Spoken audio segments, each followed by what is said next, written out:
Chapter 412, Supreme Demon Realm, Apocalypse, Yu-Chan, Divinity Transformation Realm, 3rd Layer 762/1500/1600. Guan performed a lifespan detection on the monk, but unfortunately, he could not discern anything significant. However, he could sense that the monk named Yu-Chan was connected to the heavenly demon through karma. Free immortals from the great heavenly spirit land could reincarnate into other great heaven and earths, so naturally there might be outsiders reincarnating here. Guan was curious about what grudge existed between Yu-Chan and Zhang Shi. Currently, they didn't seem to be the two mysterious free immortals who had infiltrated the reincarnation vortex. Sword Venerable Fudao? What is there to fear? I have no feud with him. I didn't come here for him. Shouldn't free immortals avoid making enemies with one another so easily, right? While Yu-Chan spoke, his gaze remained sharp. Zhang Shi responded, Indeed, we shouldn't make enemies easily, but when encountering a Dao stealer, our Daoist paths differ and cannot conspire together. Although their cultivation levels were not high, as they spoke and looked at each other, Guan could feel the clash of their Daoist intents. Ultimately, the essence of their souls were that of free immortals. Reincarnation merely temporarily suppressed their power. Guan feigned a cough and said, How about we talk somewhere else? He could tell that neither Yu-Chan nor Zhang Shi really wanted to fight. They were merely talking without engaging in combat, clearly wary of Sword Venerable Fudao. Zhang Shi coldly said, Let's go outside. Yu-Chan's expression was also cold. He agreed and both turned to leave. Just as Guan was about to follow, Zhang Shi turned back and said, This is my grudge with him, you don't need to get involved. No worries, we are all reincarnators. Let's speak kindly. Guan continued the conversation, then walked past Zhang Shi, catching up with Yu-Chan and started making small talk. Yu-Chan was not someone incapable of communication. Faced with Guan's questions, he too would respond. Zhang Shi followed, frowning. After about half an incense stick's time, the three of them arrived at a forest outside the subsect. Zhang Shi and Yu-Chan stood opposite each other with stern expressions, and in this place, they no longer restrained their murderous intent. Both having reincarnation bodies, it doesn't truly matter who dies. The hatred won't dissipate either. Why not sit down and talk, exchange insights? Guan suggested. Zhang Shi spoke. He and the force behind him cultivate by devouring heaven and earth, Taoist sorcery. Their stance is naturally opposed to ours. There's no need to talk. Yu-Chan looked at Guan, showing a smile and asked, May I know under what name does Taoist Friend's true self go? Free immortals, standing above all creatures and traveling the universe with ease, lived for tens of millions, maybe even hundreds of millions of years. They had likely heard of each other's names. No free immortal remained unknown. Sword Venerable Fudao's true identity must also be renowned.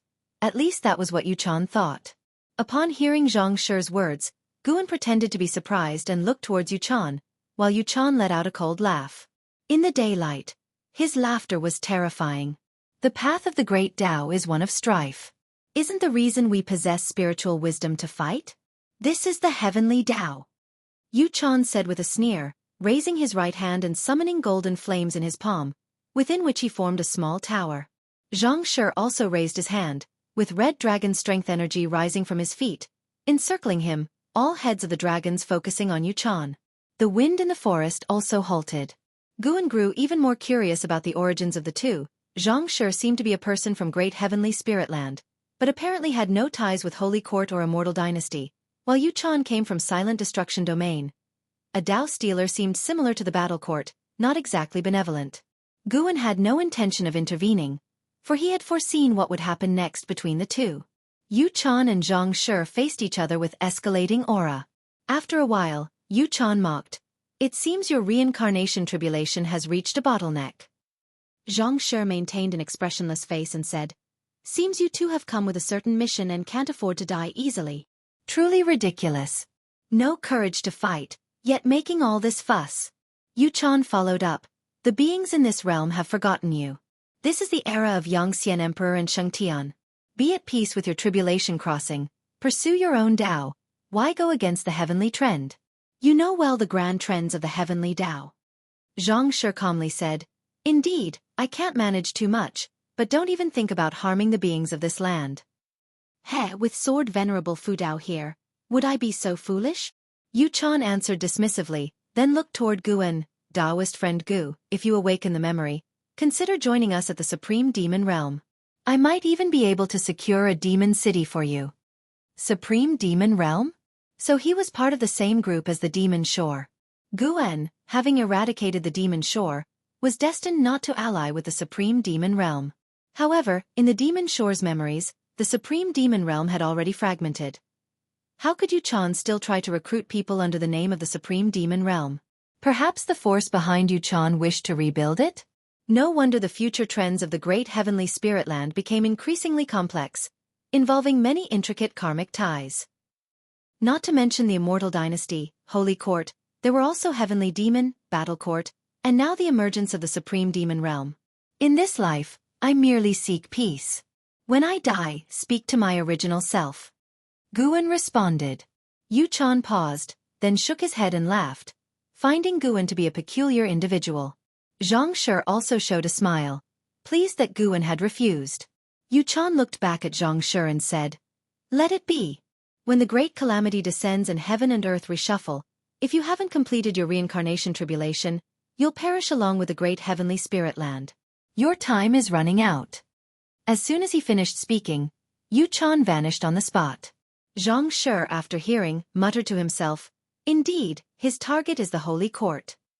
Guan couldn't help asking, what do his words mean? Will the great heavenly spirit land be destroyed? Zhang Shi looked at him and said, because he has predicted the calamity of the great heavenly spirit land. This is an inevitable path of heavenly and earthly evolution and also the time when the rules of heaven and earth are weakest. At that time, all beings in the great heavenly spirit land will be affected, and the free immortals undergoing reincarnation tribulation will return. If other free immortals from outer heaven descend, the heaven and earth could indeed be destroyed. Guan pressed further. How far off is that day? That is unknown. With those words, Zhang Shi walked towards the forest. Guan asked, where are you going?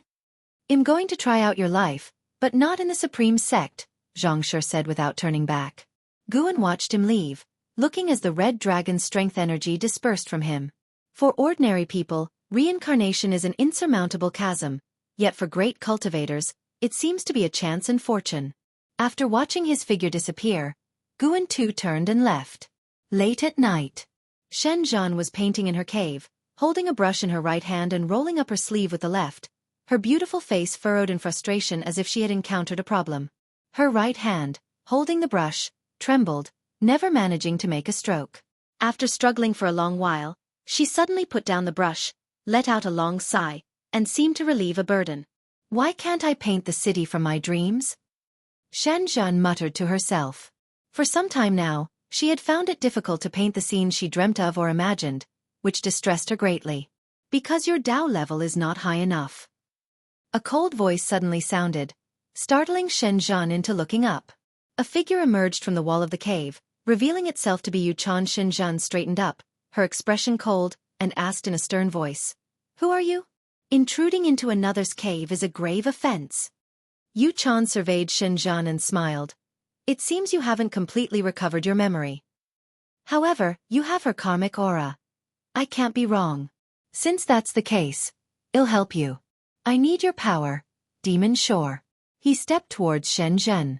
Shen Zhen had never heard of the Demon Shore, but the intruder's actions were provocative in her eyes. A nascent soul realm daring to trouble her? She immediately grabbed a wooden zither nearby and plucked the strings. The harsh sound of the zither resonated, and visible sound waves rushed towards Yu Chan. His monk robes fluttered violently, his gaze sharpened, and he uttered one word, stop. A burst of golden light shot from his eyes, transforming into a golden stop character, striking Shen Zhan at tremendous speed, immobilizing her. Shen Zhan's eyes widened, filled with disbelief. She was of the void-crossing realm, yet she had been easily immobilized? Yu Chan's mouth curved up. Your temperament is exactly like that of the Demon Shore, truly worthy of being the reincarnation body she chose.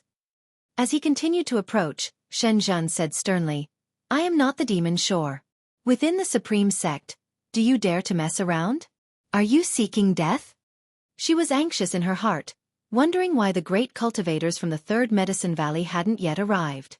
Instead of thinking of Guan, Her thoughts turned to the chess-loving great cultivators of the Third Medicine Valley, which was less than 200 miles from her cave. She had always believed her cave to be safe, never anticipating such an incident. I did not mess around, and I will bestow a great opportunity upon the Supreme Sect. Yu Chan smiled as he reached her, his right hand raised, about to grab Xinzhen's head. Her pupils trembled, panic overwhelming her. Suddenly, a hand pressed on her shoulder from behind, startling her, and her heart skipped a beat. She glanced back instinctively with her peripheral vision. The hand on her shoulder pulled her back, causing her to fall uncontrollably backward as she saw a figure. The man had an exceptionally handsome face, with lifelike golden patterns on his forehead. At that moment, Shenzhen thought she was seeing an immortal lord from the heavens. It was Guan. Shenzhen was dazed for a moment, then snapped back to reality. Guan pulled Shenzhen behind him, then looked at Yu Chan. Is it you? What are you trying to do? Now it was Yu Chan's turn to frown. He completely hadn't seen how Guan had come in. This man was also a reincarnated free immortal. If he were to interfere, that would be unfortunate. The look Yu Chan gave Guan was filled with chilliness, a stark contrast to his warmth from earlier this afternoon. Breaking into a female disciple's cave late at night is hardly the behavior of a monk, said Guan expressionlessly, his tone lacking the warmth of the afternoon. Yu Chan squinted his eyes and asked, "Do you know each other?" Shenzhen felt a warm flow from Guan's palm enter her shoulder, restoring her bodily freedom, which relaxed her. She quickly spoke, "Guan, this person's cultivation is not simple. We must be cautious." She was incredibly shocked. The sealing technique that she couldn't break free from, Guan had managed to unlock it easily. Chapter 413, Tower of Limitless Heaven and Earth. Hearing Shenzhen's words, Guan didn't respond. His gaze was fixed on Yu Chan, his expression indifferent to the extreme. Yu Chan could tell from his look that he was resolute. It seemed impossible to take Shenzhen away by bypassing him. Yu Chan sighed and said, "We were having such a pleasant conversation, I didn't expect you would still stand in my way." "Well, if you could walk together with him, how could you possibly share the same path as me?" "I was foolish." He took a step back. Shenzhen was curious upon hearing this. Did these two know each other? And from the other's intention, he was trying to win over Guan. That was quite normal. Guan was strangely charismatic, able to make connections with all sorts of demons and spirits, even forming friendships with great cultivators that transcended age. However, she didn't know who this person was or why he wanted to win over Guan. Lost in her wild guesses, Yu Chan lifted his right hand, and a golden flame surged in his palm. The small tower reappeared. The first glimpse of the small tower made Shenzhen feel a chilling dread. Danger! She instinctively looked at Guan and saw no fear on his face. Her own heart gradually settled down.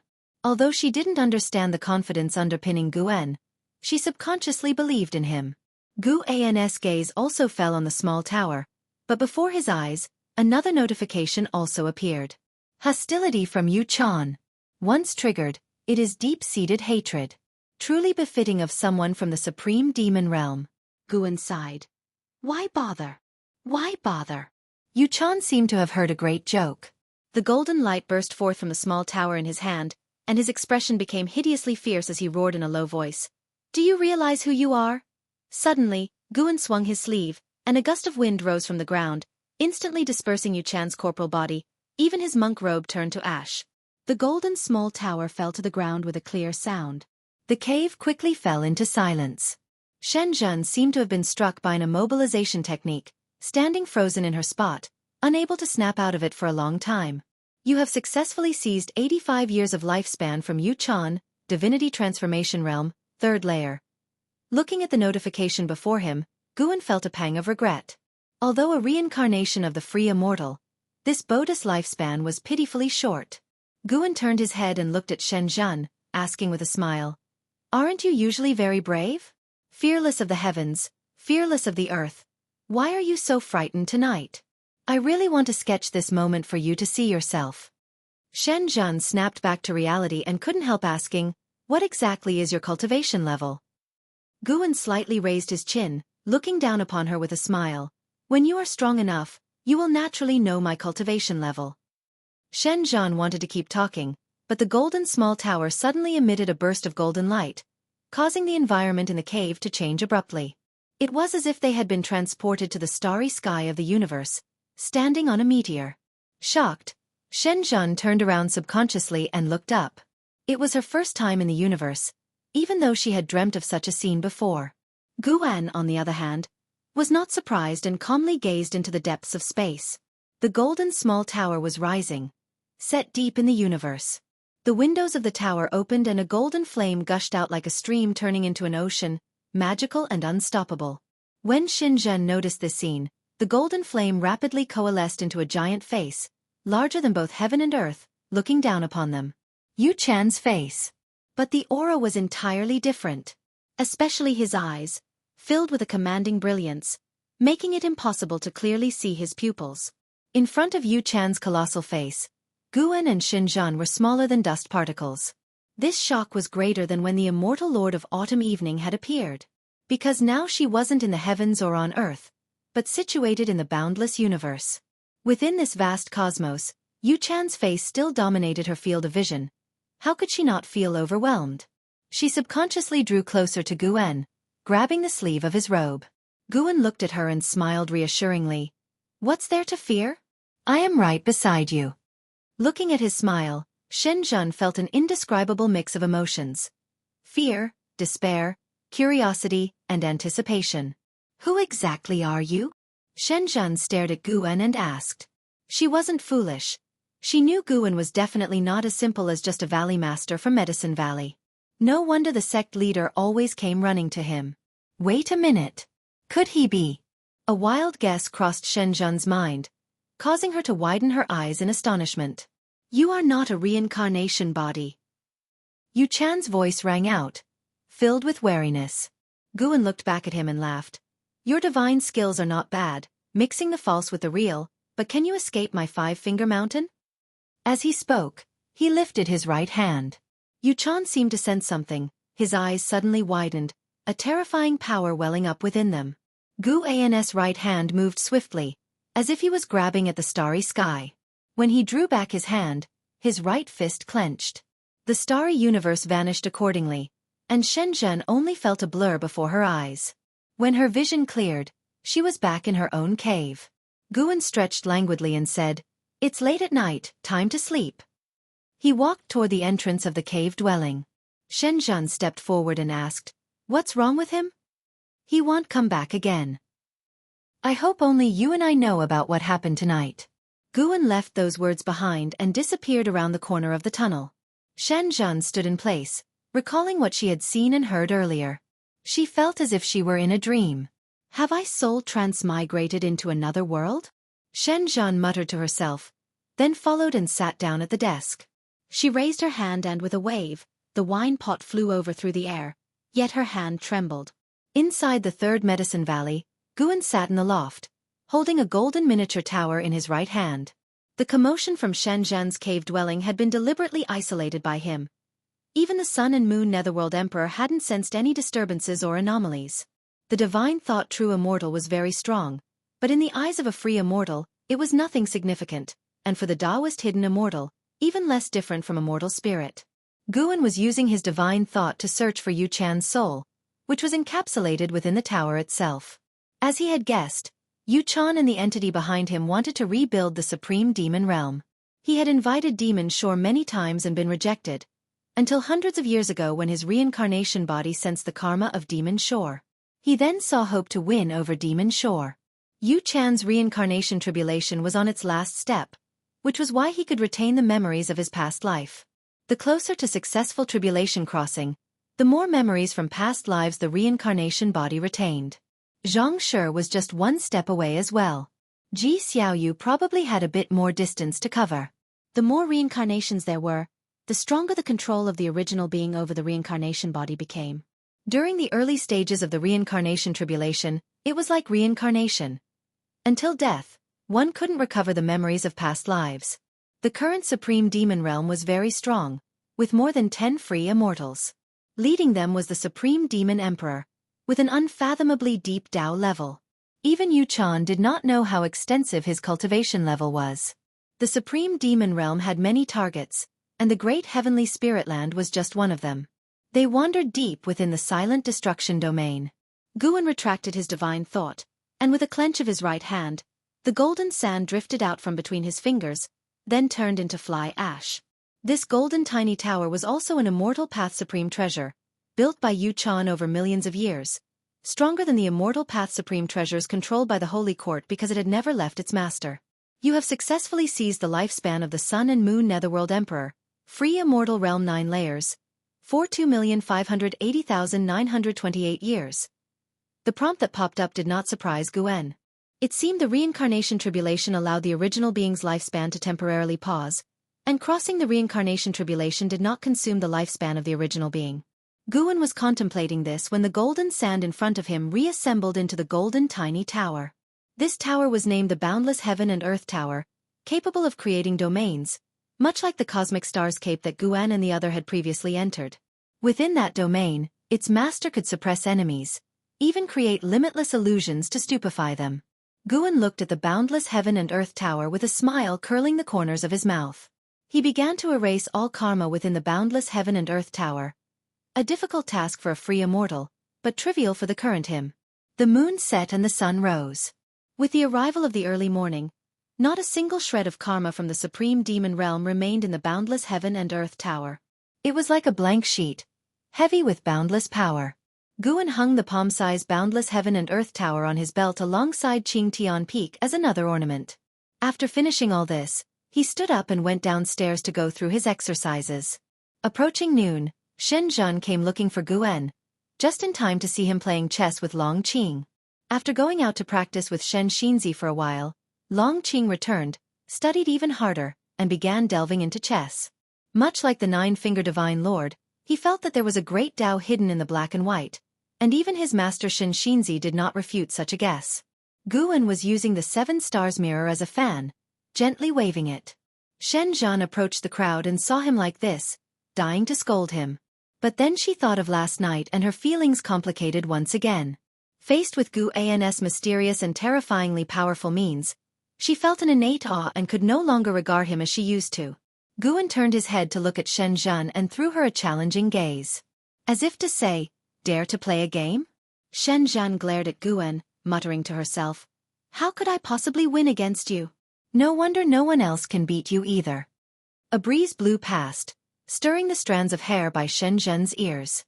She watched Guan quietly, feeling him to be so distant, unreachable through the ages, yet so real, like an illusory reflection in water. With an immense universe, she unexpectedly had such a great cultivator hidden by her side. She couldn't understand why Guan chose to conceal his cultivation level. But she began to review Guan's life, and looking back now, every move he made, every action seemed to hide a profound truth. What was his world like? Shen Zhen thought absent-mindedly. Leaves flew up behind her, rapidly turned yellow as they ascended to the sky, and ultimately fell to the ground, becoming part of Earth's greenery. Leaves grew and fell, year after year. 10 years had passed. In the deep autumn, Guan stood up, leaving the chessboard. The man he had been playing with, a white-haired elder, agonized over the game board. Guan walked toward his loft, his gaze lifting to the sky. "It's time for a breakthrough," he thought to himself, a smile involuntarily forming on his lips. What realm lay beyond that of the Taoist hidden immortal? He arrived at the front of the loft, just as Ji Xiaoyu was stepping out. "I have to leave Medicine Valley for a bit. I'll talk about it when I get back," Guan declared first, then hurried upstairs. Chapter 414 Reincarnation Tribulation Crossing. Ji Xiaoyu stood in front of the attic, looking up at the window on the 2nd floor. She was curious. Where was Guan going this time? She waited for a while, and Guan came downstairs again. She immediately stopped Guan and said, "First agree, you must spar with me when you return." Guan looked at her and nodded. "All right, I want to see the progress of your cultivation over the years." Seeing that he had agreed, Ji Xiaoyu finally smiled and shifted to the side. Guan raised his hand, ruffled her hair, and then quickly walked away. Ji Xiaoyu turned around, watching him leave. She raised her hand to touch her head, her thoughts drifting back to her childhood. It had been a long time since he had touched her head. "Time really flies," Ji Xiaoyu murmured to herself, her tone revealing a sense of reluctance. On the other side, Guan arrived at Mystic Valley. He didn't leave immediately. Instead, he went to observe the cultivation of Xiaofan and Jiang Shi. The master and disciple liked to cultivate in the woods. Now, Jiang Shi had nothing left to teach Xiaofan. They mostly discussed and helped each other with their cultivation. Seeing Guan's arrival, the master and disciple were excited, which made Guan reflect. Had he been too indifferent toward them? Guan was already aware of their feelings. He just had been too lazy to teach them and had decided to let them temper their own characters. Guan raised his right hand, and 5 secret books appeared, letting them each choose one. The master and disciple were not fools. They chose different secret books, specifically Heaven and Earth Primordial Skill and Taoist Gang Primal Energy. After encouraging them a few words, Guan turned and left. Holding the secret books, the master and disciple felt a surge of excitement. They looked at each other, both sensing a promising future. Cultivate well. Do not disappoint, master. Also, don't think about leaving. Guarding Mystic Valley is our lifelong duty, Jiang Shi sternly advised. And Xiaofan nodded. He felt the same way. In the future, he would only leave for revenge. Once the revenge was done, he would return to show his gratitude. Practicing under Sword Venerable Fudao for thousands of years wasn't much, as long as they could continue to live and cultivate under Fudao's guidance indefinitely. After leaving Mystic Valley, Guan walked towards the distance on foot. His gaze fixed on the reincarnation vortex in outer heaven. He decided to go into the reincarnation vortex to cultivate. He had previously sent an incarnation to infiltrate it. The reincarnation vortex wasn't another world. Aside from the dense reincarnation rules, it served more as a transmission channel, accessing countless realms. This was also why Xiaofan had not reappeared since entering. He had been reborn in another realm. After many years of consideration, Guan still felt that breaking through in the silent destruction domain was too dangerous. Would the heavenly spirit god carry out a thorough search if alarmed?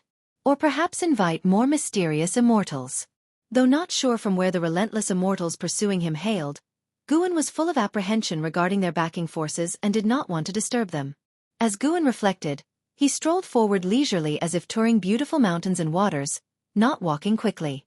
An ancient hour later, Guan emerged from the great heavenly spirit land. Beneath his feet seemed to be an invisible staircase. He ascended step by step. Along the way, divine thought true immortals were engaged in a grand battle, the battlefield covering the sky. Yet Guan walked between the 2 divine thought true immortals, invisible to their senses. Their mana passed through Guan without causing any harm or even encountering any obstruction. As Guan walked upward, he looked down upon the world. Above him was the cosmic starry sky, and from there, scenes of battle were visible everywhere in heaven and earth, making great heavenly spirit land seem like a grain of sand in the vast ocean, rendering no corner of this universe unblemished. The struggle between the immortal dynasty and the holy court seemed endless, continuing for countless years, with numerous sects and dynasties seizing this opportunity to wage war and plunder resources. Out of the mystical depths, a malicious energy enveloped the vast expanse of the heavenly spirit land. As Guan was about to approach the reincarnation vortex, he withdrew his gaze and looked up. The reincarnation vortex, transformed by the Yuanshu ancestor, had become stronger.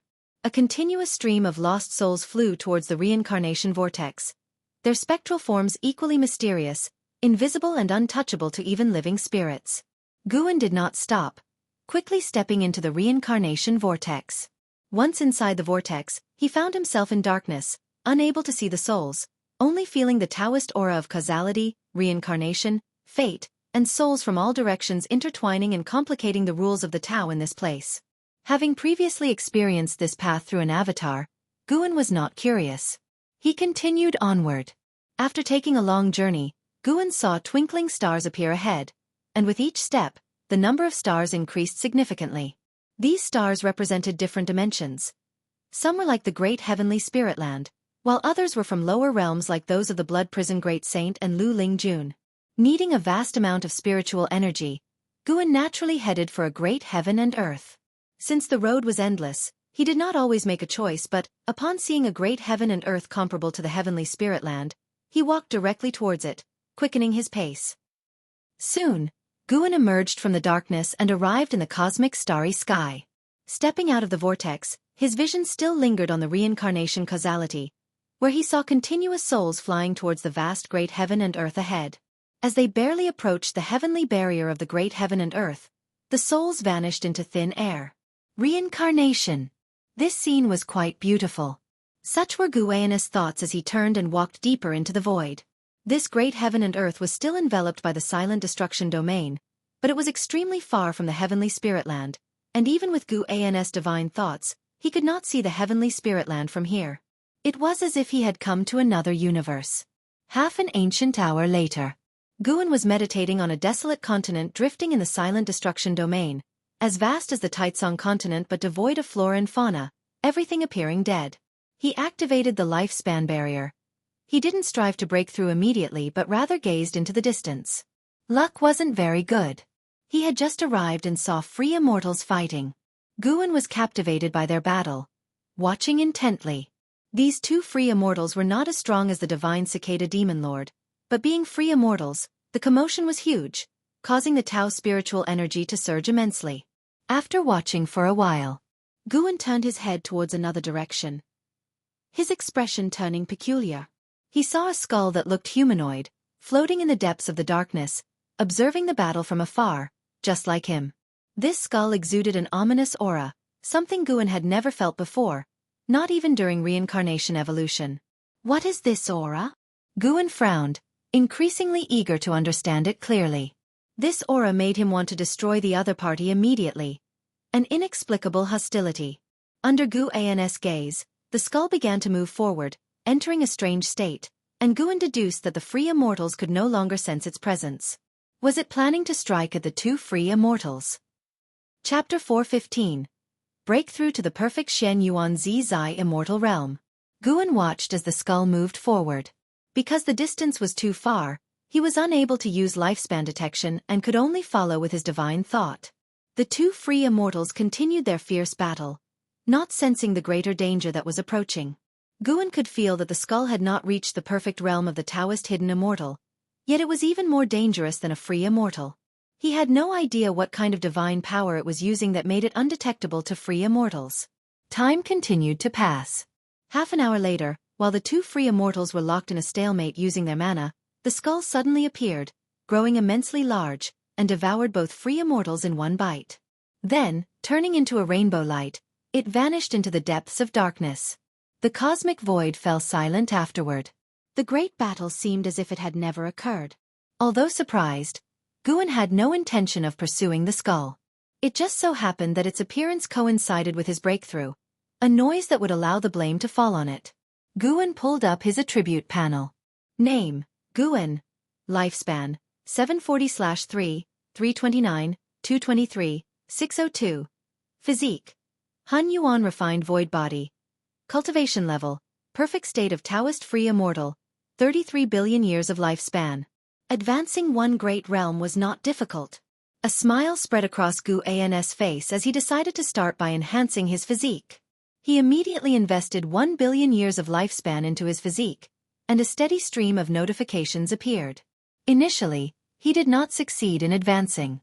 Without hesitation, Guan invested another billion years of lifespan, and the Han Yuan refined void body successfully advanced to the Han Yuan Taoist golden body. Tao spiritual energy surged towards him, and the lifespan barrier's display of lifespan consumption began to change wildly. Closing his eyes, Guan delved into the transformation of the Han Yuan Taoist golden body. Golden patterns on his forehead began to wrap around flames, and his skin started to shine with a golden light, his entire being exuding an indescribable divinity. The Han Yuan Taoist golden body enabled his flesh to compare with the power of rules and be compatible with the Tao, allowing for a perfect embrace of all Tao rules. This meant that from here on, Guan could study any kind of Tao. Not only that, but the Han Yuan Taoist golden body could also bring about a metamorphosis for his mana, with his soul receiving a tempering by the Tao. It was an incredibly wonderful process, devoid of any pain. The silent destruction domain also began to resonate with the changes. As Tao spiritual energy roared and Tao rules quaked, the area of influence expanding. Creatures hidden within the silent destruction domain emerged one after another, some frantically fleeing, others investigating the cause.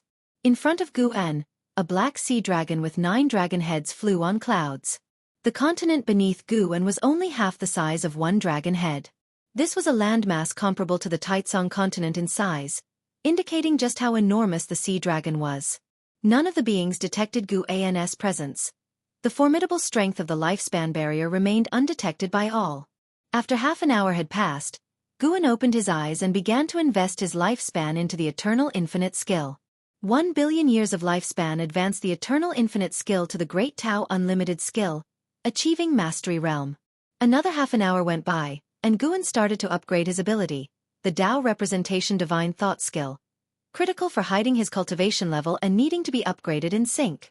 Similarly, investing 1 billion years, the Tao representation divine thought skill was elevated to the Great Thousand Xian void skill, reaching the realm of complete understanding and integration.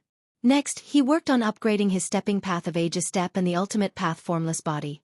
The stepping path of Aegis step was the only movement technique he was researching with combat significance, while the ultimate path formless body could prevent causal inference, hiding his true identity, both equally important. He invested 1 billion years of lifespan into each. The stepping path of Aegis step advanced to the eternal measuring heaven Tao step, achieving mastery realm. The ultimate path formless body advanced to the formless and invisible freedom body, reaching the pinnacle of achievement. Once all his inheritances were complete, he checked his attribute panel and saw he still had over 27 billion years of lifespan left, with more than 80 million years already consumed by the lifespan barrier. He decided not to upgrade the divine skills and ultimate skills of his past life incarnations like Long Zhan and Lu Han, since these skills were the culmination of his past lives' achievements, of extremely high grade and rank, and he intended to comprehend his own path. After some thought, Guan invested another billion years of lifespan into the Taoist Gang primal energy, his protective technique, which should also aid in tribulation crossing. Eventually, the Taoist Gang primal energy advanced to the protecting Tao divine essence, achieving a realm of seamless proficiency. The silent destruction domain had descended into total chaos, with countless divine thoughts and divine senses sweeping through and numerous forces wandering about. Centered around Guan, entities were active in every direction. Even from the distant great heaven and earth, various creatures flew out to investigate the situation. The extraction of Tao's spiritual energy was now affecting the heaven and earth rules of the great heaven and earth. Panic was spreading. After Guan completed the inheritance of the protecting Tao divine essence, he was clad in golden light with a white halo swirling around him. The white halo abruptly shrank and merged into his body, blending with the Han Yuan Taoist golden body. It was as if a layer of flowing light spread over his skin, covering every inch of his body. His skin returned to its original state, but his demeanor now far surpassed what it had been before. He seemed like a supreme deity that commanded all things, his gaze indifferent, exuding a commanding presence that looked down upon all living beings. Guan pulled up his attribute panel and saw he had over 25 billion years of lifespan left. He began to compose himself. The next moment was of utmost importance. Breaking through the realm. 1 billion years underway. You have been practicing qi absorption cultivation for 5 million years, forcibly attempting to break through to the Xian Yuan's Zaixian realm with the great accomplishment of the Great Tao unlimited skill, beginning your tribulation crossing, but you have not survived the mysterious reincarnation Great Heavenly Tao tribulation crossing has failed. You have been practicing qi absorption cultivation for 10 million years, forcibly attempting to break through to the Xian Yuan's Zaixian realm with the great accomplishment of the Great Tao unlimited skill, beginning your tribulation crossing, but you have not survived the mysterious reincarnation Great Heavenly Tao tribulation crossing has failed. A tribulation crossing every 5 million years? That's quite harsh. The last time it was only once every 2 million years.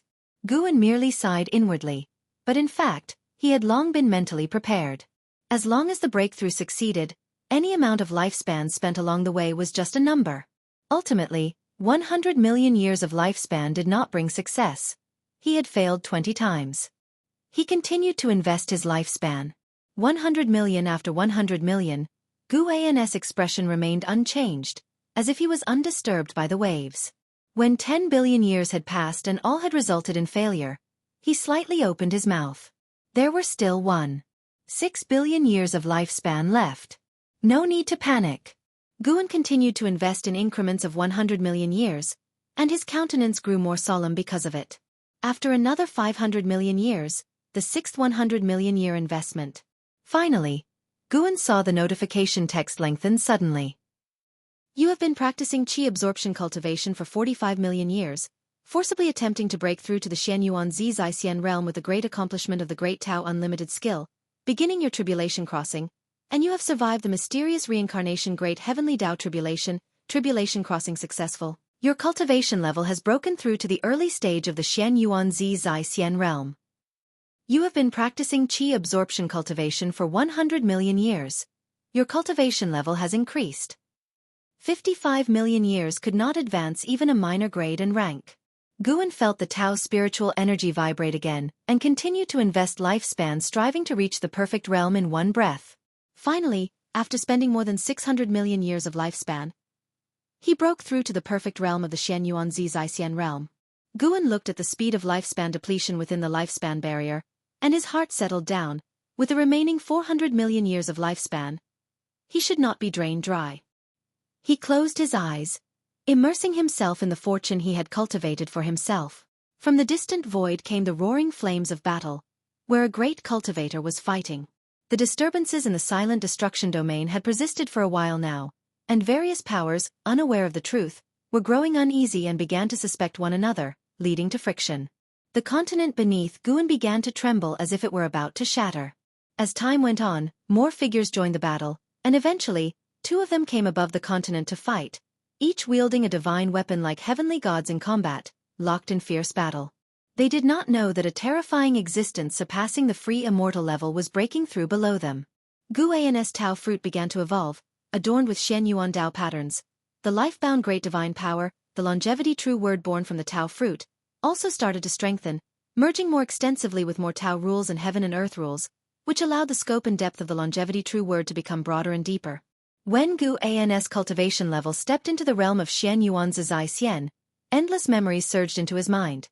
His past, his future, and even illusory alternative destinies. At the crossroads of life, each choice he could make would generate different lines of fate, and these lines would continue to branch out in the future. Only the path he truly took remained his reality. Though the others were illusory possibilities, with sufficient strength, they could also be realized. To make them real, one would need to create the same heaven and earth. The Xian Yuan Zai Xian stage is a process of comprehending fate, being able to see all the possible destinies that one's former life could have generated, as well as the future directions of these destinies, thereby making one's future path firmer. The myriad states of all living beings ebb and flow. Guan saw the vision of the destruction of the great heavenly spirit land. That grand continent would be ground into dust at a certain moment. Not only the great heavenly spirit land but all the great heavens and earths would move towards obliteration, just as living beings ultimately face a day of death. The destruction of the great heavenly spirit land was irreversible because this was a part of the heavenly Tao and the evolution of the great Tao. Unless Guan could transcend them, but if he could, the eternal and undying great heavenly spirit land might then bring variables to other cosmic lands. Guan saw that after he fiercely protected the great heavenly spirit land, the supreme sect in the Taizong dynasty became the rulers of heaven and earth, becoming the next holy court, the Immortal dynasty, ruling high above all living beings. They went to the outer heaven, plundering far and wide. In the end, they became the new hegemony, the enemy of all living beings. In the dim mystery of the cosmos, everything is predetermined, merely a cycle of new replacing the old. Cultivators can calculate heaven and earth, the natural way, but the only thing they cannot fully predict is the human heart. Any person, any sentient being with spiritual wisdom, could be a variable. One variable can generate countless others, just as it says in the Tao Te Ching. The Tao produces the one produces two, the two produce three, the three produce all things. All events and all things are like this. Looking from the present is very much the same as looking from the future. Reaching the realm of Xian Tian Zai Xian means not only that the Tao fruit has become stronger, but it is also a pursuit of one's own position. Through this, Guan sorted out his Taoist heart. If he saw through fate, then how should he treat those who were closely related to him? Emotions tie him down, but should he allow himself to be constrained by emotions? The so-called following one's true nature, but what is this true nature? Living in the world, with each additional day, the true nature is influenced by other things, and emotions are also established over time. Chapter 416. Longer than heaven and earth, greater than the great Tao. Xian Yuan Zai Xian. What is Xian Yuan, and what is to be free? Guan seemed to be surrounded by myriad scenes, violently clashing against his will at times, with images from the past, images from the future, growing more chaotic, more frenzied. He didn't know how much time had passed. Suddenly he opened his eyes, his consciousness arriving in a vast and glittering starry sky, no longer surrounded by those intricate and tangled scenes. His world appeared to become quiet all at once. His eyes regained their clarity, and one by one, figures walked out from within him, standing before him and turning to face him. A total of 5 figures. They were Chu Lu, Xiao Shengtian, Long Zhan, Lu Han, and Ji. His 5 reincarnated selves. Guan watched them, his eyes gradually firming. Behind these 5 reincarnated selves, in the depths of the starry sky, more figures emerged, their identities indiscernible to Guan, but he could sense they were also his reincarnated selves. Once he truly began to reincarnate, these selves would obtain their own identities. Their appearance signified that Guan had yet to sever his attachment to the cycle of reincarnation. Although they dressed differently, their figures resembled Guan. With each step they took, they flashed forward a great distance, rapidly closing in on him. Hundreds, thousands, tens of thousands, their numbers surged, and soon, the starry sky before Guan was occupied by these countless figures, densely packed. Guan continued to sit cross-legged, gazing at his reincarnated selves before him, his expression unchanging.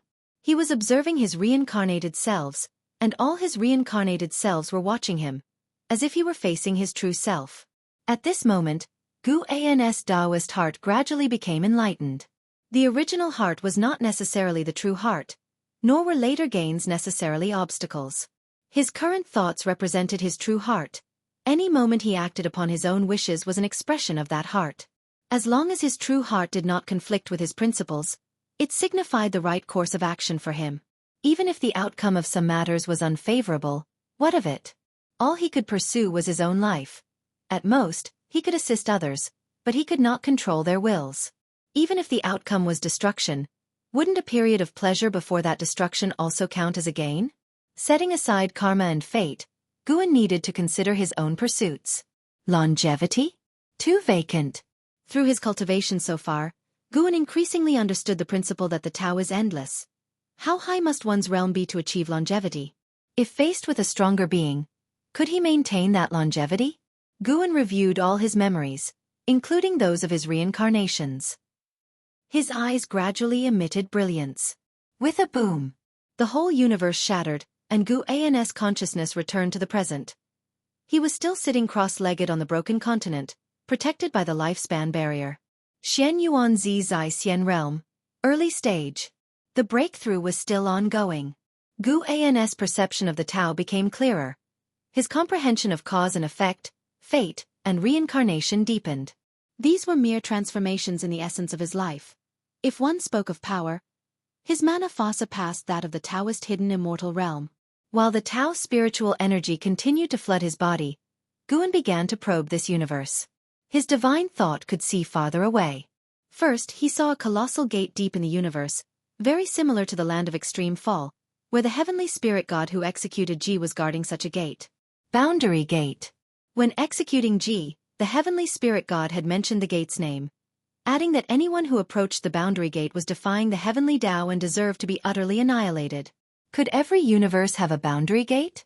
Guan saw that there was no one beneath the boundary gate, a silent and eerie void. Intuition told him that drawing near to the boundary gate would lead to trouble. He withdrew his gaze and looked in the direction of another great heaven and earth. His divine thought captured all creatures within it, even overhearing their interactions. This great heaven and earth was named the Great Vacuous Heaven and Earth and was home to 3 free immortals, also in a state of chaos. The disturbances in outer heaven had already caused unrest within the Great Vacuous Heaven and Earth. Factions of all kinds were striving to appease the creatures. Guan muttered an apology in his heart, but at that moment, he had no way to change his position and could only wait. He needed to advance. It was just unfortunate for the Great Vacuous Heaven and Earth. Suddenly hit by an idea, Guan lifted his right hand, and mana converged into seeds within his palm. He scattered them toward the Great Vacuous Heaven and Earth, where they disappeared into thin air as soon as they were released. Consider this my recompense, thought Guan. As he acted, he looked again towards the Great Vacuous Heaven and Earth and saw changes in its future. The fate of the heaven and earth developed branches. Some branches dissipated, leaving others to extend, to grow and spread. Guan even saw that in the distant future, the Great Vacuous Heaven and Earth would collide with the Great Heavenly Spirit Land. Indeed, any variable could bring both fortune and calamity. Guan felt this way inside but held no regrets. Even without him, the great vacuous heaven and earth would eventually face variables. What are variables? They are forces that the rules of this heaven and earth cannot restrain. Anything from beyond this realm could become a variable. Time continued to flow. Guan's mana soared, and he did not neglect the lifespan barrier. The digits representing his lifespan flickered rapidly, but the numbers did not decrease significantly. An hour later, Guan's mana had finally soared to perfect completion within the Xian Yuan Zizai immortal realm, leaving him with over 1 billion years of lifespan. He stood up, twisted his neck, his body shimmering with a golden light, enchanting and mysterious, the radiance of a mixed Yuan Taoist golden body. He then vanished on the spot, directly burrowing into the reincarnation vortex and then heading toward the great heavenly spirit land. With one step into the reincarnation vortex and another step out, and yet another step, he had already arrived near the supreme sect. This was none other than the eternal measuring heaven Tao step. The vast expanse that lay between the great void heaven and earth and the great heavenly spirit land was immense, such a distant place that even for a free immortal, it was hard to reach, and even with the existence of the reincarnation vortex at present, how vast the reincarnation was. How many could find their way home in such a short time inside it? Guan inhaled the scent of flowers and grass in the mountains and his face revealed a smile. This place still made him feel at ease. Now approaching noon, just a night had passed, and Guan had already surpassed the Taoist hidden immortal, reaching the higher Xian Yuan Zizai immortal. And within the great heavenly spirit land, within this universe, he had yet to encounter the Taoist hidden immortal. Of course, the heavenly spirit god guarding the boundary gate did not count. Guan looked up and could already make out the figure of the heavenly spirit god. The fact that the heavenly spirit god could live to the utmost epoch was enough to prove his power. In the eyes of numerous cultivators, doesn't he represent immortality, eternal life? Guan did not take any more glances at the heavenly spirit god, for fear of being noticed by him. With his strength, confronting the heavenly spirit god was still very dangerous. Moreover, he had no enmity with the heavenly spirit god, so why provoke him? Within the great heavenly spirit land, he already had the confidence to deal with anything. There was no need to be so cautious next, but he still had to keep one hand hidden. Guan could let people know he was the sword venerable Fudao, but he could not let them know how strong he really was. What he contested for was not the transient strength but the future of countless eons. No matter how the world changed, how the sun, moon and stars shifted, he wanted to witness all the changes forever. He intended to live longer than the great heaven and earth, longer than the great Tao itself. He aimed to become a symbol of eternity. He wanted to enjoy the solitude of immortality. Guan's lips curved upward, his right hand touching the passing flowers and grass, and after being brushed by his fingers, those flowers and plants all burst with vitality, slightly quivering as if about to become sentient. After another hour, Guan leisurely set foot into Mystic Valley. Inside the valley, there were disciples weeding, others sowing seeds, and some cultivating spells, resembling a small sect bustling with life. Seeing Guan return, the disciples immediately greeted him. After spending 30 minutes in Mystic Valley, Guan returned to the Third Medicine Valley. The Third Medicine Valley was now the center of his life. The place that Mystic Valley occupied in his heart was no longer so important. As he arrived at the Third Medicine Valley, a figure appeared out of nowhere in front of Guan. It was Ji Xiaoyu. Ji Xiaoyu was about to speak when her gaze suddenly fixed. She stared at Guan, her brows furrowing. Guan was dressed the same as the day before, but there was a significant change in his demeanor that even made Ji Xiaoyu pause. "Shall we go to play chess, to your abode, or to the dojo?" Guan asked with a smile. The so-called dojo was the area for playing chess, where dozens of chess tables were set up. Every day, people would come to play. Ji Xiaoyu gathered her thoughts and said, "Let's go to the dojo. I've also been wanting to really feel life lately." Guan heard the implication in her words but did not say much more and immediately led her to the dojo. Last night, Ji Xiaoyu couldn't help but ask as she turned to look at Guan, full of confusion. Guan, looking forward, laughed and said, "I went to practice last night and had a bit of an epiphany." "It seems you've had quite the realization."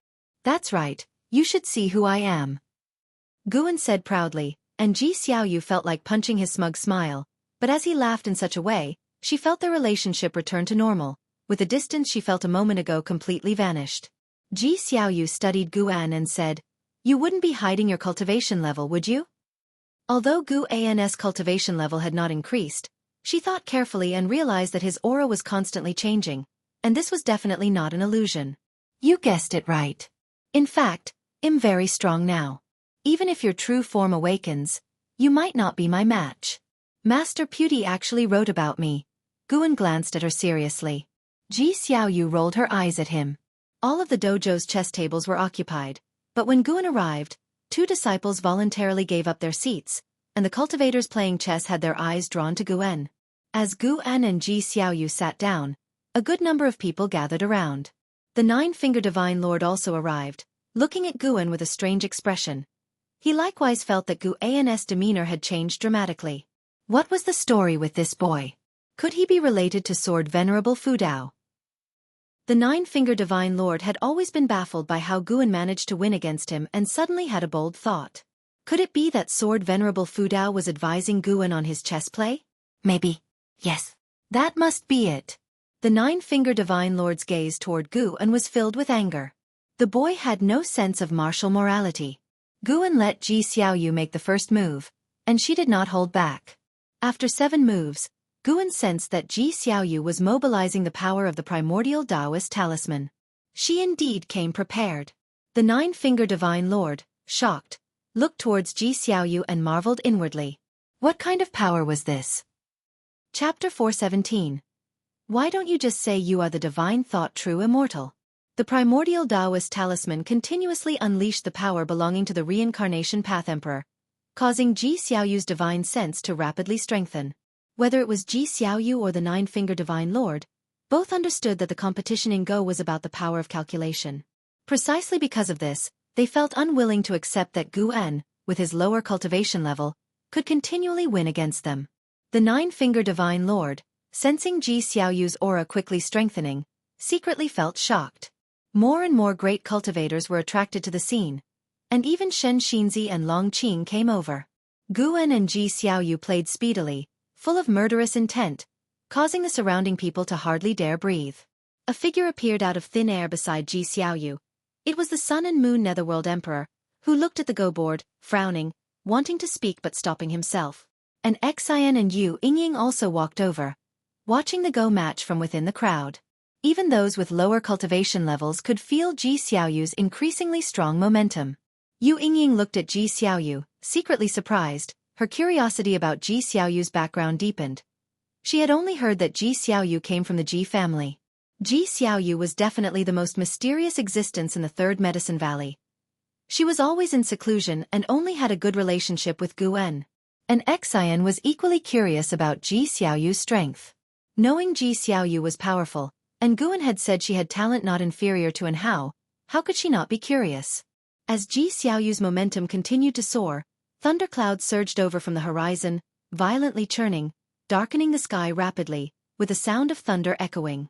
Disciples in the valley looked up one after another, abuzz with alarm, and even disciples from other cities of the Supreme Sect in Medicine Valley were drawn by the anomaly.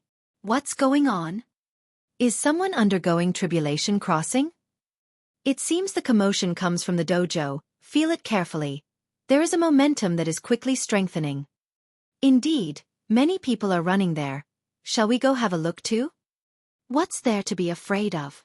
In the Supreme Sect, we wouldn't even fear if the sky fell.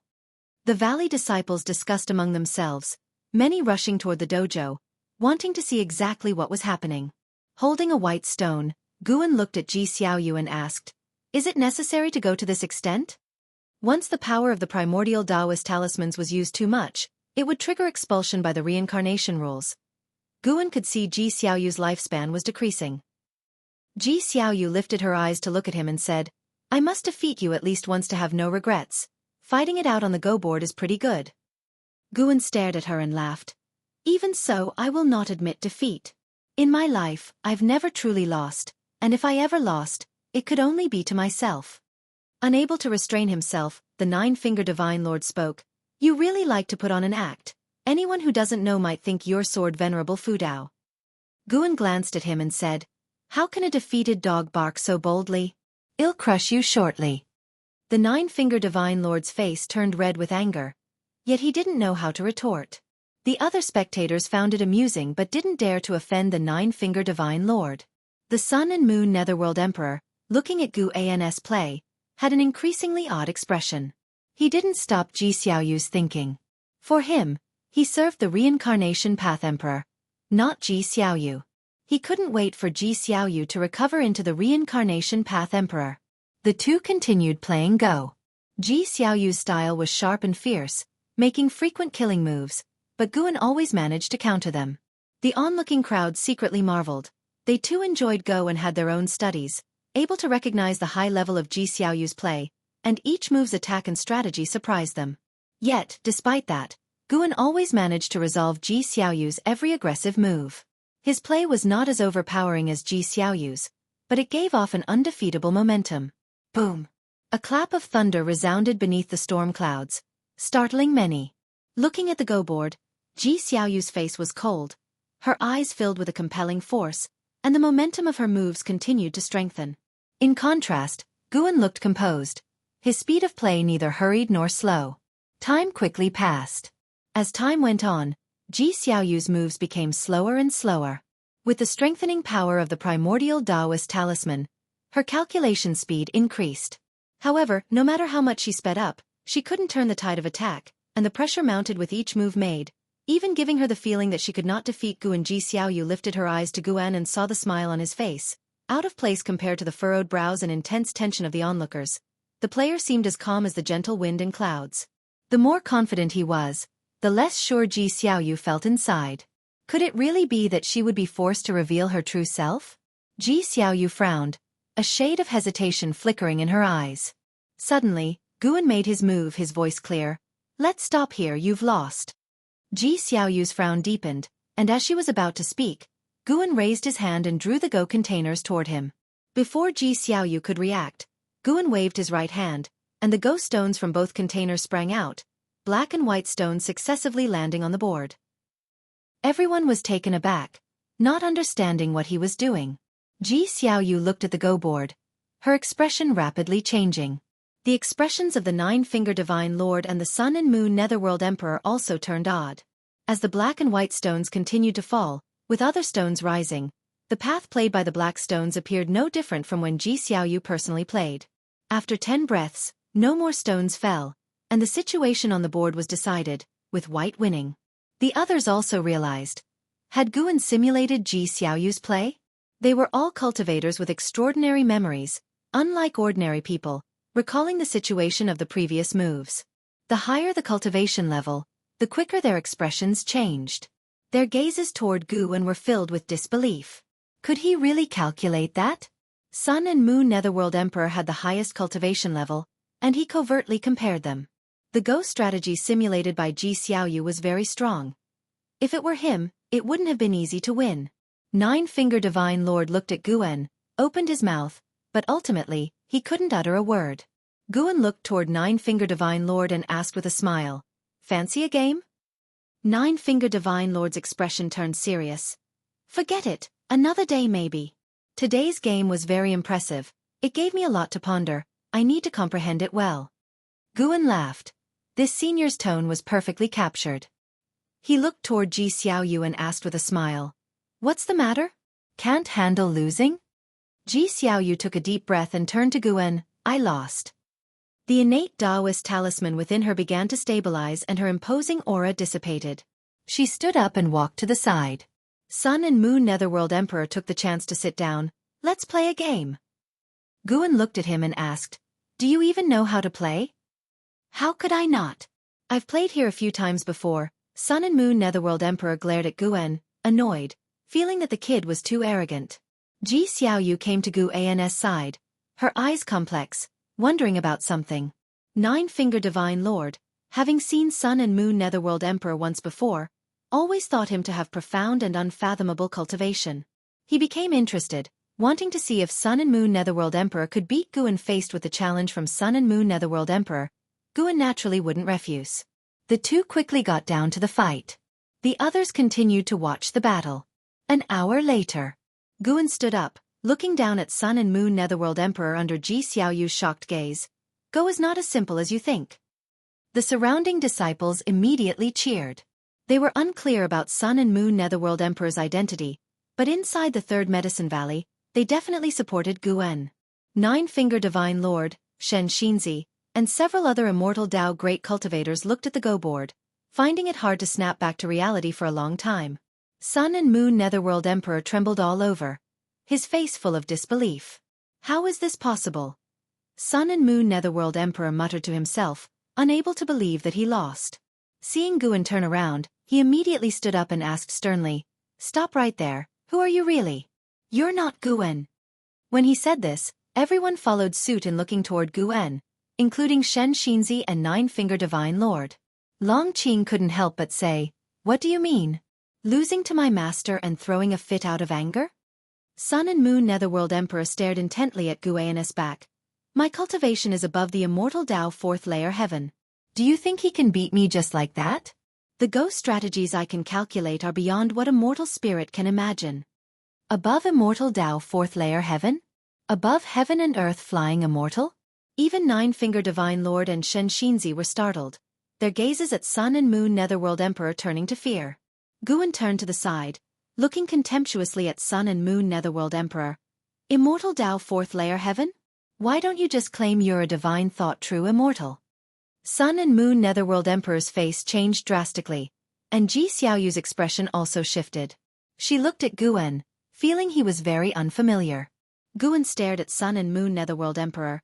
"Since you're aware I'm stronger than you, how dare you speak to me like that while hiding in my residence?" His tone was indifferent, yet it exuded an immense pressure. The disciples discovered for the first time that their master could be this intimidating. However, they had never heard of divine thought true immortal. Even Nine-Finger Divine Lord and Shen Xinzi were pondering what realm divine thought true immortal was. Sun and Moon Netherworld Emperor's face turned extremely ugly, his heart beating wildly as he faced Guwen's gaze, feeling even more nervous than if he were causing trouble in the holy court. "You are," Sun and Moon Netherworld Emperor said through gritted teeth, but the words Sword Venerable Fudao were impossible to pronounce. Guwen turned around and said to Ji Xiaoyu with a smile, "Let's go back to the room to talk." Ji Xiaoyu nodded subconsciously and then followed him away. Sun and Moon Netherworld Emperor stood in place, staring as they left. The others exchanged glances, all filled with confusion. Long Qing approached Shen Xinzi, asking in a low voice, "Master, what realm is divine thought true immortal?" Shen Xinzi did not answer. He too wanted to know the answer to this question. Nevertheless, one thing was clear to him. Divine thought true immortal was above heaven and earth flying immortal, and Guwen was most likely even stronger than a divine thought true immortal. Otherwise, how could he have frightened Sun and Moon Netherworld Emperor into such a state? And Xian was the only one not surprised, only excited. She too wanted to display her powers in front of others like her master had.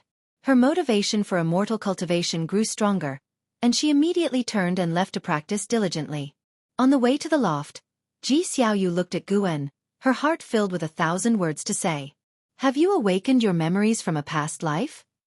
Ji Xiaoyu couldn't help but ask. She had previously speculated that it could be a reincarnation of the free immortal, and now she was even more certain of this. Otherwise, how could Guwen suppress Sun and Moon Netherworld Emperor? As for whether Guwen could be Sword Venerable Fudao, she didn't think it was likely. Sword Venerable Fudao had taken action more than once. Reincarnators who utilized their true form's power would be expelled by the reincarnation rules. Chapter 418. Invincible across the Supreme Sect, awoken past life memories? I suppose that's one way to put it.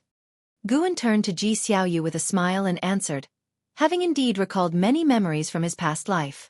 Ji Xiaoyu, upon hearing this, had a complex look in her eyes. She could sense that Guwen had chosen to end the chess game early because he feared she was expending too much vitality. As a result, Guwen had also been forced to reveal his cultivation level. Her mood was a mix of various emotions. Surprise, astonishment, reluctance, concern, regret, and more swirled within her. Guwen saw through her thoughts, raised his shoulders with a smile and said, "Don't be dissatisfied. We can play chess again in the future, and you'll have more opportunities." "I fear I may not have much time left," Ji Xiaoyu murmured in a low voice. Guwen turned his head to look at her and asked, "So, what do you want to do with the remaining time?" Ji Xiaoyu was the Reincarnation Path Emperor, and the Reincarnation Path Emperor was Ji Xiaoyu. It was only the differing memories that caused her fleeting emotional turmoil. Guwen could transfer the memories of this life of Ji Xiaoyu to another person, But that wouldn't separate Ji Xiaoyu from the reincarnation path emperor. Because there is only one soul. Moreover, memories and experiences can influence one's character, but one's true nature is determined at birth. Ji Xiaoyu understood this as well, so she never thought about breaking away from the reincarnation path emperor. Her disquiet stemmed from her inability to imagine how her will would return to her original self after this life ended, as she couldn't feel the emotions from her past life memories when recalling them. What do I want to do? Indeed, I need to give it some thought, Ji Xiaoyu mused. Guan offered no suggestions, letting her think for herself. The two returned to the house, while back in the dojo, the Sun and Moon Netherworld Emperor disappeared from sight, and the onlookers gathered to discuss the chess game that had just ended. Shen Xinzi looked toward Guan's loft from a distance, took a deep breath and said, "Your master is no ordinary person." Long Qing, who stood nearby, couldn't help but roll his eyes at the remark. As if I couldn't see it for myself. Long Qing's feelings were equally complicated. He was close to Guan, always regarding him as a father, but in his heart, Shen Xinzi was stronger. To cultivate with Shen Xinzi, he had spent a significant amount of time with him, which resulted in less and less time spent with Guan. Yet, the scene just now showed Guan's aura even overpowering that mysterious great cultivator. That was someone even more formidable than Immortal Dao fourth layer heaven. Did this mean that Guan could be stronger than his master, Shen Xinzi? Long Qing suddenly felt this to be absurd, even hard to accept. If this were true, why didn't he cultivate with Guan from the beginning? Long Qing's gaze shifted to an Xin, who was walking away in the distance. Suddenly, he thought that an Xin might know something. He must ask. How could someone so close to him hide such a cultivation level? What did it all mean? The altercation between Guan and the Sun and Moon Netherworld Emperor became known in the days that followed, and the words divine thought true immortal remained in people's memories. 3 days later, LV Baitian and Ji Hantian came to find Guan. He received them, asking them to sit while he went to pour tea. Is it true that a being with a cultivation level above the Immortal Dao fourth layer heaven has appeared in Medicine Valley? And that you managed to suppress them? LV Baitian couldn't help but ask, his expression tense. His first reaction to the news was disbelief, but when his subordinates claimed to have witnessed it, he had to take it seriously. Currently, the Supreme Sect did not have a great cultivator of the Immortal Dao fourth layer heaven to rely on. Sword Venerable Fudao did not count, for no one knew his cultivation level. Now, not only had the heaven and earth flying immortal phenomenon occurred, but his most promising, Guan, allegedly could suppress such an existence? Impossible. LV Baitian found the notion ludicrous, even suspecting that his own training had gone wrong, trapping him in an illusion realm. Ji Hantian's feelings were similar, with Ji Xiaoyu originating from a Ji family house servant. No matter what kind of fortuitous encounters Head had, it was impossible for him to be so powerful. Since you're already aware, why ask me? Guan responded casually. When he had attained the Xian Yuan Zai Xian, he decided he no longer needed to disguise himself as before, as long as he did not reveal his true strength. Even the Immortal Dynasty and Holy Court wouldn't suspect that Sword Venerable Fudao surpassed the Zai Xian, and by 2 whole great realms at that. The strongest of them, Shengtian, was still striving to reach the Taoist hidden immortal. Hearing Guan's words, LV Baitian and Ji Hantian's eyes widened as they instinctively looked at each other. Ji Hantian signaled LV Baitian with a glance, and after hesitating for a moment, LV Baitian subtly nodded. Immediately after, Ji Hantian suddenly stood up and swung his palm towards Guan, who had his back to him. But as soon as he moved, he was immobilized, unable to take a step, and he couldn't help but widen his eyes in shock. Guan turned around, holding 2 cups of tea and walked toward Ji Hantian. As their eyes met, Ji Hantian's were filled with disbelief. As Guan approached him, he sensed an incredibly terrifying presence, as if Guan's aura could crush him. If there's a next time, you'll die even if I don't lift a finger, Guan stated flatly, looking at Ji Hantian without emotion. Ji Hantian was drenched in cold sweat. LV Baitian hurriedly stood and said, "He only wanted to test you, he had no intention of harming you." He too was terrified, looking at Guan with fear in his eyes. With such momentum, it was absolutely an immortal Dao existence. Without any exaggeration, LV Baitian had never in his life felt such a powerful aura. As for the terrifying beings like Sword Venerable Fudao and Immortal Lord Qiu Shi, their presence was directed towards heaven and earth, far from LV Baitian. This time, it was a face-to-face feeling. Guan retracted his aura and placed 2 cups of tea on the table. He sat down casually, then leaned back in the chair, looking at LV Batian and the other person, asking, "Now that it's confirmed, what are you going to do next?" His tone was casual and he didn't emit an overwhelming aura, but it paradoxically brought an almost suffocating pressure to LV Batian and his companion. They had never imagined this young man could possess such spirit. At the same time, they pondered over Guan's words, unable to determine his attitude. Was Guan hiding his strength, or did he not mind revealing it? Should they help Guan with the aftermath? Guan was not in a hurry, waiting for them to think. Seeing Guan not rushing them, the pressure on the 2 men increased, and they even began to sweat profusely on their foreheads. LV Batian looked up at Guan, somewhat dazed. The Guan that he had tried to take care of and favored over the years turned out to be so powerful. He suddenly thought of something. Could it be that Guan was very strong from the beginning? The more he thought about it, the more likely it seemed. Since he had met Guan, he had never seen him panic. The young man seemed to fear nothing, no matter how tough or treacherous the path. A pursuit of a simple life could be because he was strong enough to have seen the splendor of the world.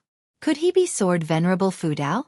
Once this thought occurred to him, LV Batian startled himself. He looked at Guan, meeting Guan's seemingly smiling gaze. LV Batian broke into a cold sweat as he thought about his actions over the years and the suggestions Guan had made. Many things finally clicked together. No wonder he said that he would never reach the unification realm in this lifetime. It turned out that he simply held the unification realm in contempt. Ji Hantian didn't think that much. He was just puzzled as to why Guan was so strong. After all, Guan was a house servant of the Ji family. Ji Hantian had investigated Guan early on and was certain of Guan's true identity. Could it be that the current Guan was not the same person he knew and had been replaced by a great cultivator? That was the only possibility. How could a junior of over 700 years old be so powerful? Even and Hao had not necessarily stepped into the Nirvana realm to this day. LV Batian took a deep breath and said, "Regarding your cultivation level, we won't disclose it and won't disturb your life." Ji Hantian came back to reality and quickly echoed him. No longer did he bear his usual haughtiness. In front of Guan, he appeared scared and apprehensive. Guan thought to himself that even if they had said something, it wouldn't matter, but the quietness was welcome. He spoke, "Drink the tea. This tea is a long-treasured favorite of mine." The 2 men nodded hastily, following up by picking up their tea, but their hands were trembling. 30 minutes later, the 2 men walked out of the attic, with Guan coming out to see them off. Long Qing, who was chatting with the Blood Prison Great Saint, turned his head to look and saw the sect leader and vice-sect leader bowing and scraping to his master, which caused him to frown. Guan watched as the 2 left and then turned to Long Qing with a smile. Without waiting for Long Qing to speak, he went straight back into his room and slammed the door shut with a bang. Long Qing opened his mouth, realizing that his master was intentionally avoiding him. It was understandable. Remembering how he used to boast about how strong his second master was in front of his master made his face burn with embarrassment. Elsewhere, LV Batian and Ji Hantian were traveling on clouds, conversing in low voices. "What should we do from now on?" Ji Hantian asked, his expression complex. He truly didn't know what to do with Guan. They could no longer treat him as a subordinate, but given their past relationship, he felt awkward about trying to flatter Guan directly. LV Batian looked towards the horizon and replied, "Pretend as if we know nothing of this, and from now on, treat well those who have a good relationship with him. After all, he has worked diligently for the Supreme Sect, and those who are on good terms with him must also have made significant contributions to the Supreme Sect. The Supreme Sect cannot let them go unrewarded." After hearing this, Ji Hantian's eyes lit up. He couldn't help but admire LV Batian. Indeed, there is a difference between the sect leader and the vice-sect leader. In the days that followed, the rumors about the Third Medicine Valley were suppressed, but in the hearts of the disciples in the valley, Guan had become a mysterious great cultivator. They worked even harder, hoping to gain Guan's favor. Time flew by. During the autumn, Yi Lan and Zhen Qin came to find Guan. The 2 women climbed upstairs and entered the room. "Master, we're now elders in the Hall of Elders of the subsect. Nowadays in the subsect, we're second only to 1 and above 10,000. Zhen Qin said excitedly.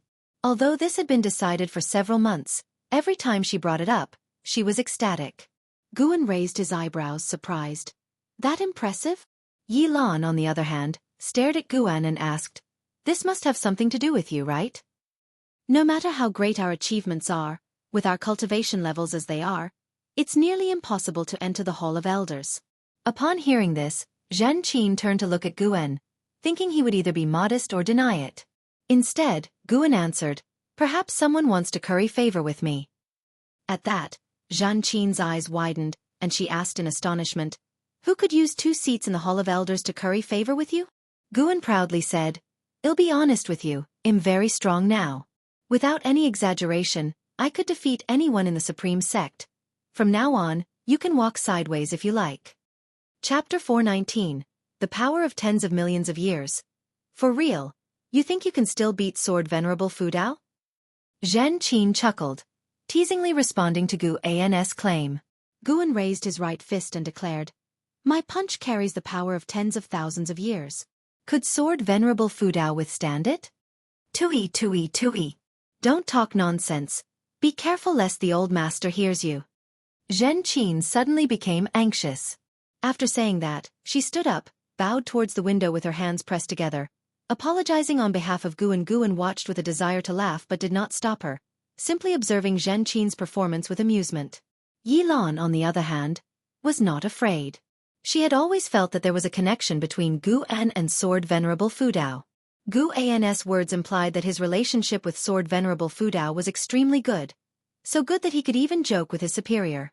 This made her quite happy.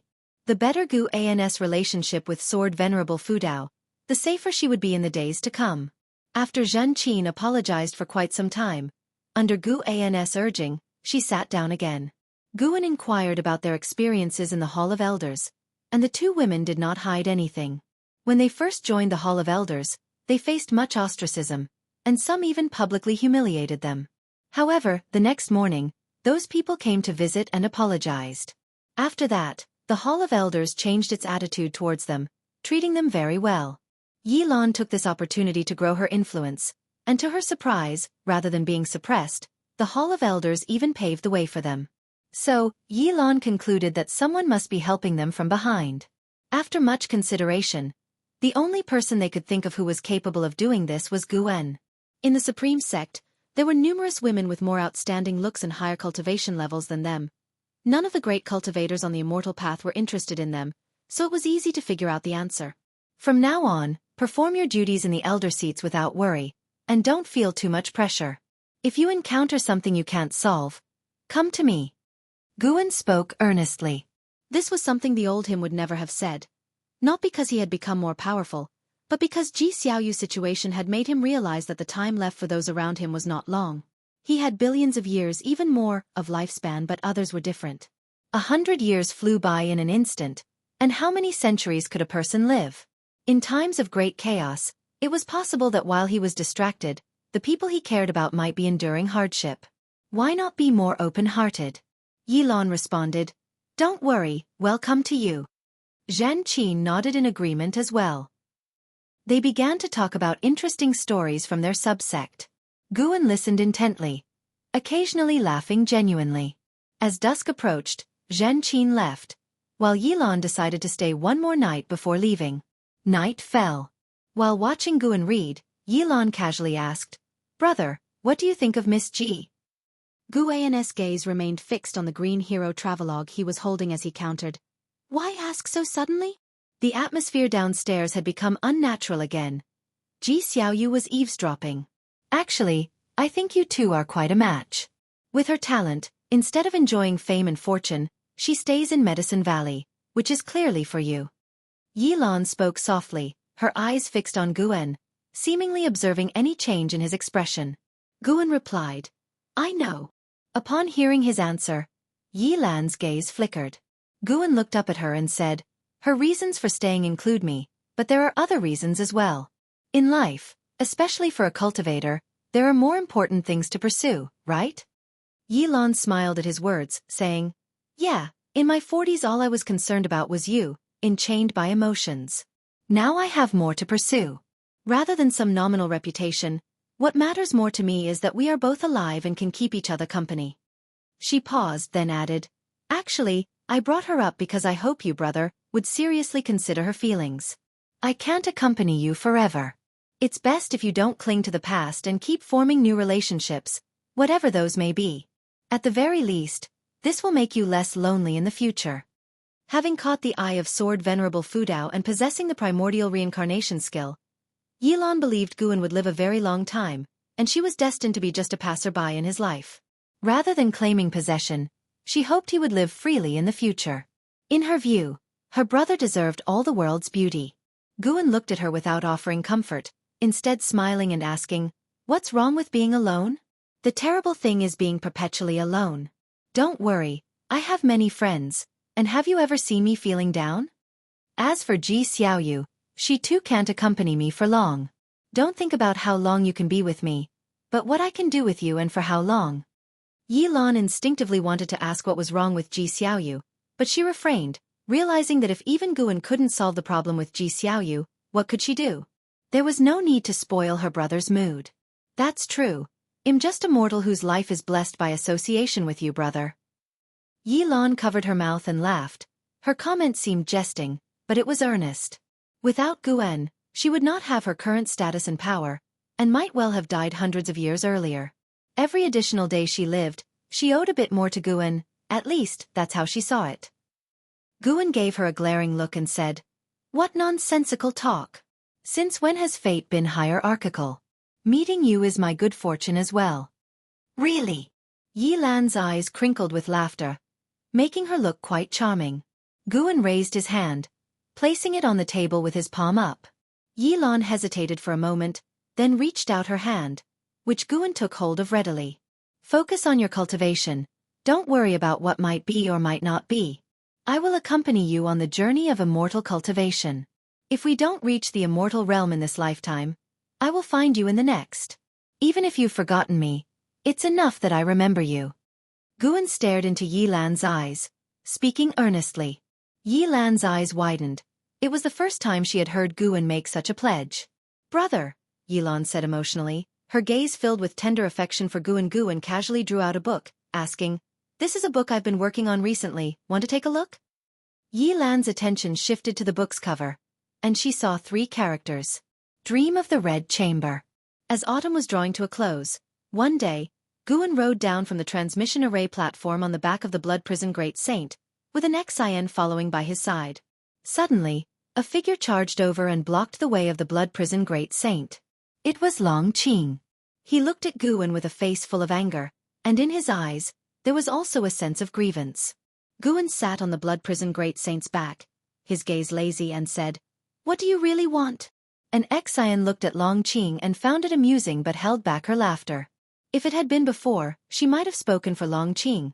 However, she had experienced Long Qing's swagger too, feeling that this youngster's temperament indeed needed tempering.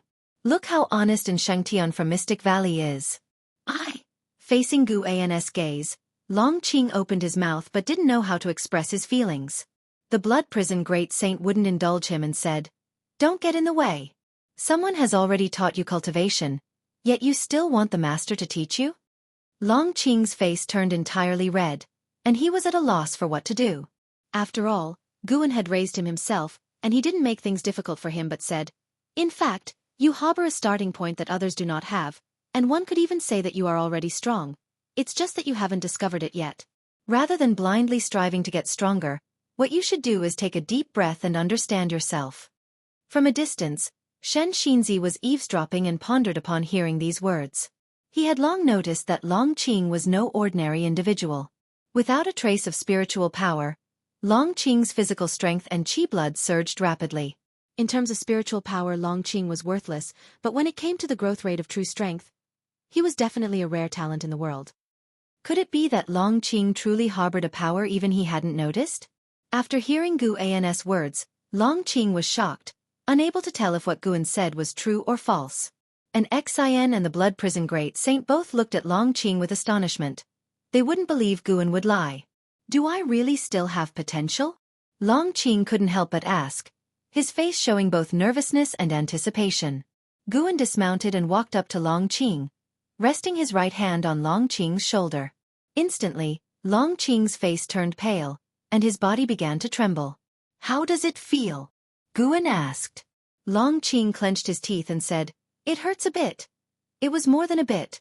He felt like his body was about to fall apart, but he couldn't show weakness in front of his master. He was puzzled in his heart and didn't know what his master was doing. Testing him? A smile appeared on Guan's face. As soon as he smiled, Long Qing's complexion turned deathly pale, and his body trembled even more violently, even his lips quivering. Large beads of cold sweat broke out on his forehead. At that moment, he felt his body no longer belonged to him. He even felt his body had decayed, as he lost sensation, and his mind went blank, devoid of all thoughts.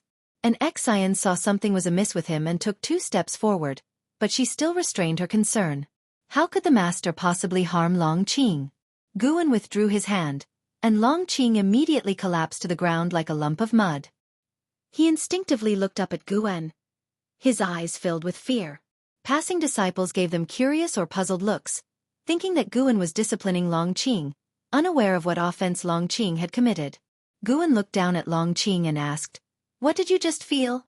Long Qing took deep breaths, struggling to raise his head, and said with an afraid look, I felt like I was about to die. But you didn't die. Guan stared at him with an indifferent gaze that made him feel afraid, causing him to subconsciously lower his head.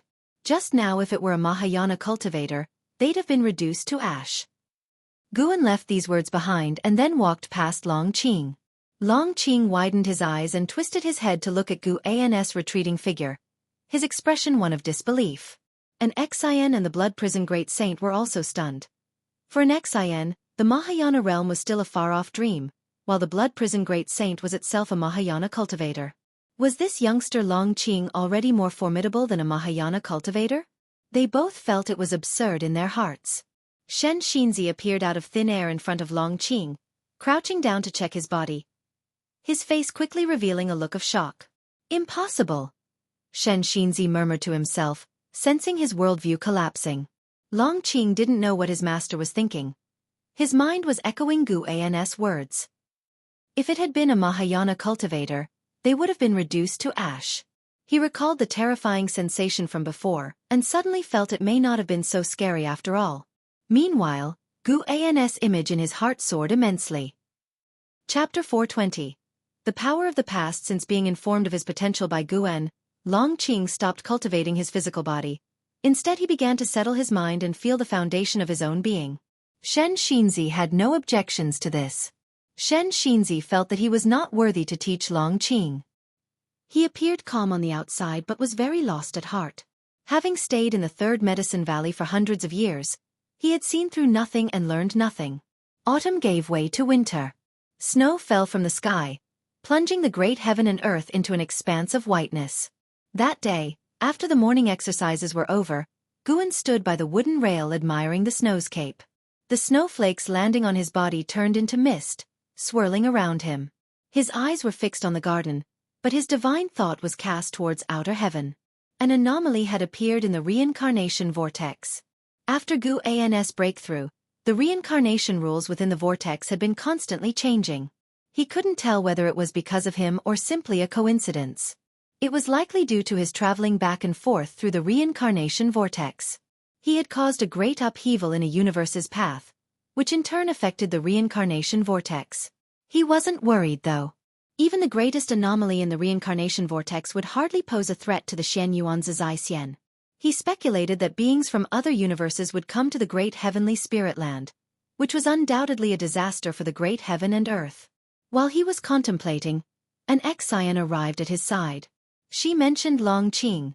The boy had been sitting still under the mystic pure tree for a month, and she was afraid he might go mad. It's fine, it's not been that long. Sometimes it's good to think things through, Guan said casually. Long Qing was born in the Nirvana realm. Guan had merely sealed his cultivation level. Now it seemed that Long Qing was rapidly growing stronger when, in fact, he was merely recovering his original strength. After hearing this, an Xian couldn't help but ask, Master, how high is his potential really? How does it compare to my senior and junior brothers? Guan replied, in terms of innate talent, he is stronger, but your senior brother has a sharper intuition. In Guan's eyes, what was truly terrifying about and how was his intuition? Not only did he cultivate quickly, but he also had an astonishing understanding of spells and divine skills. He had been imprisoned by the Immortal dynasty but had not delayed his cultivation at all, and he was not far from reaching the Nirvana realm. He even anticipated the commotion and how would cause in the Immortal dynasty once he reached the Nirvana realm and looked forward to it. That amazing? An Xian widened her eyes in astonishment. Before Guan had revealed Long Qing's potential, she had always had sympathy for him. What use was physical strength without spiritual power? Then why? An Xian asked cautiously. Guan glanced at her and chuckled. You're right, I'm intentionally forging him. Just as she thought. An Xian knew that Guan was an expert in the sealing technique. The Blood Prison Great Saint was an example. A mighty Mahayana being suppressed to such a state, and others were completely unaware of Guan's sealing methods. Suddenly, she felt relieved and said with a laugh, this kid is already arrogant enough. Without restrictions, he could make a huge mess indeed. Guan looked up, noticing that the reincarnation vortex was changing, expanding rapidly. While an Xian was still pondering Long Qing's temperament, figures emerged from the reincarnation vortex, all humanoid but with demonic qi, ghostly energy, and demon energy. They quickly lined up, turning their gaze towards the great heavenly spirit land. Their cultivation levels were high. Although none were free immortals, the weakest among them were Tao Void mysterious immortals. Guan could sense that free immortals were rushing here from the reincarnation vortex. He couldn't help but calculate the major trends of the world, and the images of the future came into his vision. He saw some troubling scenes. Destiny, ha! Guan thought to himself but outwardly nodded along with an Xian, talking about Long Qing. After a long while, an Xian bid her farewell and did not disturb Guan any further. Guan continued to watch outer heaven. He saw the Holy Court and the Immortal dynasty dispatch a large number of cultivators to investigate. The three forces coexisted under the outer layer of light without clashing, at least for the time being. Further probing would be needed later on. Guan turned and flew towards the outer gate city. He was preparing to release the immortal cultivation version of Dream of the Red Chamber, following the romance of the Three Kingdoms. Many in the immortal cultivation world awaited Pan-An's fine work with anticipation. Writing was no longer a source of profit for Guan. Instead, he was more interested in sharing and reminiscing, passing down the works of earth literature to the immortal cultivation world to have beings remember for him. An ancient hour later, Guan left the book collection hall under the respectful farewell of its disciples. He decided not to leave the city immediately, choosing instead to continue wandering the streets. Strolling through the streets was also his hobby. By glimpsing the cause and effect of passers-by, he could further enhance his understanding of fate and destiny. As always, Guan would encounter acquaintances. Although his mindset had changed, his attitude towards others had not. He remained friendly and enthusiastic. Gradually, Guan arrived near the heavenly repair platform. From a distance, he saw many people gathered around the heaven-cutting axe. Even on the platform, there was a heaven and earth flying immortal, who concealed his cultivation and appeared very ordinary, unable to draw attention, at least on the heavenly repair platform. Zuaijian stood steadfast beside the heaven-cutting axe, straight as a rod. Like a faithful devotee, he had not brought any benefit to Guan, but his dedication and perseverance moved him. After all, the stronger Zuaijian became, the more he underscored the might of the sword Venerable Fudao. Guan stepped onto the heavenly repair platform, making his way through the crowd towards the heaven-cutting axe. Even on the platform, Guan would encounter acquaintances, necessitating some small talk. By the time he reached the heaven-cutting axe, half an incense stick's time had passed. Zuaijian saw Guan and smiled, a rare sight on his stern face. He greeted Guan proactively, asking, "What brings you here today?" Guan replied, "I've been to the book collection hall." Zuaijian's eyes lit up as he asked, "Could it be a new book?" He knew that Guan was the author of Investiture of the Gods, of which he was a dedicated reader. It was the work he read the most, but he also greatly enjoyed Journey to the West and Romance of the Three Kingdoms. Guan did not conceal anything and nodded in response, which thrilled Zuaijian. At that moment, a cultivator who had been trying to pull out the heaven-cutting axe failed. He released his grip, stepped back 3 paces, and remarked with emotion, "The legacy of Sword Venerable Fudao truly is not easy to obtain. Even I, a wandering immortal, could not succeed." Wandering immortal. A stir went through the crowd, and someone complained in a low voice, Can this legacy really be obtained by someone?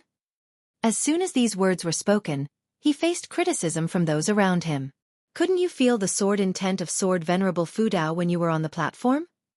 That's right, even if you can't obtain Sword Venerable Fudao's legacy, at least you can experience his sword intent, which is a great honor. Sword Venerable Fudao is so formidable. If his legacy were obtained within a few hundred years, it wouldn't seem as precious. That just means the fated person hasn't arrived yet. I really look forward to that day. When it comes, the commotion caused by the heaven-cutting axe will surely shake heaven and earth. Guan listened to the discussions around him and reflected inwardly. Was he being too harsh?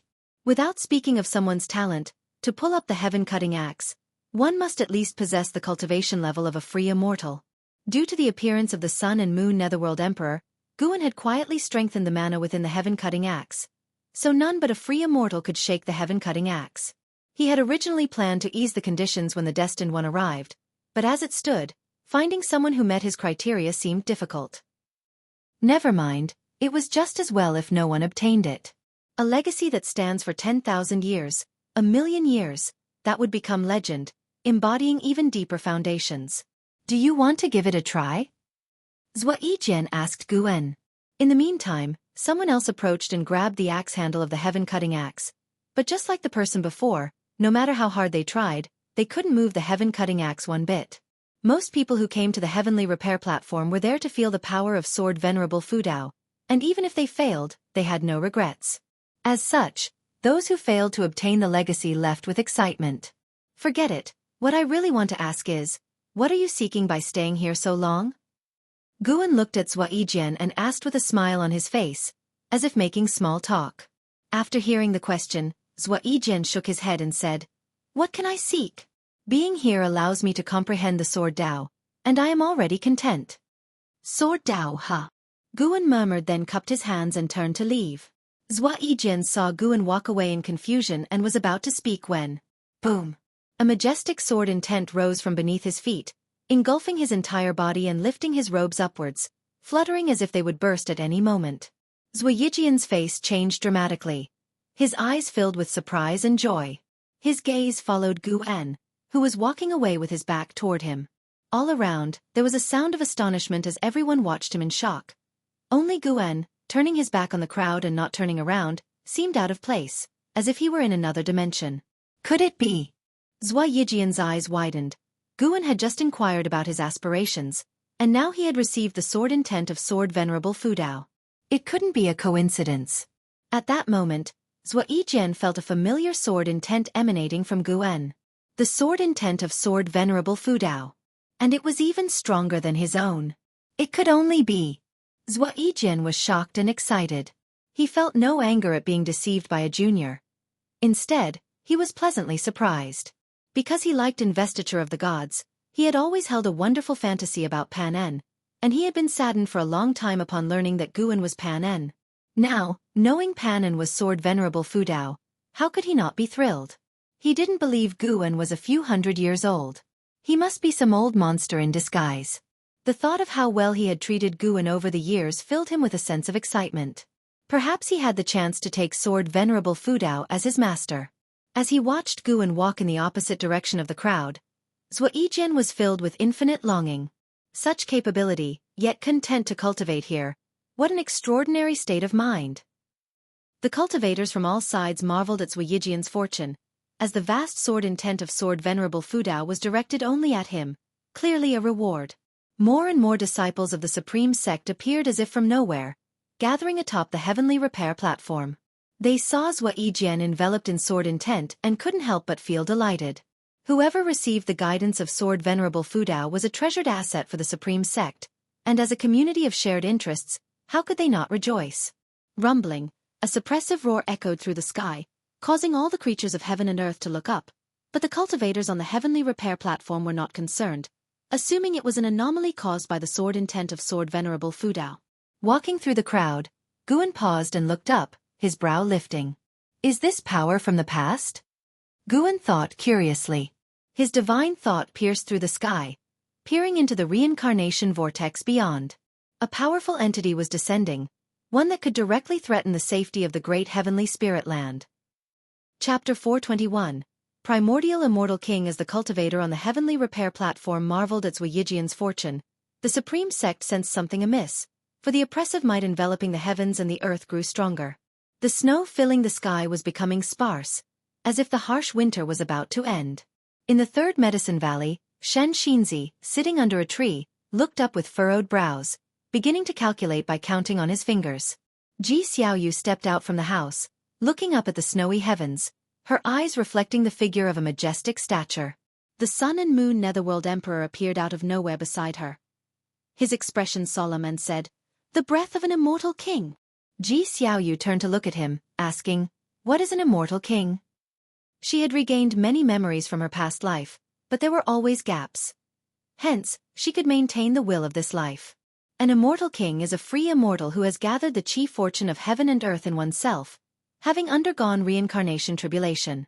Their mana is said to penetrate the heavens and be unmeasurable, said the Sun and Moon Netherworld Emperor, looking up with a serious expression on his face. He continued, "The aura of this immortal king is off. There's a strong scent of death."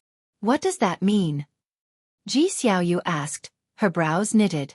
"I'm not sure, but one thing is certain, the great heavenly spirit land is facing a great disaster." The Sun and Moon Netherworld Emperor took a deep breath, his eyes flickering, seemingly deep in thought. After hearing this, Ji Xiaoyu shifted her gaze back to the sky, observing the strange phenomena above. The snow melted, the clouds churned, and the sky gradually darkened, the oppressive atmosphere between heaven and earth intensifying, making more and more beings feel uneasy. Guan watched for a while, then walked toward the edge of the heavenly repair platform. Zhua Yijian was still absorbing the sword intent refinement from Sword Venerable Fudao, his thoughts being drawn into a state of path enlightenment, forgetting about external matters. When Guan descended from the heavenly repair platform, the disciples of the Outer Gate City finally noticed the anomalies in the sky. At the same time, in outer heaven, in the void, figures knelt, facing the reincarnation vortex, which had grown larger than ever, with a majestic figure radiating light appearing faintly visible in the darkness at the center of the vortex. Before this figure, all the powerful figures under the reincarnation vortex seemed insignificant. The cultivators from the Immortal Dynasty and Holy Court who rushed here changed their expressions drastically at the sight of the figure in the reincarnation vortex. What is that? Such a terrifying aura. How high must his cultivation level be? Be careful, everyone, that figure is neither human nor demon, it must be an evil spirit. Could it be a heavenly demon? But why wouldn't they come from the silent destruction domain? Why do I feel this figure look somewhat familiar, as if I've seen it somewhere before? As the two factions of beings discussed, they held their Dharma treasures, ready for battle. The figures kneeling under the reincarnation vortex all looked up, their eyes intently fixed on the figure within the vortex, their expressions filled with fervor. Suddenly, an immortal spirit from the Immortal Dynasty burst out shouting, "The primordial immortal king!" At this utterance, the side of the Immortal Dynasty was in uproar, the immortal spirits greatly shocked, their gazes towards the reincarnation vortex filled with disbelief. On the side of the Holy Court, a few strong cultivators who had heard of the name of the primordial immortal king also showed a look of horror. All celestial ranks returned to the Holy Land. A commanding voice echoed in the void, and upon hearing it, the cultivators of the Holy Court turned around and left. Within 3 breaths, all the cultivators of the Holy Court had returned to the great heavenly spirit land. Seeing this, the immortal spirits became increasingly agitated. Is it truly the primordial immortal king? He's still alive. So Yuanshu ancestor created the reincarnation vortex to welcome the primordial immortal king. No, don't you feel that something is off about his aura? But that is the primordial immortal king. No matter what form he takes, he is forever the immortal king of our immortal dynasty. How many years has it been since the birth of the Holy Court? The immortal dynasty has not seen a true unifier of the world. The immortal spirits were overtaken with excitement, though a few showed worried expressions on their faces. Just then, the primordial immortal king within the reincarnation vortex began to move. He slowly emerged from the darkness, a terrifying aura reminiscent of an ancient demon god surging from the vortex, unstoppable like a river bursting its banks. The immortal spirits within the void fell silent, merely staring at him in shock. Holy Court, on a grand hall. The holy minister stood before the holy throne, looking up at the starry sky, his brow furrowed, and his gaze stern. Around him stood numerous figures, all second-rank celestial beings of the Holy Court, the holy gods. Each one a divine thought-true immortal. An old woman dressed in a white-lit feathery robe spoke up. Holy Minister, the arrival of the primordial immortal king is surely directed at us. Regardless of why he has resurrected, we must devise a strategy. The other holy gods agreed, their demeanor calm but their words clearly filled with apprehension towards the primordial immortal king. With the primordial immortal king, the immortal dynasty now had 3 free immortals. In terms of top-tier strength, the Holy Court was now completely outclassed by the immortal dynasty. How could they not feel alarmed? Over the years, although the Holy Court had withstood the onslaughts of the immortal dynasty, anyone with clear sight could see that the Holy Court could not turn the tide and decisively defeat the immortal dynasty within a short period. Now with the emergence of the primordial immortal king, what would happen next was foreseeable. The holy minister with a stern face said, "What strategies do you propose, my lords?" Upon hearing this, the holy gods suddenly fell silent. Facing a free immortal, any plan was meaningless. Only a free immortal could confront another free immortal. One of the holy gods looked at the holy minister and asked, "When will you begin your breakthrough?" The holy minister had been preparing to break through to a free immortal status, but such a matter could not be rushed. It required ample preparation, and for the holy minister, this tribulation crossing was a life-or-death challenge, naturally not to be undertaken lightly. The holy minister looked at him and said, "If not for some people shirking their responsibilities, I might have already succeeded in my tribulation crossing. We are all contributing to the Holy Court. I don't know why some clutch onto their chi fortune so tightly, either in seclusion unable to act rashly, or having just released it, unable to retrieve it immediately." He wanted to leverage the entire chi fortune of the Holy Court for his breakthrough, but once chi fortune was linked with a person, it could not be withdrawn easily. Losing chi fortune would disturb the mind and bring ominous luck. This could not be forced and must be discussed thoroughly with the higher and lower echelons of the Holy Court, to draw out some of the chi fortune without causing the collapse of the Holy Court. Moreover, the Holy Court was still contending with the immortal dynasty. Faced with the holy minister's interrogation, that holy god turned pale and did not make a sound. Another holy god spoke up, "It's too late even for the holy minister to make a breakthrough now. What we need is a free immortal who can join the fight immediately." An old man with a wooden staff stroked his beard and asked, "Are you referring to Sword Venerable Fudao?" Silence descended upon the great hall, the holy gods then turning their gaze towards the holy minister, causing him to furrow his brow. The holy minister cursed inwardly. If Sword Venerable Fudao had been so easy to convince, he would have joined the Holy Court long ago. Knowing that Sword Venerable Fudao might possess the cultivation of a free immortal, while the holy minister was pleased and relieved, he was also wary. A free immortal who would not reveal his true identity, who wouldn't rethink their assumptions. Chapter 422. I give you a chance with a knife. As the holy minister hesitated, the primordial immortal king stepped out of the reincarnation vortex and presented his image before the immortal spirits. The primordial immortal king had a towering figure, his clothes worn and tattered, and the upper body was left with only strips of cloth drifting slightly. His long hair was spread over his shoulders, emitting a wild and fierce aura.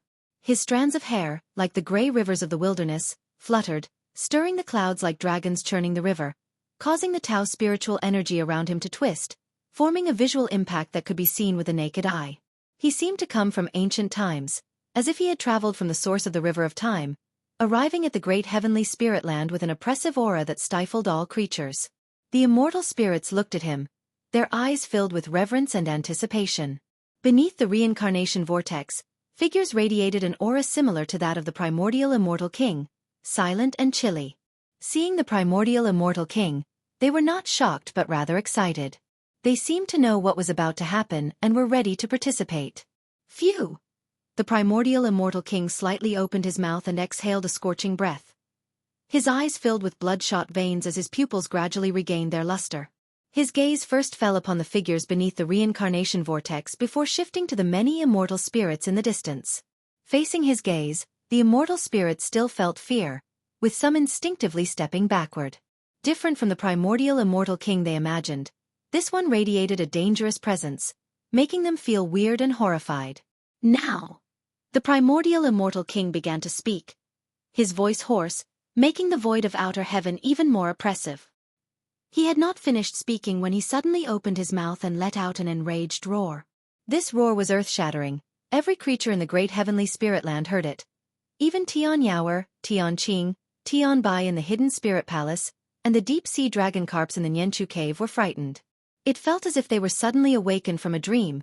The roar of the primordial immortal king, not just a sound wave but a soul impact. Hearing his roar, all beings felt fear, unable to calm themselves. Creatures on land saw the afterimage of the primordial immortal king in the sky, akin to a mirage. His enormous roaring figure casting an oppressive presence that made their hearts skip.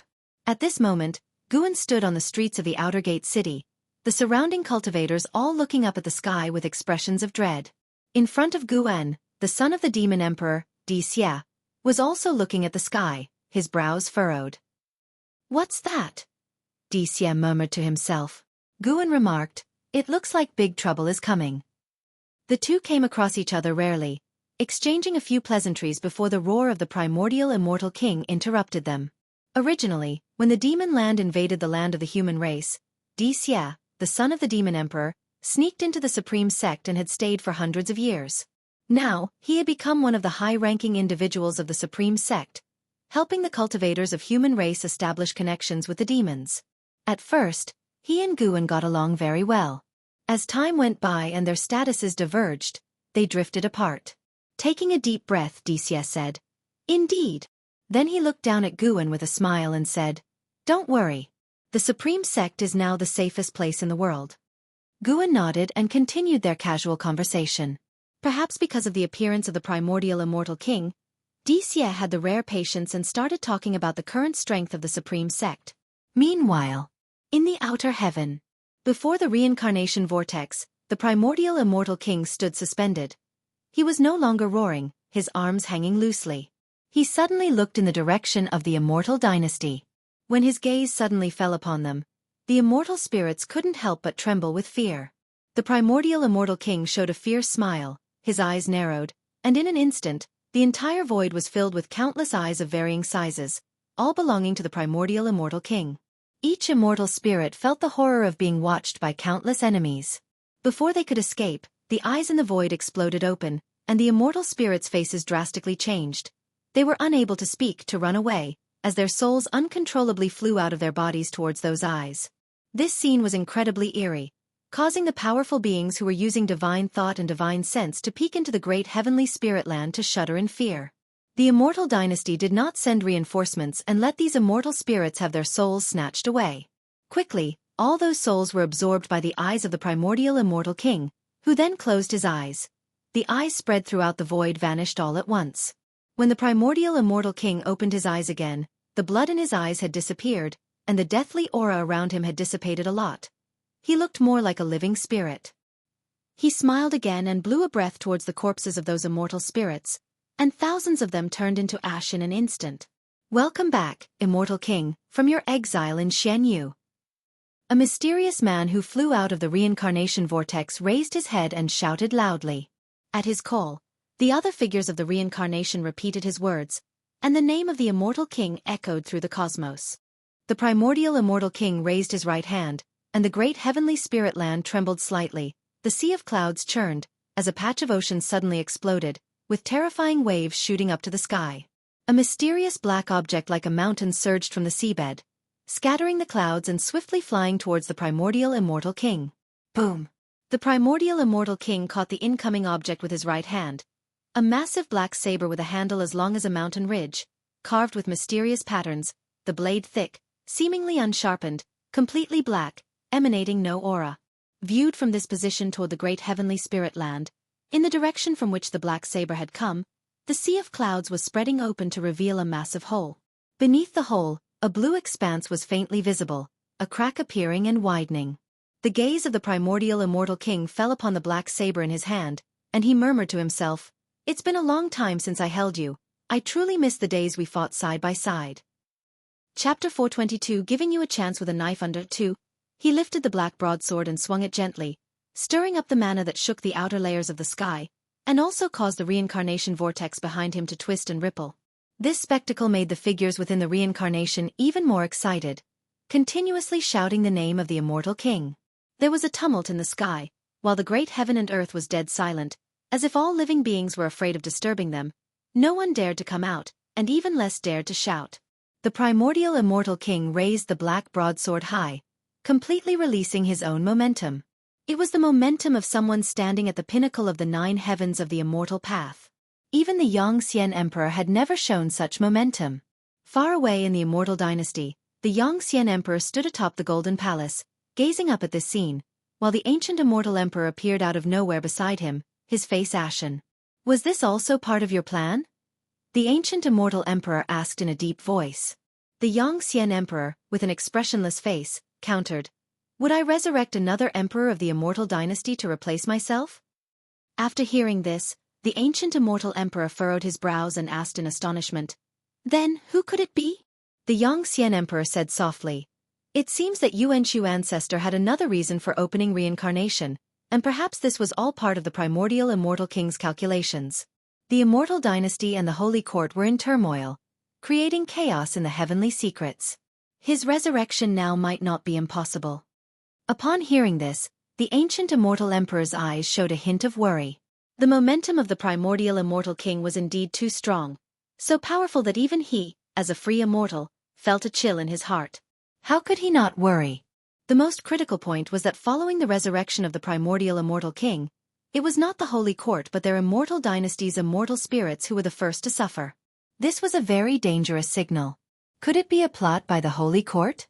But that shouldn't be. How could they achieve such a feat? The ancient immortal emperor muttered to himself. The Yongxian emperor did not reply, but in his eyes, there was no sign of worry. Instead, there was a will to fight.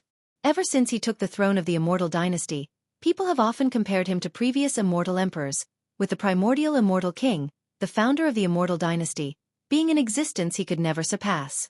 He had more than once imagined, if he and the primordial immortal king existed in the same era, who would have the last laugh? He was full of confidence in himself, even when facing the long unbeatable Shangtian. He was confident, for he was much younger than Shangtian. Even though the primordial immortal king's current momentum was strong, the Yongxian emperor did not fear, his heart burning with fighting spirit.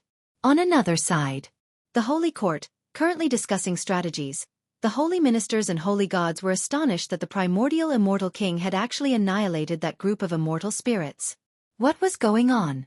One of the holy gods looked towards the holy minister and couldn't help but ask, "Was this your arrangement?" The holy minister looked towards the sky, shook his head slightly and said, "It has nothing to do with me. I fear that changes are about to arise." Upon hearing this, the holy gods became even more puzzled. They did not feel the delight but rather a sense of unease. Who, after all, was behind all this? In front of the reincarnation vortex, after the primordial immortal king felt the power of the black broadsword, his left hand reached towards his head. There is still something missing. The primordial immortal king muttered to himself, his gaze following to the great heavenly spirit land. His eyes fixing there, the corners of his mouth lifting, and then he vanished into thin air. The supreme sect, within the outer gate city. Guan was listening with great interest. With the information obtained from Dixie's mouth, the supreme sect had indeed become powerful, even extending a vast network of relationships overseas. It all revolved around one person. Sword Venerable Fudao. Overseas powers, out of respect for Sword Venerable Fudao, responded very enthusiastically to the supreme sect's attempts at forging alliances. Especially after Sword Venerable Fudao took action, this enthusiasm rose to a whole new level. Dixie was about to recount last year's battle on Golden Scorpion Island, where the supreme sect had established no small reputation, proving that, even without Sword Venerable Fudao's intervention, their strength was formidable. Boom! A figure descended from the sky, crashing down onto the street behind Guan, sending stones flying, and cultivators nearby were blown away. Guan's robe, too, was fluttered by the blast. Dixie's pupils suddenly dilated.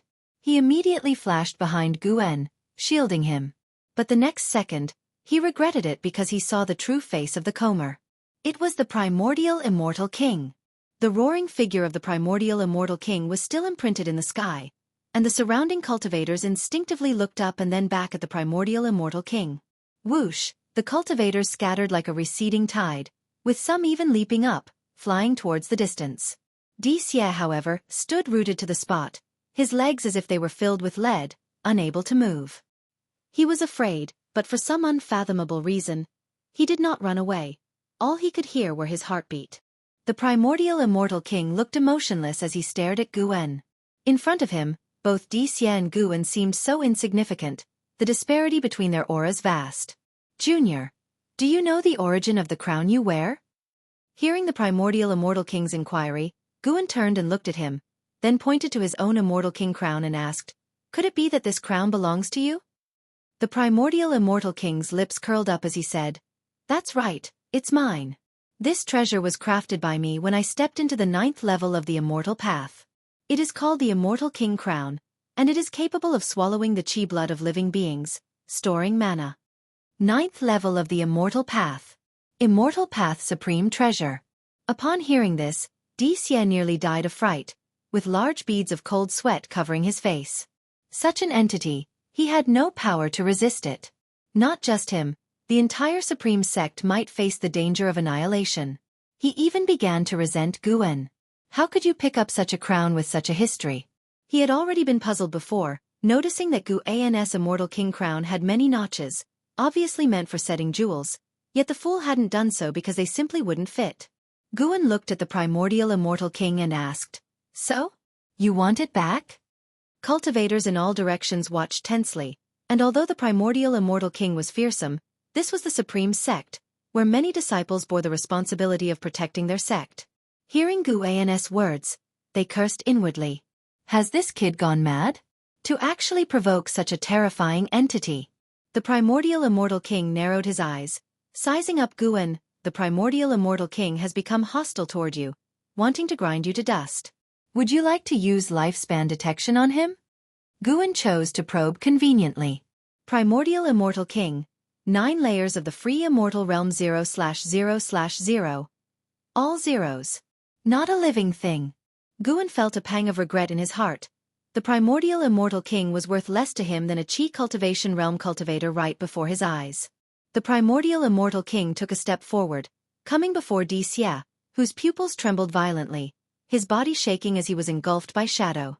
Looking down at Dixie, the primordial immortal king said coldly, "Mortal, you seek to block my path?" In the distance, figures appeared, all great cultivators of the supreme sect, including the 9-finger divine lord and Shen Xinzi. They looked at the primordial immortal king, their hearts pounding with fear. Such a terrifying aura. Who exactly is this person? Dixie was unrecognizable compared to his usual self, appearing so bedraggled.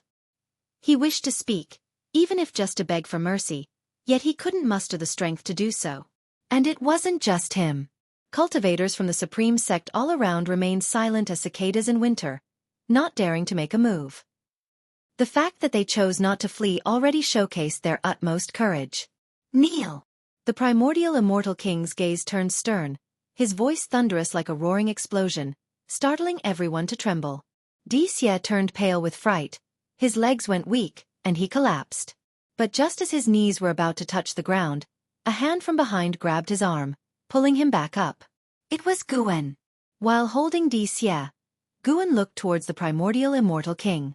The 9-finger divine lord, perched on a rooftop afar, was secretly shocked. Who in the world was this kid?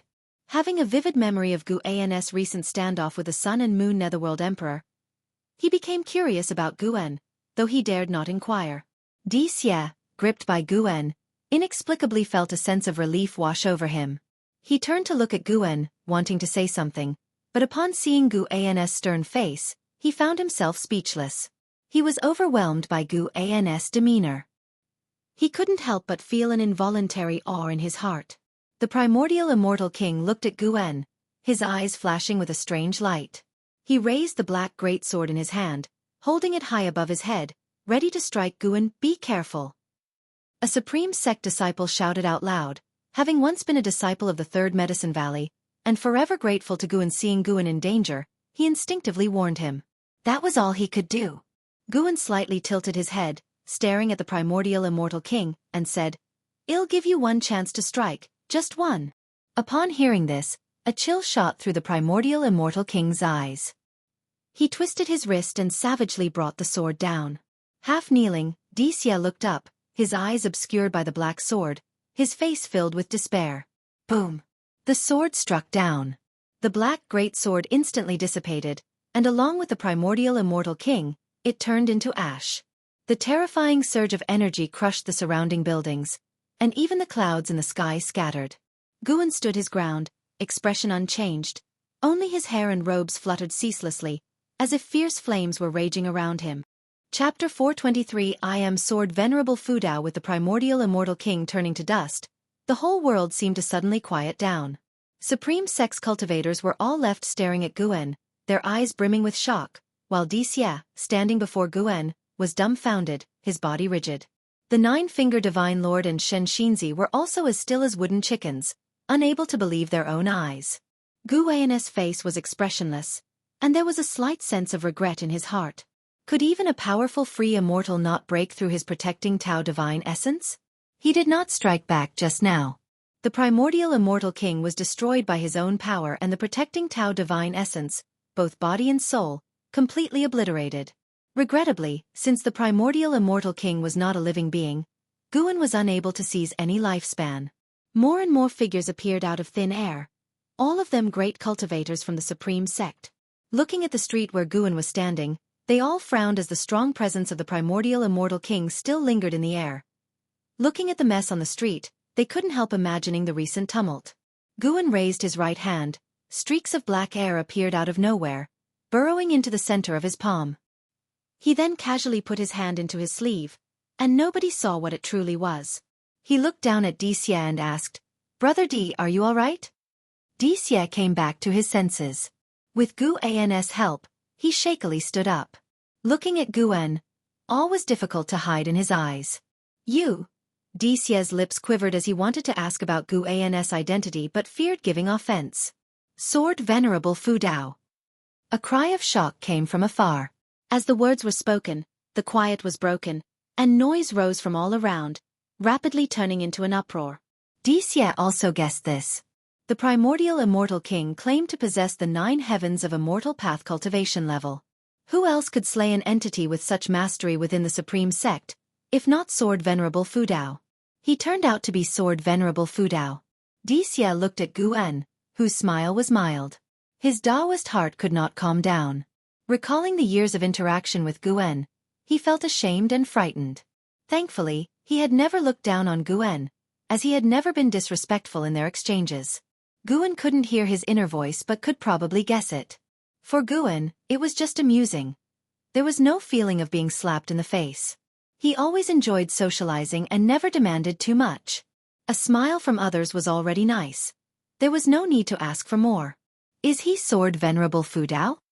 No, it's more likely that Sword Venerable Fudao protected him. Indeed, we didn't see him take action. It must have been Sword Venerable Fudao who acted. That man is Guan, the Valley Master of the Third Medicine Valley. Go, chess and Gamoku were all invented by him. I know him. He definitely isn't Sword Venerable Fudao. I've also known him for hundreds of years. He is extremely kind-hearted. Perhaps he has met Sword Venerable Fudao, who is incognito, so Sword Venerable Fudao came to his aid. I wonder if that guy just now is dead. As more and more disciples began to talk, the tone quickly changed. With the voices of people familiar with Guan speaking up, many believed that it was Sword Venerable Fudao who had protected Guan, not that he was Sword Venerable Fudao himself. Of course, some still thought that Guan was Sword Venerable Fudao, because he was too composed in the face of the primordial immortal king. Even if he was not Sword Venerable Fudao, he must have a close relationship with him. Otherwise, he could not be so fearless. LV Baitian, Ji Hantian, Gu Zong, and other high-ranking members also appeared one after another.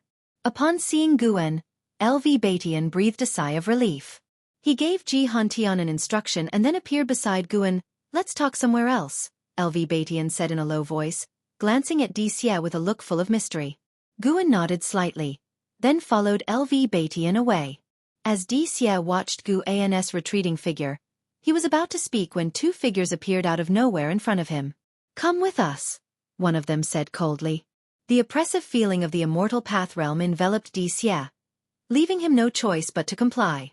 The street was quickly sealed off, the spectators were dispersed, the celestial phenomenon above and the remaining clouds gradually disappeared, and the snow continued to fall. Streams of shooting stars lit up the sky, figures emerging from the reincarnation vortex. They were descending into the great heavenly spirit land everywhere. Is it over? What happened? The ancient immortal emperor asked, furrowing his brows, still alone with the Yongxian emperor in the great hall. Yongxian emperor also sensed that the presence of the primordial immortal king had abruptly ceased. He pondered and said, "Probably Sword Venerable Fudao made a move." The place of the primordial immortal king's descent, Yongxian emperor would not forget. That was a place that brought shame to the immortal dynasty. Slain by Sword Venerable Fudao, a powerful heavenly spirit, the immortal dynasty dared not seek revenge, a situation that naturally caused extreme dissatisfaction within its ranks, towards the higher-ups, and towards Yongxian emperor. Although Yongxian emperor was wary of Sword Venerable Fudao, he did not expect Sword Venerable Fudao to cause the momentum of the primordial immortal king to vanish so quickly. Taizong continent. What exactly happened there? Yongxian emperor suddenly wanted to take a trip there. At this moment, not only he but even the holy minister of the holy court wished to visit the supreme sect.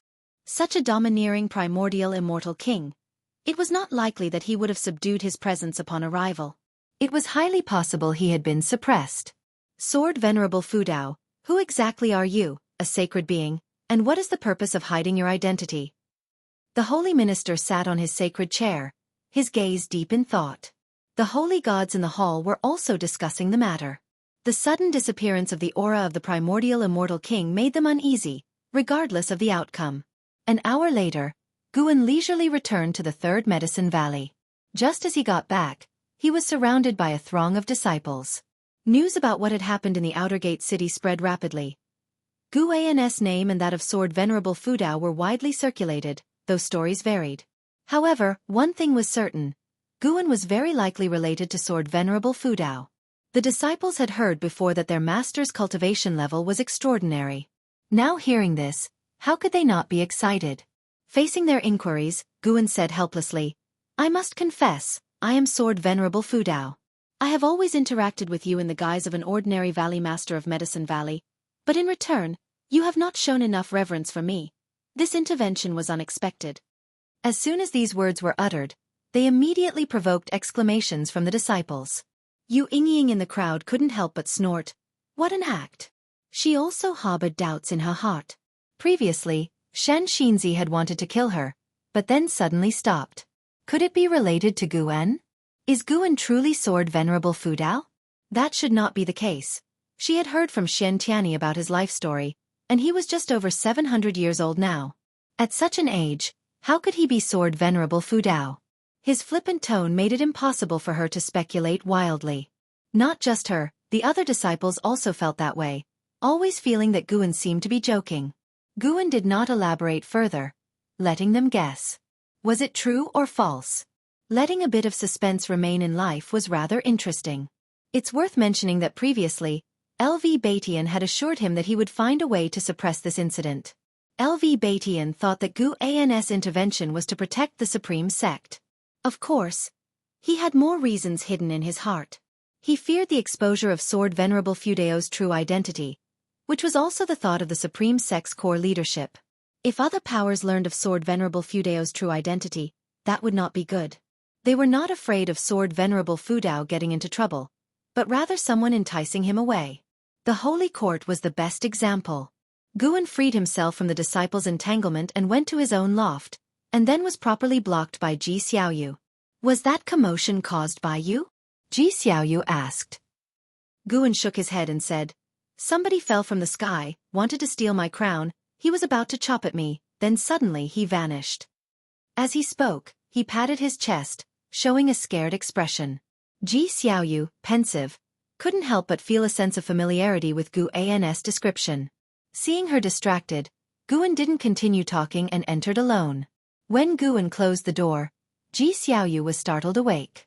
She turned her head to look at the second-floor door, her eyes filled with disbelief. Could it be the Heaven and Earth Path Gang? Even so, to think of extinguishing such an existence. Ji Xiaoyu was filled with shock, Guan becoming incredibly mysterious in her mind. As time passed, the incident at the Outer Gate city quickly spread, and even with the efforts of the supreme sect to suppress it, the name couldn't be stopped. Various powers heard of one name. Guan. After returning to his room, Guan took up the Green Hero Travelogue. He could feel that the followers of the primordial immortal king had all descended to the mortal world, and they were going to bring disaster. He had no interventionist ideas. Because this disaster would cause the immortal dynasty and the holy court to temporarily cease hostilities, which was actually a good thing. The immortal dynasty and holy court's war affected even more creatures. Moreover, with Gu An's current insight into the laws of fate and karma, he could see farther calamities. No matter how he intervened, the fate of the great heavenly spirit land would never disappear permanently. There is birth and death, fortune and misfortune. These are the laws of all things in great heaven and earth. After the extinguishing of the primordial immortal king, the winter snow fell even heavier. In the following days, more and more people came to the Third Medicine Valley for go games and visits to see Gu and didn't meet with strangers. He continued to linger in his various medicine valleys, harvesting medicinal herbs. When he went to the Nianchu cave, Tian Yaoer and the other two girls inquired about the roaring of the primordial immortal king. He comforted them briefly and then began to give them guidance in their cultivation. Life was quite busy. Apart from picking medicinal herbs, Guan also had to teach Tian Yaoer, Tian Qing, Tian Bai, and an Xian. Aside from that, he had to take time to cultivate and nurture his body. In the blink of an eye, the Spring Festival arrived. On the morning of the Spring Festival, Guan made a trip to the intersect city, drinking with Wu Ju at an inn while listening to a storyteller talk about overseas matters. That immortal Lord Qin is said to be an ancient great power from 10 million years ago, resurrected from reincarnation, needing to devour the souls of countless immortal cultivators to reconstruct his body. The storyteller's tone was filled with emotional provocation. Even Guan and Wu Ju were captivated by his words. Wu Ju turned his head to look at Guan, curiously asking, "What exactly is your relationship with Sword Venerable Fu Dao?" Guan glanced at him and said, "I am Sword Venerable Fu Dao." "What do you mean by what relation? How could that be? I've watched you grow from the Foundation Establishment realm to today. If you are Sword Venerable Fu Dao, then I must be the Yongxian Emperor." Wu Ju exclaimed with wide eyes. Gu An's gaze followed to the stairway entrance. Someone was coming up. Yongxian Emperor, Free Immortal Realm Level 16, 908, 922/50, 000, 000/100, 000, 000. Chapter 424. Giving face to seniors over 6 million years old, a free immortal. A lifespan of 50 million years. The ultimate lifespan of 100 million years. Truly worthy of being the current lord of the immortal dynasty. Guan looked at Yongxian Emperor and felt deeply moved as these numbers demonstrated the emperor's formidable power. Wu Ju continued to refer to himself as the Yongxian Emperor, oblivious to the true Yongxian Emperor approaching. The Yongxian Emperor, dressed in a purple robe with a handsome face, exuded a transcendent aura even without donning the golden robe and crown of an immortal emperor. His eyes were particularly bright and piercing, his brows hardly concealing his pride. The arrogance nurtured over millions of years made him unforgettable at a glance. The Yongxian Emperor did not glance around the second floor, his gaze fixed directly on Guan. He walked towards Guan, reaching Wu Ju's side, and upon hearing the name Yongxian Emperor mentioned, he remained unperturbed. Looking at Guan, he extended his hand in greeting and said, "Taoist friend, may I sit and chat with you?" Guan glanced at him and nodded slightly, following which the Yongxian Emperor sat down. Wu Ju observed the Yongxian Emperor, sensing an extraordinary poise in him. "Do you know each other?" Wu Ju curiously asked, aware of Gu An's strong networking skills and friendships across the supreme sect, which he greatly admired. Before displaying his talent, he had not one friend. Guan replied, "We do not know each other, but to meet is fate, is it not?" Upon hearing this, the Yongxian Emperor smiled and nodded in agreement. Guan waved his right hand, and a jug of wine rose up, settling gently in front of the Yongxian Emperor. "Drink this jug of wine, and see if you would like to be friends with us," Guan said nonchalantly. Previously, when Qiu Shi Immortal Lord had come to trouble him, even if not arranged by the Yongxian Emperor, as the Lord of the Immortal Dynasty, he couldn't disassociate from the causal relations. The Yongxian Emperor narrowed his eyes upon hearing this. Naturally, he wasn't going to drink the wine, but Gu An's intention was to constrain him. Facing Gu An, he could only discern that Gu An's cultivation level was in the nascent soul realm, unable to spot any loopholes. If Gu An truly was Sword Venerable Fudao, their gap in cultivation level was undoubtedly enormous. He hesitated for a moment before opening the jug and lifting it, beginning to drink heartily. Wu Ju looked skeptically between Gu An and the Yongxian Emperor, witnessing for the first time Gu An putting someone in a difficult position. Who is this person? Could he be a scion of a family that had offended Gu An? The Yongxian Emperor drank swiftly, and once he set down the jug, Gu An picked up a new one and began drinking alone. Seeing this, any trace of discomfort in the Yongxian Emperor's heart instantly dissipated, a smile appearing on his face. Adversaries should resolve and not agitate conflicts. He and Sword Venerable Fudao had no direct enmity. Qiushi Immortal Lord had acted rashly. Although this incident had cost him face, Sword Venerable's power was enough for him to concede some face. Though he was proud and considered his talent unparalleled in the world, he was only several million years old, and beings like Sword Venerable Fudao had likely lived tens of millions, or even hundreds of millions of years. He should yield some respect to his predecessor. After finishing his drink, Gu An put down the jug and started making casual conversation with the Yongxian Emperor. The two tactfully avoided revealing their true identities, acting as if genuinely curious about each other. Wu Ju joined in, guided by Gu An, and they returned to discussing the Yongxian Emperor. Wu Ju admired the Yongxian Emperor, who had faced interventions from the Holy Court during his tribulation crossing and had boldly initiated war. Perhaps it was a calculated move, but it was done openly, which he liked about the Yongxian Emperor. For some reason, Gu An felt like he was being scolded. Little bastard, who says he isn't straightforward and honorable? The Yongxian Emperor, however, was all smiles, finding Wu Ju more and more agreeable. The three drank and chatted, growing familiar with one another, when Gu An sighed, I feel like we were born in the wrong era.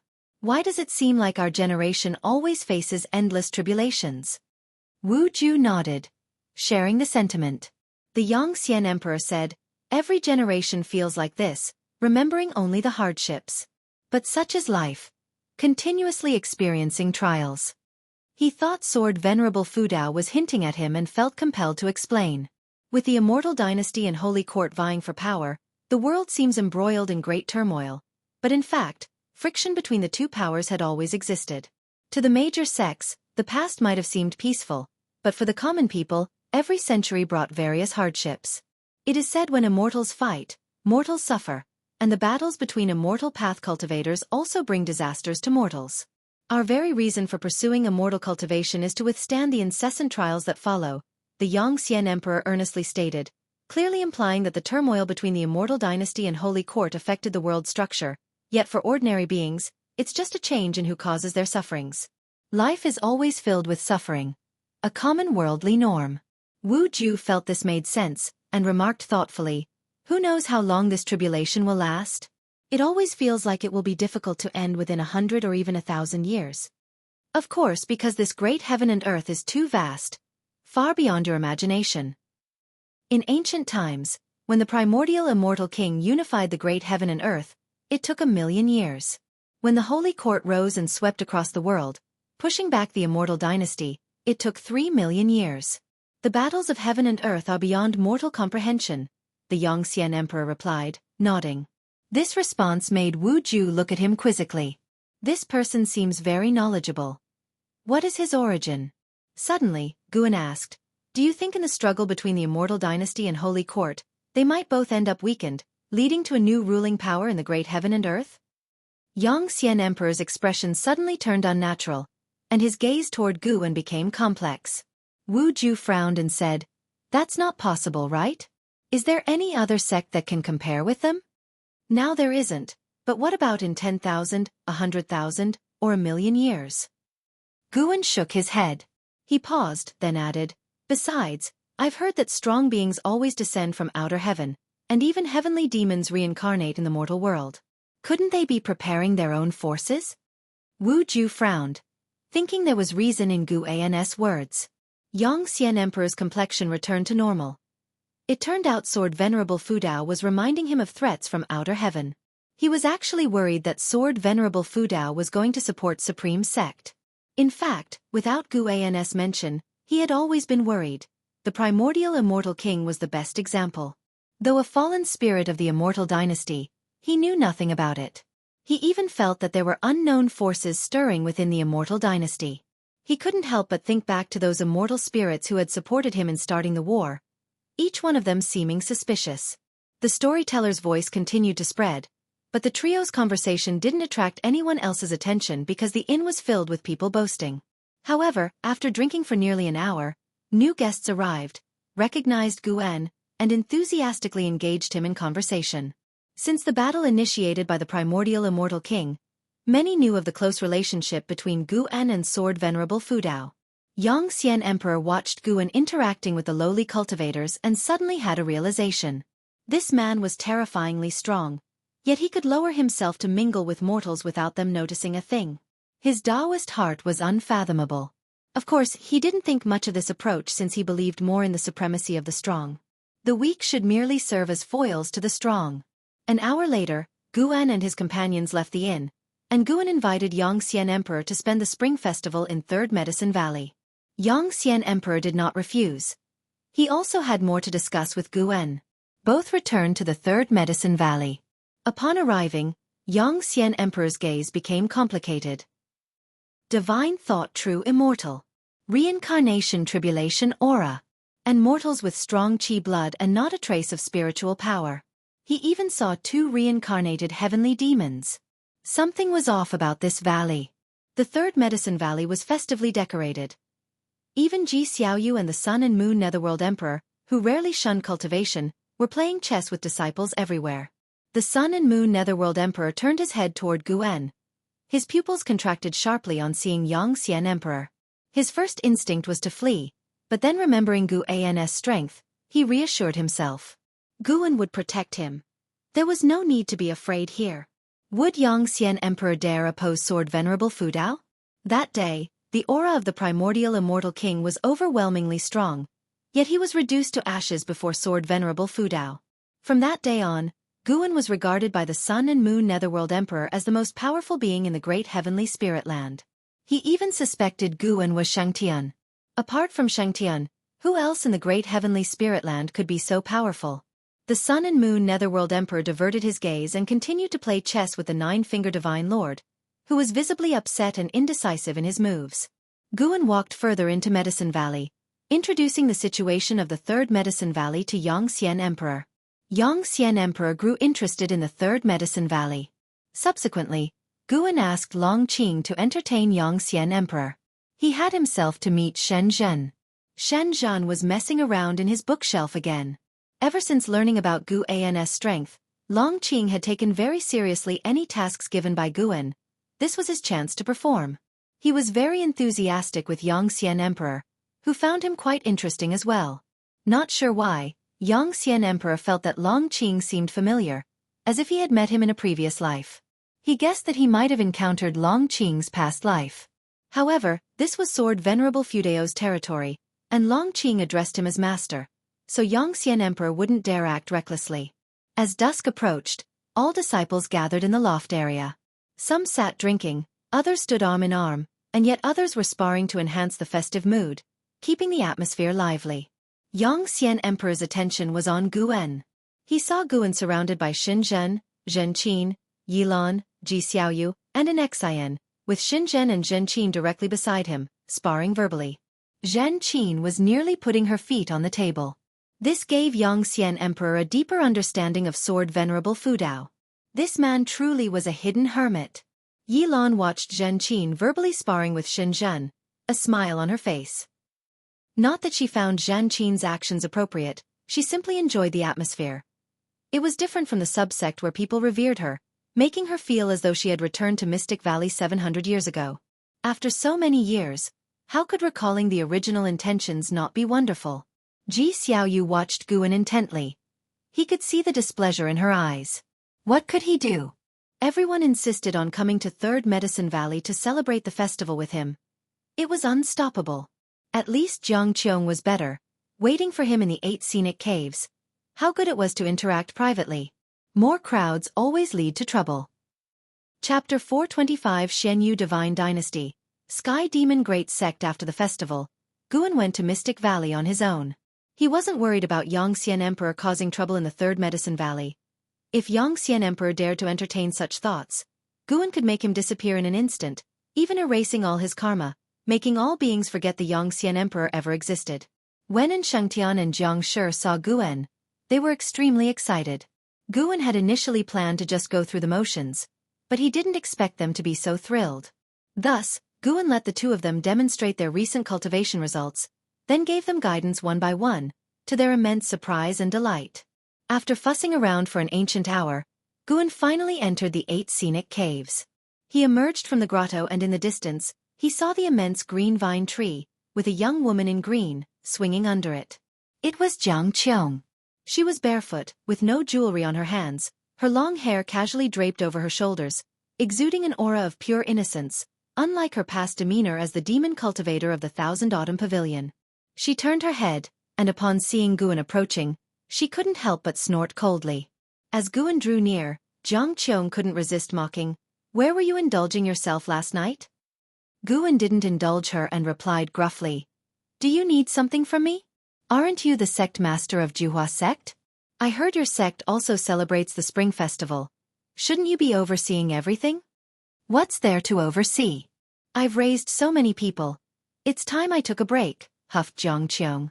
She stood up, her feet pressing into the grass. Her eyes gleaming, she suddenly lifted her right foot, trying to brush the grass off onto Guan, but he dodged it. "So I've heard you calling yourself Sword Venerable Fudao?" Jiang Qiong watched Guan closely, her eyes sparkling. She had intended to catch him off guard, yet Guan had still avoided it. This kid really was no ordinary person. Guan kept his distance and countered, "Indeed, what about it?" Jiang Qiong obviously didn't believe it, because Sword Venerable Fudao had personally told her that Guan was his disciple. She only felt their master-disciple relationship was quite strong. It seems Sword Venerable Fudao is ready to take action. Putting you in front, you should be careful. Even with him backing you up, beware of hidden attacks. When dealing with others, try not to be too impulsive, Jiang Qiong cautioned. Guan helplessly responded, "Please, do I need you to teach me in this area? Who was it that got kicked out of the Taitsong dynasty on the spot?" Jiang Qiong was immediately displeased and started chasing after Guan, but no matter how she tried, she couldn't catch up. She got serious, chasing Guan at full speed, while he continued to evade her. As the chase went on, Jiang Qiong fell into a profound state, seeing Guan as a series of shadows in her eyes. His figure and step technique seemed so agile and enticing. Who knows how much time had passed? Jiang Qiong suddenly snapped awake to find herself under the green vine tree, while Guan was in front of her, practicing alchemy. She took a deep breath and asked, "What was that just now?" "A step technique. Once mastered, you could be unrivaled in the world," Guan answered casually without turning around. What he had taught was the eternal measuring heaven Dao step, an advanced version of the stepping path of ages step. Aside from himself, no one else had learned it yet. Towards Yilan and Zhenqin, Guan could only encourage them to pursue their cultivation level as far as possible, and to cultivate other Taoist sorceries only after reaching nirvana. Jiang Qiong was different. Her maximum lifespan was over 5,000 years. She would certainly achieve nirvana, so learning divine skills in advance wouldn't delay her cultivation. "What's it called?" Jiang Qiong asked curiously, certain such a precise step technique had to be an inheritance from Sword Venerable Fudao. Guan glanced at her and said, "Eternal measuring heaven Dao step. Don't spread it around, or it'll bring big trouble, and I mean trouble from beyond this world." Upon hearing this, Jiang Qiong became both nervous and excited. She eagerly pounced towards Guan. She hugged Guan tightly, wanting to plant a kiss on his face, but was blocked by his palm. Instead, she ended up kissing his palm, tickling him. "I haven't loved you for nothing, rest assured. I will definitely succeed," Jiang Qiong said joyfully. Guan pushed her away and said, "Then you'd better start practicing now. To master this divine skill, I'm afraid it might take 1,000 or even 10,000 years." Jiang Qiong didn't believe it and immediately got up to begin her cultivation. Guan turned his gaze back to the pill furnace. Below the pill furnace, the flames flickered, burning out only to reignite, continuously cycling through a state of reincarnation. With time flying like an arrow, Guan once again seated himself in front of the pill furnace, kindled the fire, and turned his head to look. Jiang Qiong's figure shifted about, resembling a white swan, elusive and difficult to track. She suddenly appeared beside Guan, her right hand to her forehead, followed by a fall, her hands clasping Guan's upper body, resting her head on his shoulder. Why, after 100 years of practice, can I still not even enter the threshold? Jiang Qiong said in anguish. It had been a century since she had received the eternal measuring heaven Tao step, and over the years, she diligently cultivated but failed to grasp it, so she came to Guan for advice. She had just demonstrated it, and with her mystic heart realm cultivation level, she couldn't even take 20 steps. Guan remained leaned upon and said, I've told you before, this divine skill isn't so simple to master. The fact that you can take so many steps already proves your diligence. Jiang Qiong sighed, dispirited. After resting for a while, she brought up worldly affairs. The reincarnation shadows brought by the primordial immortal king wreaked havoc everywhere in the mortal world, and they were given a unified name, Xianyu Wraiths. A century had passed, and rather than being eradicated, the Xianyu Wraiths had grown stronger and had even established the Xianyu Divine Dynasty. Apart from the Xianyu Divine Dynasty, a sect named the Sky Demon Great Sect appeared in the mortal world, supposedly all reincarnations of heavenly demons. While the Immortal Dynasty and Holy Court were struggling against each other, they spared efforts to confront the Xianyu Divine Dynasty and the Sky Demon Great Sect.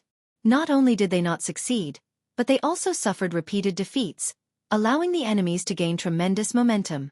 Now the Immortal Dynasty and Holy Court had begun to cease their wars, turning their spears towards the Xianyu Divine Dynasty and the Sky Demon Great Sect, and the mortal world faced new uncertainties. The Taitsong continent remained unaffected, but its sects saw this as an opportunity to vie for resources. Outside their realm, Sword Venerable Fudao would not protect them, nor would overseas powers indulge them. The Juhua sect was one among these, constantly expanding their reach. Last year, they encountered a demon of the Sky Demon Great Sect and lost tens of thousands of disciples in the fray. This incident enraged the Juhua sect, but the power gap made them wary of seeking revenge. Jiang Qiong was telling Guan all this not to seek help, but just to discuss the outside situation, and Guan had no intention of intervening. Over the years, the reincarnation vortex continually spawned Xianyu Wraiths, bolstering the strength of the Xianyu Divine Dynasty. Certainly, there were great karmic forces at play behind this. Who knows if the Immortal Dynasty and Holy Court have really reconciled? They would do well to join forces and expel these two powers, otherwise, the consequences are unthinkable, Jiang Qiong said worriedly. Guan, while refining an elixir, replied, Don't worry, I will talk to the Yongxian Emperor. Jiang Qiong blinked in surprise and asked, Are you talking about the sovereign of the Immortal Dynasty? Yes, what about it? You're bluffing, making it sound as if you can meet him just like that. You think I can't? Even if you have Sword Venerable Fudao as your mentor, he's far away in the Immortal Dynasty. Heh, it'll take you to meet him today. Why don't you ask him yourself, okay? Guan rolled his eyes at Jiang Qiong, speaking in a mocking tone. She dared to look down on him. He was no longer the Ji family house servant of yesteryear. He had to show this woman some of his true power. Chapter 426. The Orthodox of Heaven and Earth. Guan brought Jiang Qiong to the Third Medicine Valley, and they made their way to the dojo. Along the way, Jiang Qiong looked around curiously, intrigued by the current state of the Third Medicine Valley. Since the news about Guan's connection with Sword Venerable Fudao had spread, more people had been coming to the Third Medicine Valley, and the Supreme Sect had expanded it, continuously increasing the number of disciples in the valley. Now, the number of Medicine Valley disciples had surpassed 4,000. At first glance, the Third Medicine Valley seemed like a sect. Jiang Qiong sensed many cultivators with a stronger presence than herself, which made her even more curious about Guan's current status. Guan approached a senior disciple from behind and tapped him on the shoulder, signaling him to leave. The senior disciple, upon seeing him, immediately felt relieved, quickly stood up to salute, then hurried away. Guan sat down and looked across at the Yongxian Emperor, asking, You've been here for 100 years, aren't you going back? Jiang Qiong stood next to Guan, casting a strange look towards Yongxian Emperor. Could it be that the Emperor of the Immortal Dynasty was him? Although the Yongxian Emperor had concealed his cultivation level, the sheer grandeur he emanated was extraordinary. Yongxian Emperor looked at Guan and smilingly asked, Go back for what? Comprehending the great Tao here is quite good. He had been in Third Medicine Valley for 100 years. Initially, he was curious why Sword Venerable Fudao would choose to stay hidden in such a modest place. But gradually, he was attracted to the lifestyle here. The disciples working, cultivating, falling in love. Their every action symbolized the laws of the great heaven and earth. Everything in this Medicine Valley seemed to contain some aspect of the Taoist intent. His feelings were not a mere illusion but were influenced by Guan's Tao fruit in the surroundings. The so-called Tao fruit is also a pathway of Tao, representing the fruits of chasing the Tao by living beings. Even though Guan had concealed his cultivation level, the aura of Shenyuan Zai Xian still prevailed, and his Shenyuan Tao fruit also influenced everything around him. This was why the Medicine Valley disciples' cultivation speed was increasing, with geniuses emerging almost every year. These geniuses might not stand out in today's supreme sect but would have been famous 800 years ago and heavily nurtured by the sect. Guan was also aware of his own impact on the surroundings, unable to control it. He only opted to feign ignorance, kind of a care towards the people around. Now that the Shenyu Divine Dynasty and the Sky Demon Great Sect have emerged, the threat to the Immortal Dynasty, the Holy Court, and even the whole world is not small, Guan stated, then glanced at Zhang Qiong. You are normally quite talkative. Why the silence now? Zhang Qiong was skeptical and didn't just blurt out anything, plus she never really intended to seek out the Yongxian Emperor. She just wanted a topic to discuss with Guan. Yongxian Emperor replied, "The world is in chaos, it's normal for variables to emerge, let them be." He watched Guan make his move on the board, his gaze subtly changing. He was about to win this game, but with Guan's move, the situation on the board shifted. Though it wasn't a resurrection from death, it made him sense danger. It seems the Immortal Dynasty is not shouldering the mission of all living beings, rather pursuing the victory of the major trends, Guan muttered with a slight smile. Yongxian Emperor perceived the implications in his words. He didn't avoid them but rather said, in different periods, the targets pursued will vary. Whether it's the Immortal Dynasty or the Holy Court, when they first rose, they surely won the hearts of the people and shouldered the mission of protecting all living beings. But once you unify the world and become the Lord of all, you will become the common enemy of all beings in misery. There's no power in this world that can satisfy all living beings. From my perspective, the Immortal Dynasty should pursue other things, like the legitimacy of the great heavenly spirit land. Guan remembered the Immortal Dynasty's spirits once said that the Holy Court was established by beings from outer heaven. For the Immortal Dynasty, no matter how well the Holy Court did, they wanted to overturn it, as it concerned the honor and disgrace of the Immortal Dynasty. Some things are more important than peace. After hearing this, Guan made no comment. Different stances naturally lead to different perspectives on matters. Since Yongxian Emperor was already aware of the chaos in the outside world, that was sufficient. In Guan's eyes, both the Immortal Dynasty and the Holy Court were headed towards destruction. He could see far into the future. Everything has its destiny, including the current supreme sect he was in. Guan had no intention of making the supreme sect last forever, knowing that one day, as old friends departed, the sect would lose its significance to him. Without the supreme sect, he could still flourish elsewhere. He wasn't worried at all. The deeper he delved into causality and fate, the fewer burdens Guan felt. Of course, Guan did not resist this change in mentality. To live in this world, one should not be entangled by too many emotions and unnecessary worries. Zhang Qiong also pondered the words of Yongxian Emperor, curious about what he meant by the legitimacy of heaven and earth. Guan didn't linger. The current game couldn't be saved. His moves were just for play. He stood up and took Zhang Qiong to leave. Yongxian Emperor watched the few ingenious moves made by Guan, contemplative. A breeze swept into the Medicine Valley, lifting leaves that swirled towards the sky. Spring had departed and summer arrived, warming the lands of great heaven and earth. On this day, Guan rode the Blood Prison Great Saint, bringing an Xian to Immortal-seeking Island. The island master, Sun Hanfeng, personally greeted him, and soon, Hu Xiaojian arrived too. With Guan's support, Hu Xiaojian, now a cultivator of the void-crossing realm, despite years having passed and their relationship deepening, struggled to hide his excitement and joy in front of Guan, making it difficult for Guan to discern if it was an act. Guan asked Hu Xiaojian to take an Xian and the Blood Prison Great Saint for a stroll, while he discussed matters privately with Sun Hanfeng. With them gone, Sun Hanfeng finally said, "Master, demon cultivators from the Sky Demon Great Sect have been infiltrating Immortal-seeking Island frequently lately. I sense trouble brewing." Only places like the Taitsong continent, protected by mighty beings, were relatively safe. Immortal-seeking island, despite its strong foundations, inevitably attracted covetous eyes. Guan had foreseen a tribulation awaiting Immortal-seeking island, which was why he had chosen to come. Do not worry, just manage the island calmly. No one will disturb Immortal-seeking island, Guan, holding his teacup, replied softly while blowing on the steam.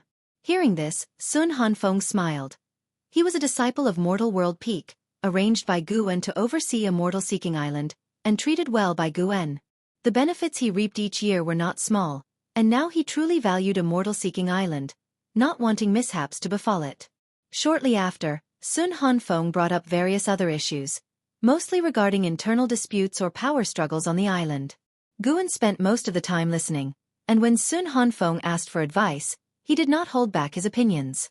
When Sun Hanfeng finished, Guan gestured for him to leave. After Sun Hanfeng departed, Guan remained seated, looking out toward the blue sky, his gaze reaching beyond the heavens and earth. He was looking at an old friend. Tattered clouds hung like torn fabric across the sky, and figures exuding demonic chi hovered in midair. Among them, one with the most intense demonic chi had a giant red fireball and deep red chains wriggling like snakes behind him. Their eyes were all fixated on a ruined and solitary island below, where trees were toppled and the ground upheaved, creating a pockmarked landscape. Dressed in black, Leah stood atop a pile of rubble, with a sword in his right hand and Divine Exotic City in his left, while Divine Exotic Immortal Spirit perched on his shoulder. Zhao Xuehe, is that all the capacity you have? Capturing me won't be that easy, Leah taunted loudly, a cold expression between his brows. Zhao Xuehe stood in front of the red fireball, toying with the chains around him, an indifferent expression on his face, as he looked down at Leah. Leah, how long can you last relying on the power of Divine Exotic City? Join the Sky Demon Great Sect. Holy Court is not for you. You must sense the weariness of Holy Court. Without Shengtian, the chaos in Holy Court holds no merit for nurturing you. Leah frowned slightly upon hearing this. He had been in the holy position within Holy Court for many years but had not reaped significant benefits. Recently, the chief fortune of his position was extracted, making his cultivation unstable. He had no choice but to venture out, partly to clear his mind.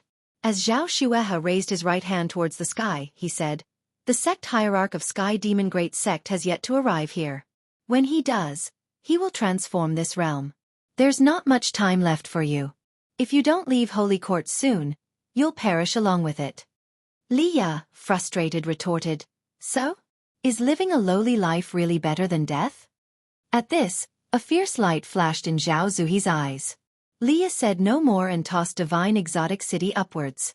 Quickly enlarging, it enveloped the whole island, emitting black mist from which divine souls and peculiar ghosts emerged, even revealing a colossal figure wielding an axe, instantly suppressing the momentum of the Sky Demon Great Sect's side. Divine Exotic Immortal Spirit stood on Lia's shoulder, howling as if taunting the enemy. Zhao Xuehe huffed coldly, placing his right hand to his mouth, beginning to chant a spell. As he chanted, his own mana surged out, entering the red fireball behind him, which spouted explosions of intense flames and weird black spots wriggling on its surface. Just as the ghostly army burst forth from Divine Exotic City, the red fireball suddenly opened a chilling eye, freezing the whole realm as everything came to a standstill. While sipping tea, Guan observed that the Sky Demon Great Sect indeed possessed something powerful. Utilizing the power of the Silent Destruction Domain, he secretly passed mana to Divine Exotic Immortal Spirit. The stronger it became, the stronger Divine Exotic City would be, leading both parties into a stalemate. He had noticed some mighty beings stirring within the Silent Destruction Domain, eyeing the great heavenly spirit land. These entities only dared to peer and feared to step into great heaven and earth. This disappointed Guan. The Sky Demon Great Sect borrowed the power of the Silent Destruction Domain, while Shenyu Divine Dynasty tapped into the power of the Reincarnation Vortex. Both forces still tested the waters, uncertain whether they feared him or Shengtian. Guan indeed looked forward to their descent. If they provoked him, it would be the perfect time to harvest lifespans. Time swiftly passed. After battling for 2 ancient hours, Leah had escaped the encirclement, barely surviving this tribulation. However, Guan foresaw that Leah would be entangled in vendettas for many years to come. "Senior brother Li, the next millennium won't be easy for you," Guan murmured to himself, then stood up and walked outside the hall. Chapter 427. Divine Emperor's Descent. Autumn breezes wafted through Mystic Valley. Guan sat on a tree branch, looking down at the sparring in the forest below. Jiang Shi and Xiaofan were engaged in a close contest of martial moves and movement techniques. The master and disciple evenly matched. Jiang Shi possessed a maximum lifespan of 4,800 years, while Xiaofan's lifespan could reach 5,000 years. Talent-wise, there wasn't a large gap between the two. After many years of cultivation, Xiaofan had grown significantly. When it came to hand-to-hand combat, he could fight Jiang Shi to a standstill. However, their sparring didn't interest Guan much. Despite watching them, his thoughts were actually on Li Ya. Since escaping from a desperate situation, Li Ya had been chased by the Sky Demon Great Sect. Fortunately, no particularly strong entities had set their sights on him yet, and the strongest among his pursuers were only at the wandering immortal realm. Li Ya was currently engaged in battle. Most followers within the Sky Demon Great Sect were reincarnations of heavenly demons, awakening their original souls, but there were also some infiltrators from outer heaven who had descended as demons, nearly all of whom had cultivation levels above the immortal Tao fourth layer heaven. After years of warfare with the immortal dynasty, the Holy Court's control over outer heaven was weakening. Guan lifted his gaze and saw figures coming and going from the great heavenly spirit land without anyone daring to block them. In such circumstances, the Sky Demon Great Sect was rising swiftly, spreading across the world like a wildfire. Guan's immortal seeking island would be affected in the future as well. Watching Li Ya battling fiercely, Guan's thoughts drifted to the future, contemplating an appropriate time to reap the growth of the Sky Demon Great Sect. Guan had no intention of blindly playing the savior, but if threatened, or if those he cared about were threatened, he would show no mercy. He lived in seclusion, but that didn't mean he would stand idly by. After observing Li Ya for a while longer, Guan's gaze shifted toward Hao. Hao was about to undergo nirvana. He was still imprisoned, waiting for the Yongxian Emperor to return. Once released, after his nirvana, Hao would re-emerge into the world, embarking on the path of the heaven-favored. Compared to Li Ya, Hao's journey would be smooth, continuing his past grace. Guan then turned his attention to other old acquaintances, and as he did, his thoughts suddenly turned to Xiaofan and Yang Jian. Both had entered the reincarnation vortex, yet there had been no word from them, and Guan could no longer feel the destruction Dao seal on Xiaofan's soul, indicating a great distance between them. After a long while, Jiang Shi came to the base of the tree, looking up to ask, "Master, how did we perform just now?" Xiaofan also walked over, expectantly looking up at Guan. Guan withdrew his divine thought, glanced at them, and said thoughtfully, "In truth, both of your growth rates are rapid, you can be considered geniuses. You don't need to be so tense. There's no need to prove anything to me. Strong or weak, as long as you don't betray me, I naturally won't abandon you." These two disciples had many merits, but every time they saw him, they became nervous, and they were eager to demonstrate their abilities, which made him feel uncomfortable. Upon hearing this, Xiaofan smiled. Jiang Shi also let out a sigh of relief. Unlike Xian and Long Qing, they had sought Guan for their own gain, so they could never be at ease in front of him, always maintaining a deep reverence for him. Guan then added, "In a while, I'll arrange for a disciple to spar with you. The two of you will take him on together, to broaden your horizons." On hearing this, Xiaofan's eyes brightened as he asked, "Is it a disciple from the Third Medicine Valley?" They had naturally heard of the Third Medicine Valley, but had never been there. Even though Mystic Valley had a transmission array platform, the disciples from the two valleys were not permitted to use it for visits, a rule set by Guan himself. Anyone who violated this rule was expelled from Medicine Valley. "Yes, unlike the others, he's a direct disciple like you. This lad is combative, so don't underestimate him," Guan replied, and with that, he descended from the tree. Upon hearing this, Jiang Shi and Xiaofan tensed up again. Guan somewhat helplessly said, "Don't be nervous. Even if you lose, it's normal. My aim is just to enhance your practical experience." The two exchanged a glance, then forced a smile, clearly strained. Guan found it dull and shook his head, then turned and walked away, refusing their offer to follow. "Continue your cultivation. The tribulations of the world are increasing. Who knows, they might reach Mystic Valley one day, and then we'll need you two to guard Mystic Valley." Upon hearing Guan's words, the pair stopped in their tracks, their fighting spirits suddenly ignited. They didn't believe Mystic Valley could be in danger. Clearly, this was Guan's test for them. Guan made his way back to the Third Medicine Valley. As soon as he stepped from the transmission array platform, someone blocked his path. "I am Lu Changjing. I wish to have a word with the Valley Master if you may," said a middle-aged man standing before Guan, bowing respectfully.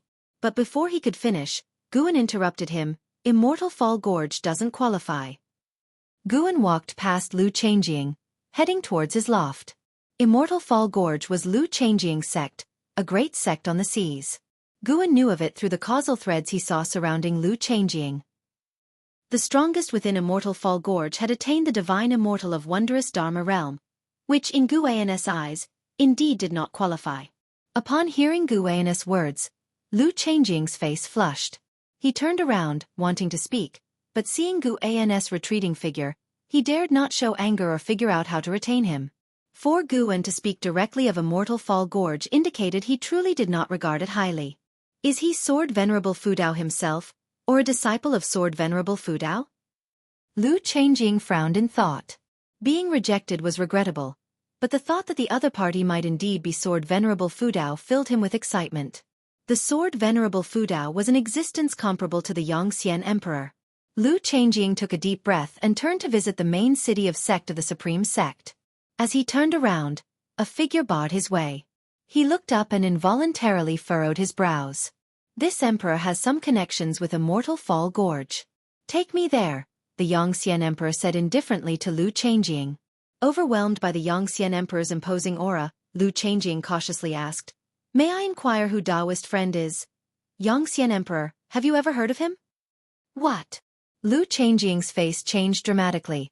A look of terror etched on his features. Passing disciples who heard the three words, Yongxian Emperor, instinctively turned their heads to look, as the Yongxian Emperor with a wave of his sleeve, disappeared into thin air along with Lu Changjing.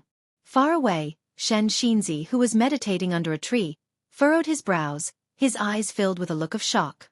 That man was actually the lord of the Immortal Dynasty, the Yongxian Emperor. Over the past 100 years, he had played many games of chess with Yongxian Emperor and always found him inscrutable. He hadn't realized his origin was so extraordinary.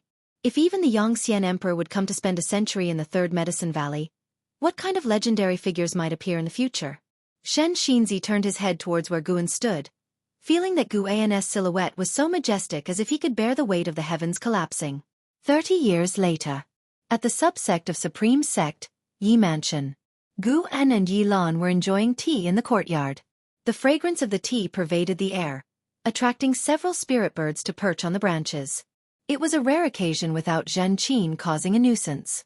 Guan and Yi Lan were both enjoying the moment. With one hand propping her chin, Yi Lan looked at Guan and asked with a smile. "Recently, Su Jia from your Third Medicine Valley has become quite famous. Even the news has reached our subsect, hasn't it?" "That kid's talent is indeed outstanding. He's really brought honor to the Third Medicine Valley," Guan responded with a smile. Su Jia had become a master disciple after only 5 years in the Third Medicine Valley. Guan did not give him personal guidance. He received the same treatment as the other disciples. This resulted in Su Jia not having a strong sense of belonging to the Third Medicine Valley, treating it merely as a stepping stone in his journey of cultivation. Su Jia was not particularly enthusiastic about Sword Venerable Fudao, and Guan even heard him privately telling other disciples that he would surpass Sword Venerable Fudao one day. Yi Lan chuckled, "More and more geniuses have emerged from the Third Medicine Valley over the years, and your disciples all show up under my command." Her eyes held admiration as she looked at Guan. Even setting aside the fact that Guan was a disciple of Sword Venerable Fudao, she had always respected his own capabilities. Ever since they were young, it seemed there was nothing that her senior brother couldn't do. "Then I'll have to trouble you to look out for them more," Guan replied with a smile and picked up a piece of pastry from the table, which was made by Yi Lan herself. Although the taste was not particularly delicious, the sentiment behind it meant the most. Yi Lan curiously asked, "Would you say Su Jia is your most outstanding disciple?" Su Jia, with his lifespan limit of 9,000 years and dazzling talent, was someone Yi Lan also wished to recruit. Guan shook his head and said, "How could that be? My most talented disciple is currently making a breakthrough." "Oh, breaking through to which realm?" "The Nirvana realm." "The Nirvana realm? Impossible." You're joking, right? Isn't this disciple much older than you? Not at all, he's 34 years younger than me. Someone over 800 years old breaking through to the Nirvana realm? I don't believe it. You're teasing me again, Yilan exclaimed with skepticism. She had never heard of anyone succeeding in reaching the Nirvana realm before 1,000 years of age. Guan laughed, offering no further explanation. He was talking about An Hao, who was undergoing tribulation with the help of immortal spirits from the Immortal dynasty, and even the Yongxian Emperor himself was present to witness his tribulation. Boom! The sound of thunder rolled in from the skies. Yilan looked up to see dark clouds rushing in, carrying the potential to envelop the heavens. Yilan teasingly asked, "That wouldn't be the celestial phenomena triggered by the breakthrough of that disciple of yours, would it?" Guan also looked up and said, "Of course not. However, this commotion is indeed caused by a breakthrough." The holy minister was making a breakthrough, advancing to the free immortal realm. Guan sensed it was going to be an interesting event. With the eruption of this phenomenon, many powerful existences quickly flew towards the holy court. The Immortal dynasty, the Xianyu divine dynasty, and the Sky Demon Great Sect certainly wouldn't let the holy minister have a peaceful tribulation. After a quick calculation, Guan realized that the future held new variables. A free immortal could change the fate of the world. Yilan's eyes sparkled with curiosity upon hearing Guan's words. What kind of realm was capable of causing such a breakthrough phenomenon? It was at that moment that Guan saw a powerful aura coming from the depths of the cosmos. A meteorite wrapped in demonic chi was hurtling out of the silent destruction domain, bearing down on the great heavenly spirit land with unstoppable force. Such momentum suggested it had the cultivation level of the 9th layer of the free immortal realm. Guan hadn't been particularly concerned, for in recent years, there had been more than a handful of free immortals arriving in the great heavenly spirit land. But suddenly, he felt a familiar presence. This aura was the Annihilation God Emperor. With memories of Long Zhan, Guan vividly remembered the aura of the Annihilation God Emperor. Indeed, this aura belonged to him, albeit not as powerful as what Long Zhan remembered. Chapter 428 Long Qing's Fear Holy Minister broke through. Annihilation God Emperor descended. Guan recalculated the momentum of great heavenly spirit land and found that the future became blurred. Many things could not be thoroughly predicted. Most critically, Guan was unclear about the purpose of the Annihilation God Emperor's visit to the great heavenly spirit land. Long Zhan was from an era far distant from his own, with the battle court he established becoming ancient legend, making the Annihilation God Emperor only stronger than before. How could he not be wary? Even if this presence of the Annihilation God Emperor was just the aura of the free immortal, Guan believed that his true form would be an incredibly tricky existence. Under Guan's watch, the meteorite carrying the aura of the Annihilation God Emperor rapidly approached the great heavenly spirit land. The powerful beings within the great heavenly spirit land were also alarmed by the Annihilation God Emperor, all using divine thought and divine sense to probe, but no one dared to obstruct the Annihilation God Emperor. Within the holy land of the holy court, vast heavenly thunder covered tens of thousands of miles of sky. The holy minister amidst the tribulation looked up, his eyes revealing a wary expression. He knew his crossing of tribulation would bring trouble, but he had not expected such a powerful being to come. The aura of the Annihilation God Emperor reminded him of the primordial immortal king from before. He cursed the heavens for being unfair, but at this point, he could only grit his teeth and break through. Once the heavenly tribulation began, there was no turning back, either die or succeed in crossing. He leveraged the chi fortune of the holy court to break through. He could not afford to lose, because if he failed, the entire holy court would suffer greatly. Chi fortune connecting every living being of the court. Rings upon rings of grand formations guarded the holy minister, dazzling and emitting vast and infinite pressure, countering the heavenly might, stirring chaos in the heaven and earth rules, which also caused the surrounding mountains and oceans of the holy court to trigger cataclysms. Under the holy minister's gaze, a meteor streaked across the sky, the celestial thunder unable to obscure the meteor's brilliance. At this moment, not only the holy minister saw the meteor, great cultivators and demons from various powers across the land also saw it. Inside Yi Mansion, Yilan also saw the meteor crossing the horizon, and for some reason, she felt an unexplained palpitation. She couldn't help but look towards Guan and asked, "Did you see that meteor just now?" Guan nodded, said, "Did you make a wish?" Yilan gave him a glance, a worried expression across her brow, said, "At that moment just now, I was inexplicably scared." Could it be another demon from outer heaven descending? Guan chuckled and said, "What's there to fear? When has the Supreme Sect ever encountered such calamity? I've always felt quite at peace. The danger lies in the overseas realms." "That's not the right way to think. We can't always rely on others. The sword Venerable Fudao will leave eventually." Yilan shook her head. Guan offered comfort, said, "I am the sword Venerable Fudao, don't worry." She laughed upon hearing this, said, "Really? Then can Senior teach me divine skills?" "It's not impossible. Say something nice." "Want to hear something nice?" Yilan gave Guan a flirtatious smile, then stood up and walked towards him. Guan hurriedly raised his hand and said, "I was joking." "Humph, I took it seriously." Boom, the meteor, enshrouded in blazing flames, shattered the sea of clouds, crashing down upon the mountains with terrifying momentum, instantly crushing miles of mountains and forests. Bright light bursting forth, rolling dust rose into the air, like a massive wall of dust pushing towards the distance, destroying everything in its path. The earth shook and trembled, as if it were the apocalypse. As this force spread to the horizon, terrifying waves of flame emerged at the center of the explosion, seeming to burst through the sky. This power from beyond wreaked havoc on all upon the land, merciless and brutally cruel. After an unknown period, the roaring between heaven and earth ceased, but the rolling dust continued to churn, just without its former intensity. A figure stepped out from the dust, clad in a black robe overlaid with black scale armor shimmering with a cold light. He wore a fierce helmet with two horn-like blades pointing to the sky. Below the helmet there was no face, only pitch blackness, akin to a lifeless black hole. With each step, the gravel beneath his feet turned to dust.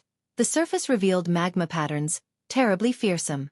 He stopped walking, looked up, still pitch black under the helmet, without eyes. It was unclear what he was looking at, or perhaps what he was sensing.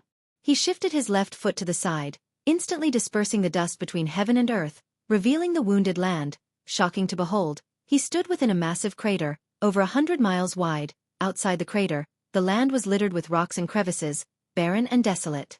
Not just the dust on the land. Even the sky suddenly cleared. The Annihilation God Emperor turned his head towards the distance. After looking for several moments, he turned and walked away. With one step, his figure shifted millions of miles. The land was boundlessly vast. He took 5 continuous steps and still had not reached the edge of the continent. He arrived at a cliff, where the area was still trembling. Following his gaze downward, a city below the cliff was collapsing, and the mortals were wailing and crying, their misery extreme. The Annihilation God Emperor remained silent for a while, then suddenly waved his sleeve, and the earth regained its calm. Pieces of rubble and wooden pillars rose and flew toward the distance. After doing all this, he disappeared on the cliff. The cries beneath the cliff abruptly ceased, and the whole world fell into silence. In the evening, Guan entered the Third Medicine Valley, watching the Annihilation God Emperor travel the other side of the world, temporarily unable to discern his purpose. The Annihilation God Emperor did not head toward the Holy Court, indicating that he was not attracted by the Holy Minister's tribulation. He seemed more like he was searching for something. Perhaps it was no coincidence, fearing the Holy Minister's tribulation might affect what he was seeking. As soon as Guan entered the valley, Long Qing hurried over, his face eager to please, expressing concern and warmth. "Get lost. If you can't comprehend, it means the time isn't right, and your mindset is still not stable." Guan glared at Long Qing and said thus. Within the Supreme Sect, many believed Guan was a disciple of Sword Venerable Fudao, but many disciples within the Third Medicine Valley, including Long Qing, thought Guan was Sword Venerable Fudao himself. This was also confirmed by Shen Xinzi, who now showed extreme respect for Guan, entirely in the manner of a junior. "How long must I wait? Why do I have to wait?" Long Qing asked indignantly. Guan suddenly thought of something. Could it be that the Annihilation God Emperor was here for Long Qing? It was very likely. Guan said sternly, "You already know your physique is special. Can't you guess that you might be carrying a significant cause and effect? If you don't settle down, you'll face great trouble, and even I won't be able to protect you, possibly not even the whole world." His tone was severe, causing Long Qing to be stunned. As Long Qing reflected on Guan's words, he couldn't help feeling uneasy and panicked. Guan was influencing his emotions with his Taoist intent. He had to scare the young man. Without absolute certainty, Guan dared not let Long Qing reveal his true identity. The cause and effect of the Dragon Clan were too significant, likely to draw the real body of the Annihilation God Emperor and the current battle court. Long Qing's expression shifted uncertainly, but Guan did not continue to frighten him and instead walked past him. Just a few steps away, an Xian arrived, reporting that some disciples were fighting and needed his intervention. Hearing the names of the fighters, Guan understood why an Xian had to seek him out. Two geniuses. Ranked among the top in talent within the valley, they had not yet completed their training, but already great cultivators and notable families were trying to recruit them. It's typical of geniuses, they tend to be arrogant, and when arrogant individuals meet, conflicts are inevitable. Guan followed an Xian, not feeling troubled, his thoughts still on the Annihilation God Emperor. The setting sun was like blood, but it didn't add a touch of tragedy over Third Medicine Valley. It was still full of vitality. The Holy Minister's tribulation eventually led to a great battle, with the Immortal Dynasty, Xianyu Divine Dynasty, Sky Demon Great Sect, and a few forces bearing grudges against the Holy Court all attacking together. The battle was spectacular, prompting even Guan to watch. Despite the perilous process and countless casualties, the Holy Court survived the ordeal, and in the end, the Holy Minister made a breakthrough and even fought a great battle with Yongxian Emperor. Although the Holy Minister was a civilian official, his combat strength was formidable, able to hold his ground against the Yongxian Emperor, which surprised Guan. The Yongxian Emperor did not entangle further, otherwise, his alliance with the Xianyu Divine Dynasty and the Sky Demon Great Sect's Free Immortal might have been able to eliminate the Holy Minister. This battle passed, but it also laid down a greater cause of trouble for the future. Thus, Great Heavenly Spirit Land welcomed a brief period of peace. 8 years quickly passed. One day, Guan, accompanied by an Xian and Blood Prison Great Saint, arrived at Tianya Valley. LV Xian had unexpectedly returned, specifically to seek out Guan. Before meeting with LV Xian, Guan collected medicinal herbs first. LV Xian took him into his cave and after activating the cave's restrictions, asked nervously, "Are you Sword Venerable Fu Dao?" Chapter 429 Heavenly Dao has its own fixed number. Facing LV Xian's inquiry, Guan raised an eyebrow and said, "So the news has reached your ears?" LV Xian crossed his arms in front of his chest, chuckling proudly, "Of course. That's really slow." "What?" LV Xian's smile froze, uncertain of what to say. If it were anyone else, he would have responded with a kick, but facing Guan, what could he do? Endure, that's what. Guan found his expression amusing, so he pretended to be mysterious and said, "That's right, I am Sword Venerable Fu Dao. However, many people don't believe it and think that I am just a disciple of Sword Venerable Fu Dao. You must keep this matter between us. Heaven knows, earth knows, you know, and I know." Upon hearing this, LV Xian became excited. His body trembled as he asked carefully, "Is it true? Why, let me know." Guan's gaze deepened as he said, "Even though you are no match for me, in my eyes, you are the only one who poses a threat to my talent. And how doesn't have what it takes? He's too compliant and will stumble eventually. Only those prodigies who survive can be considered strong." LV Xian was deeply moved, his fists clenched and blood boiling with excitement. Guan was satisfied with his reaction. Winning people over with just a few words. Why not? Then, Guan went and sat down at a stone table to the side. LV Xian snapped back to reality and hurried to follow. Sitting across from Guan, LV Xian asked nervously, "Is it your talent, or are you the reincarnation of a great power, or have you concealed your age?" Guan looked at him and replied, "When you reach the immortal path realm, you'll understand a stage called Reincarnation Tribulation." Reincarnation Tribulation? LV Xian was captivated just by the name. Guan asked, "You didn't come to find me just to confirm this, did you?" He could guess LV Xian's purpose, but he preferred to hear LV Xian say it himself.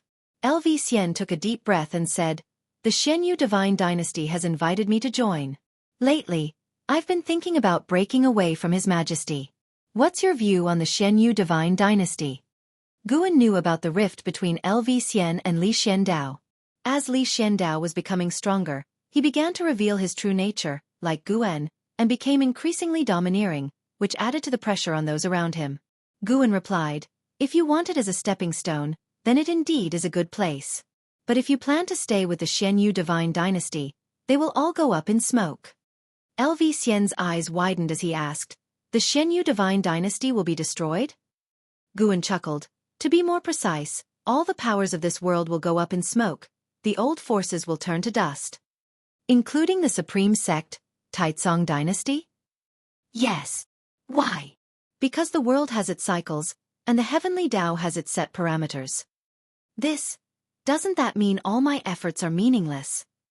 LV Xian turned pale, completely disheartened. Guan shook his head, his words laden with profound meaning. Someone always survives. But think about it, if all the powers of the world disappear and 99% of beings turn to dust, and you survive, then after weathering that period, what will your status be in this world? Excitement shone on LV Xian's face as he thought more about it. He was so elated at the idea of being one of the supreme beings of the world that he even ignored how he would survive to that point. His gaze towards Guan changed, filled with admiration. What level of cultivation was needed to foresee such an outcome? He didn't doubt Guan's words because he had also heard legends about the evolution of the world. Many cataclysms had swept through the world since ancient times. From what he could see, the world was far from destruction. At least there were no signs in sight. Indeed, Sword Venerable Fudao was the most formidable. Even the Yongxian Emperor couldn't compare. LV Xian became exhilarated and started pressing for more information. Guan did not reveal more about the fortune of heaven and earth, but regarding some trivial information that he could disclose, he considered it taking care of LV Baishan's son. Half an ancient hour later, Guan, accompanied by LV Xian, walked out of the cave. Luo Han watched LV Xian's respectful demeanor and couldn't help but laugh. This LV Xian was so proud by nature that even the emperor had never been shown such reverence. It was unknown what abilities this young Guan possessed to make a proud figure like LV Xian submit. Luo Han watched from a distance, then approached them. "Guan, where is the book?" asked Luo Han as he reached Guan. Guan casually took out Dream of the Red Chamber and handed it to him, saying, "Green Hero Travel will be after a while. The author went out to make a breakthrough." Luo Han's old face turned red as he said, "What Green Hero Travel? I just like Dream of the Red Chamber." LV Xian asked curiously, "What is Green Hero Travel?" Dream of the Red Chamber. He knew of it because being interested in Guan, he had read all of Guan's writings. An Xian walked over and, hearing their conversation, couldn't help but look at Luo Han with an odd expression, causing Luo Han extreme embarrassment, wishing he could find a crack in the ground to hide in. After Guan left Tianya Valley with an Xian and Blood Prison Great Saint, an Xian began disparaging Luo Han, saying she hadn't expected the esteemed Luo Han to read such vulgar books. Guan looked ahead, filled with dissatisfaction. Stinking girl, daring to scold indirectly. He'd have to make her suffer a bit when guiding her cultivation later. In the wilderness, a gentle breeze blew. And Hao, dressed like a wandering swordsman, strolled along a mountain path with his hands raised, his sword scabbard resting on his shoulders through the crook of his arm, his head tilted back, looking carefree. After attaining the Nirvana realm, he had completely shed his youthful naivety, and now exuded an inscrutable aura, embodying the elegance of a high-level practitioner. A gust of wind blew towards him from up front, rustling in Hao's hair. His half-closed eyes suddenly opened wide. He looked towards the top of the hill in front of him, where a towering figure stood, its black robe fluttering in the wind. Annihilation God Emperor. And Hao found that he couldn't see the stranger's true face, which meant that the stranger either possessed an extremely high cultivation level or had some kind of treasure on him. He believed the former was more likely. And Hao, who had traveled far and wide for many years, had encountered many powerful beings, yet none were as mysterious and formidable as the person before him. He was not afraid and continued walking forward. The Annihilation God Emperor stood still on the hilltop. As an Hao passed by him, the God Emperor suddenly said, "Your life grid is extraordinary, you are destined not to belong to this world." And Hao stopped in his tracks, didn't turn his head, and instead gazed at the distant rugged mountains, asking, "Oh? To which world do I belong then?" "To a higher realm. Once you transcend the 9 heavens of the immortal path, you'll be able to go there." "Is that so? May I ask if your excellency comes from that realm?" And Hao did not sound surprised. His tone as calm as ever. The Annihilation God Emperor turned around. And Hao turned to face him, only 5 steps apart. Looking under the God Emperor's helmet at the pitch darkness, and Hao felt wary but not intimidated. Even before Nirvana, and Hao often faced beings far surpassing his own realm. No matter where he was, he had never been afraid. He had long regarded life and death indifferently. Suddenly, a purple vortex appeared under the Annihilation God Emperor's helmet. And Hao unconsciously looked at it, his gaze changing and losing its brightness. Chapter 430. The strongest loneliness. And Hao had a dream in which he found himself seated upon an immensely grand chair, with a Qilin crawling at his feet and true dragons swirling around his hands. Below him was a radiant starry sky, and figures exuding powerful auras floated beneath him like a series of steps. The sensation was incredibly wonderful. He felt as if he had control over everything and even experienced a sense of loneliness. Immersed in this feeling, he lost track of time. He did not know how much time had passed when suddenly, a dazzling golden light burst from the depth of the universe below and rushed towards him, turning the powerful figures along its path into ash. The golden light shone on Hao's face, making it feel scorching hot to the point of burning. And Hao suddenly opened his eyes, gasping for breath with sweat covering his forehead and his pupils still trembling. What met his gaze was the twilight sky, and his eyes instinctively caught the sight of the figure of the Annihilation God Emperor. The Annihilation God Emperor stood nearby, gazing up at the sky, seemingly lost in thought. And Hao sat up and was about to stand when the Annihilation God Emperor's finger pressed on his forehead, rendering him immobile. At that moment, Hao felt his mana and chi blood freeze, making him extremely uncomfortable. Having reached the Nirvana realm, he had felt so powerful, confident to handle anything. But at that moment, he felt as if he had returned to the mortal realm, feeling his own insignificance once again. He looked up at the Annihilation God Emperor, his expression of shock rapidly turning into one of resentment. You have the same look in your eyes as he did, possessing the same life grid, but you are still far from his level, the Annihilation God Emperor said, looking down at Hao. And Hao gritted his teeth and asked, "Who is he?" "His name cannot be mentioned. This entire great heaven and earth cannot bear its consequences. If mentioned, this great heaven and earth would instantaneously turn into nothingness." And Hao's eyes widened. It was the first time he heard of such power. Neither the Yangxian Emperor nor Holy Heaven could achieve such feats. Having traversed so many great heaven and earths, it is rare to encounter someone with such a grand life grid as yours.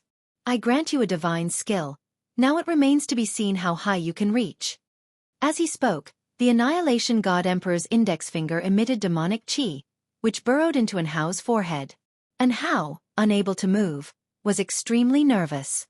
As the demonic chi entered his body, he did not feel any discomfort, which made him even more uneasy. The Annihilation God Emperor withdrew his hand and said, "What you saw earlier were the memories of that being. Remember that sensation. It is the power you must strive with all your might to pursue." With those words, the Annihilation God Emperor vanished from the spot. And Hao, then freed from constraint, swiftly got up. He could no longer sense the presence of the Annihilation God Emperor. Not a trace was left, as if everything he had experienced was just an illusion. Who exactly is he? And Hao furrowed his brows, touching his forehead subconsciously, feeling that he had gotten himself into big trouble.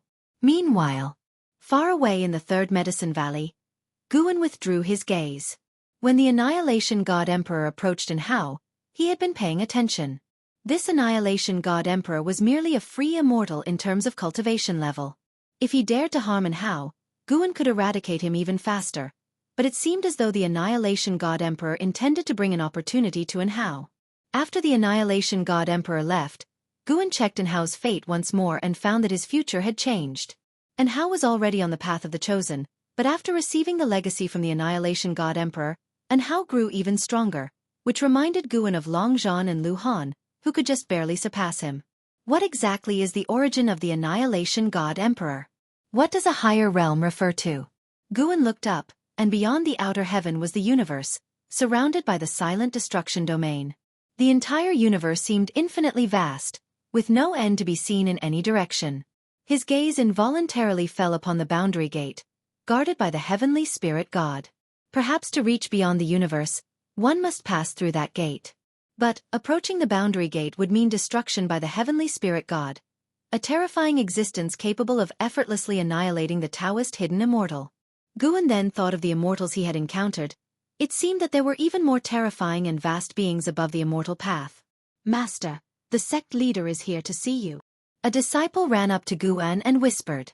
Guan, standing in front of a wooden railing, withdrew his gaze and nodded to the disciple, then walked towards his loft. Returning to the room, Guan saw LV Baitian, who immediately rose to greet him. "I've told you so many times, there's no need for such formality, it feels so alienating," Guan complained. As LV Baitian watched him walk over and sit down, he finally spoke. "I was ignorant before. Knowing your true identity now, proper courtesy must be observed." Guan's face remained unchanged, but he was pleased inside. Old LV really understood people's hearts.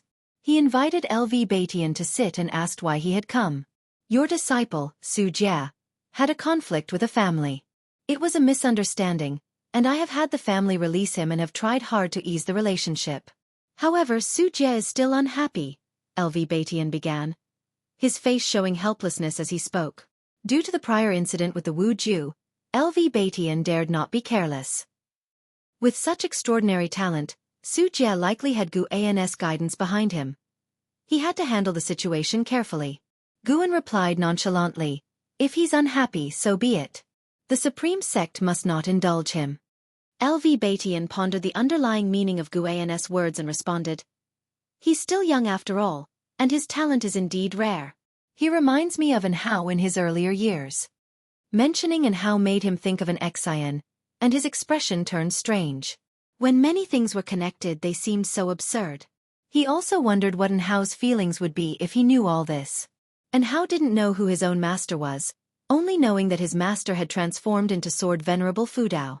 Are there a shortage of geniuses in this world now? Just treat him normally. No need to consider me.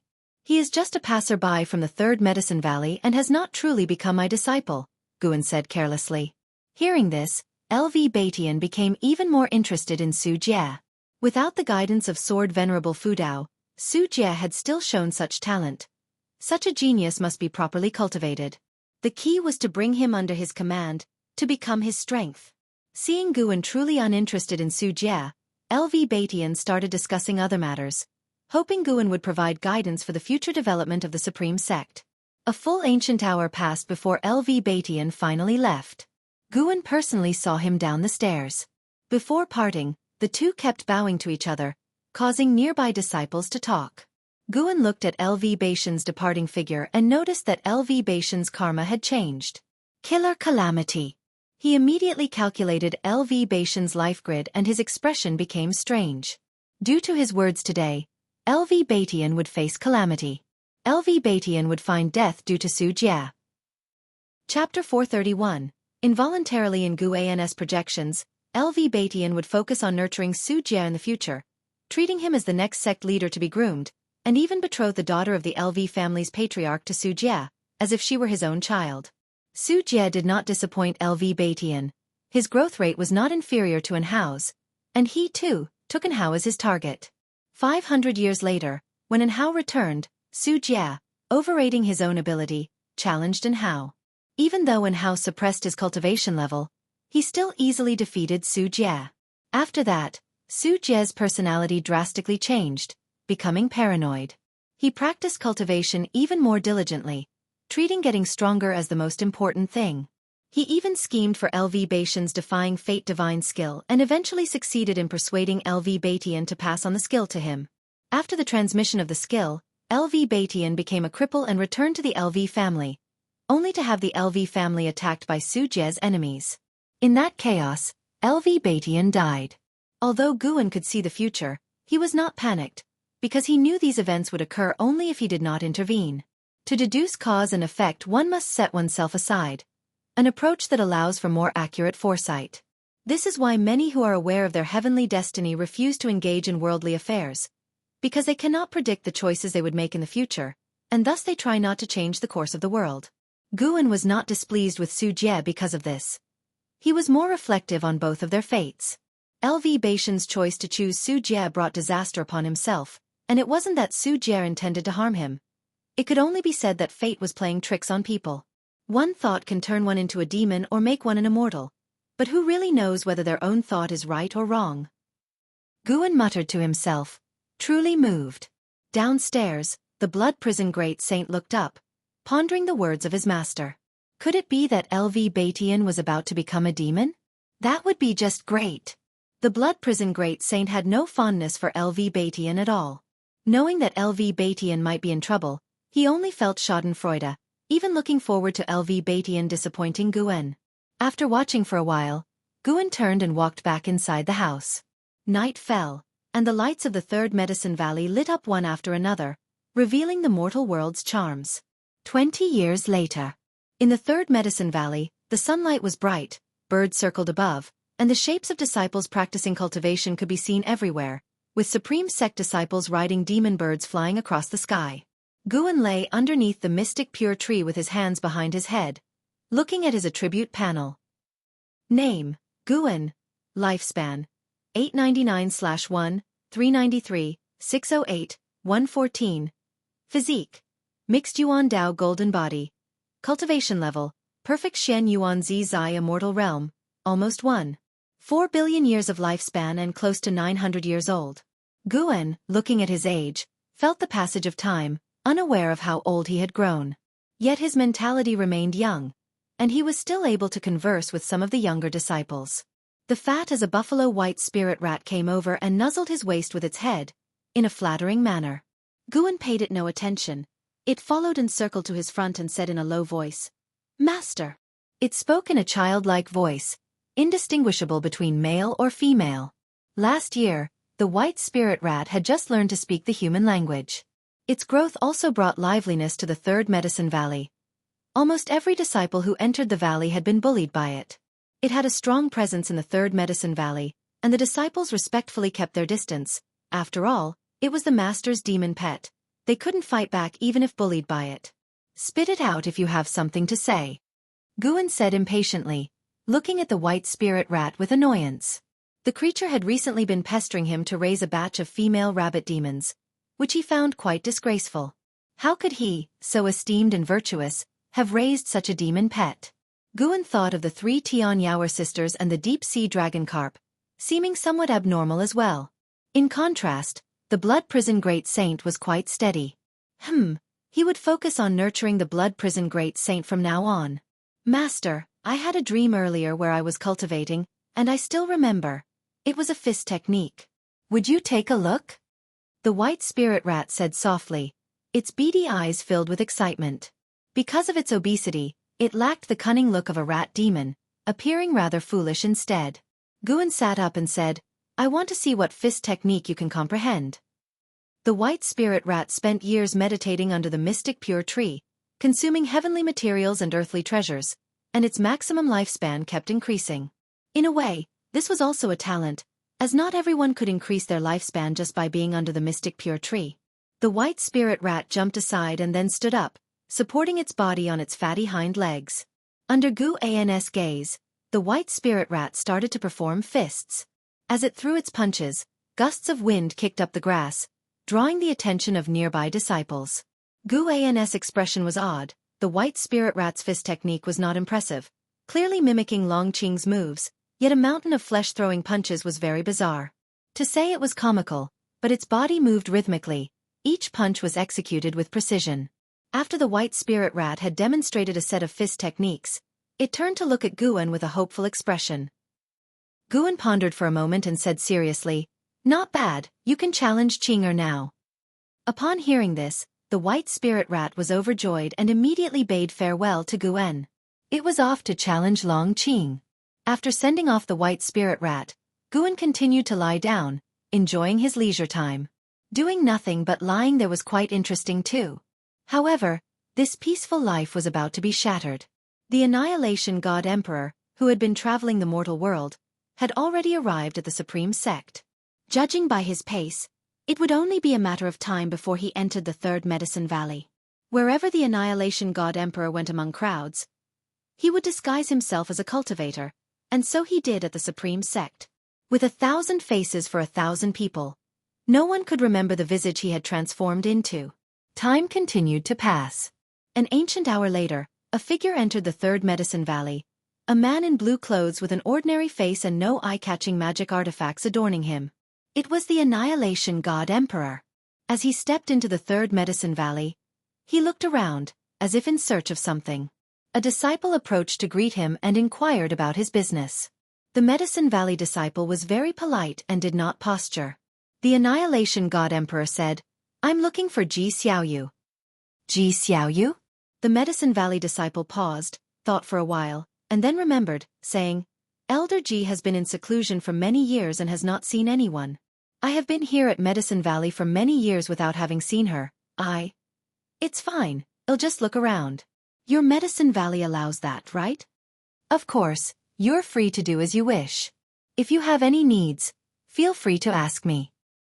Much appreciated. The Annihilation God Emperor responded, and the Medicine Valley disciple followed up with a bow before leaving. Afterwards, the Annihilation God Emperor continued forward. When he passed by the dojo, he turned his head to look, but after a mere glance, he withdrew his gaze and did not pause in his footsteps. 2 female disciples walked towards him, one of whom was Yu Yingying. "I told you before that the heavenly-colored evergreen grass needs constant attention. You didn't listen. Do you know how many top-grade spirit stones are lost with one plant?" Yu Yingying complained, while the woman beside her was almost crying, her lips quivering. As the Annihilation God Emperor was about to pass by Yu Yingying, he suddenly said, "For one facing imminent death, you've managed to live quite tenaciously." Upon hearing this, Yu Yingying stopped in her tracks, looking suspiciously at the Annihilation God Emperor. She knew that she was a reincarnation of a heavenly demon, and with Gu An's help over the years, her cultivation level had been continuously growing. Although not a genius, at least she was far from her lifespan's limit. Hearing the words of the Annihilation God Emperor, Yu Yingying instinctively panicked. "Are you talking to me?" Yu Yingying stared at the Annihilation God Emperor and asked. The Annihilation God Emperor did not stop, continuing on his way, leaving behind a perplexing comment for Yu Yingying. "Cherish the present, there will come a time when you are powerless to control your fate." A time when she is powerless to control her fate? Yu Yingying furrowed her brows, immediately feeling uneasy. The Annihilation God Emperor eventually reached Gu An's pavilion, where the Blood Prison Great Saint looked up at him, his eyes filled with curiosity. "Reincarnation Path Emperor. Aren't you going to show yourself?" The Annihilation God Emperor spoke, saying words that Shen Xinzi, who was eavesdropping from afar, could not hear. After hearing what the Annihilation God Emperor had said to Yu Yingying, Shen Xinzi became curious and puzzled about him. But unfortunately, the Annihilation God Emperor did not allow his eavesdropping to continue. "Reincarnation Path Emperor?" The Blood Prison Great Saint promptly stood up, watching the Annihilation God Emperor warily. The Annihilation God Emperor glanced at him and said, "Future Great Saint, sit down. Pretend you saw nothing, heard nothing. My future identity has been seen through by him? He is a real master. How extraordinary." Blood Prison Great Saint's heart raced with excitement, as he began to fantasize about his own future greatness. He was not afraid of the Annihilation God Emperor Kaos. Chapter 432. 10 million incarnations. While the Blood Prison Great Saint was still lost in his vivid fantasies, Ji Xiaoyu's room door opened. Dressed in black, Ji Xiaoyu stepped out of the house, her gaze settling on the Annihilation God Emperor, filled with doubt. The Annihilation God Emperor's gaze rested on Ji Xiaoyu, his expression remaining calm. At this moment, the Sun and Moon Netherworld Emperor appeared beside Ji Xiaoyu, vigilantly staring at the Annihilation God Emperor. "Who might you be?" the Sun and Moon Netherworld Emperor asked in a deep voice, his eyes betraying a strong sense of wariness. He, strong as a divine thought true immortal, couldn't see through the Annihilation God Emperor's cultivation level at all, which gave him the same feeling he got when facing Guan. The Annihilation God Emperor spoke up, "Reincarnation Path Emperor, you should remember me." He completely ignored the Sun and Moon Netherworld Emperor, feeling like the Sun and Moon Netherworld Emperor wasn't worthy of conversation. Upon hearing this, Ji Xiaoyu's face changed dramatically, her expression one of disbelief, her body trembling as she struggled to compose herself. Seeing her like this made the Sun and Moon Netherworld Emperor even more nervous, while the Blood Prison Great Saint curiously looked at Ji Xiaoyu, seeing her in such a state for the first time. Taking a deep breath, Ji Xiaoyu raised her hand in salute and said, "The Junior has seen the Divine Emperor. May I ask why the Divine Emperor has personally come to the great heaven and earth?" The Divine Emperor? The Sun and Moon Netherworld Emperor appeared to realize something, his look towards the Annihilation God Emperor filled with reverence. He stepped back, half kneeling, bowing his proud head. The Blood Prison Great Saint was even more curious about the identity of the Annihilation God Emperor, his blood beginning to boil. The stronger the Annihilation God Emperor, the more likely his words would come true. He might yet become a great saint of the great heavenly spirit land. The Annihilation God Emperor said, I am here to find someone, a remnant of the ancient evil demons. Ancient evil demons? Ji Xiaoyu asked in surprise. Descendant from the long family of the battle court. The answer from the Annihilation God Emperor made Ji Xiaoyu's pupils widen sharply. Ji Xiaoyu asked with a frown, that clan still has descendants? Weren't they already extinct? The Annihilation God Emperor stared at her and queried, do you really not know? Ji Xiaoyu fell silent. The Annihilation God Emperor continued, I am aware your master is from the Dragon Clan, but you must have seen their malice. Should a living person carry such hatred, the catastrophe he could cause is beyond what you or I could foresee. That would not be a catastrophe for one great heaven and earth, but a crisis for the entire universe. Ji Xiaoyu replied, I really don't know, and currently I am undergoing the reincarnation tribulation. I have memories, but not the genuine feelings of my true self. The Annihilation God Emperor turned around, his gaze sweeping over the Third Medicine Valley. Ji Xiaoyu followed his gaze, her heart suddenly trembling as she realized his gaze had fallen on Guan. Guan lay beneath the mystic pure tree, his eyes covered by leaves, as if he were sleeping. The Annihilation God Emperor looked at Guan, pausing for a while before shifting his gaze elsewhere. Ji Xiaoyu didn't dare disturb him, waiting for him to speak. If she felt this way, the Sun and Moon Netherworld Emperor was no different. After a long time, the Annihilation God Emperor turned his head towards Ji Xiaoyu and said, indeed, his aura and causality are nowhere in this land, but I will draw him out. Once you conclude this lifetime, you may come to assist me, and I will not leave you unrewarded. Having said this, the Annihilation God Emperor transformed into his true form, his black robe fluttering, his scale armor glinting with a chilly light, and the darkness beneath his helmet startled the blood prison great saint enough to widen his eyes. The Sun and Moon Netherworld Emperor glanced over subconsciously, equally intimidated by the Annihilation God Emperor's appearance. The Annihilation God Emperor vanished into thin air. Far away, Shen Xinzi, though unable to hear their conversation, saw the true figure of the Annihilation God Emperor and was startled, rising involuntarily. Not just him, some curious disciples also witnessed the transformation of the Annihilation God Emperor. However, the sudden disappearance of the Annihilation God Emperor gave them the illusion that they were seeing things. The Sun and Moon Netherworld Emperor stood up, took a step forward, and asked in a low voice, could it be that one from the legends of the Silent Destruction domain? Ji Xiaoyu looked up towards the sky and softly said, yes, that's the one. The Sun and Moon Netherworld Emperor appeared to be in a trance, and he couldn't help but ask, wasn't that just a legend? It actually exists. Your Majesty, what is your relationship with him? Ji Xiaoyu replied, I have once received the inheritance he left behind and communicated with his divine thoughts. He could be considered one of my mentors, and this was also the first time I truly saw him. The one just now must have been only an avatar. Avatar? The Sun and Moon Netherworld Emperor exclaimed. Yes, an avatar. He has countless avatars, spread across different worlds, all searching for his own way. Ji Xiaoyu's gaze became distant, as if filled with longing. The Sun and Moon Netherworld Emperor fell silent, equally shaken. The Blood Prison Great Saint, on the other hand, contemptuously thought to himself, why doesn't such a powerful being dare to take a walk in front of the Master? In his view, the Annihilation God Emperor was wary of Guan. Time continued to pass. As dusk approached, Guan sat up. He stretched lazily, having had a very comfortable sleep. He even had a dream, as if he had experienced lifespan samsara. But it was not as real as the memories left by lifespan samsara. This made Guan want to start another round of lifespan samsara. He stood up and walked towards the attic, spotting the white spirit rat on the way, which was looking at him with a plaintive gaze. Guan noticed that one of its legs was twitching, clearly injured. It had been at a disadvantage at Long Qing's place. Fortunately, the breakthrough deepened their path of returning primordial spirit, Guan said with a smile, a smug look on his face. Being cautious was always right. When he arrived at the front of his attic, Ji Xiaoyu walked out from inside. Let's go up to talk. Ji Xiaoyu came up to Guan and suggested in a low voice. After that, she went up the stairs first, with Guan following behind. Once upstairs and in the room, Ji Xiaoyu began to cast spells, setting up restrictions around the room to prevent others from spying, even utilizing the power of the primordial Taoist talisman. Is it that serious?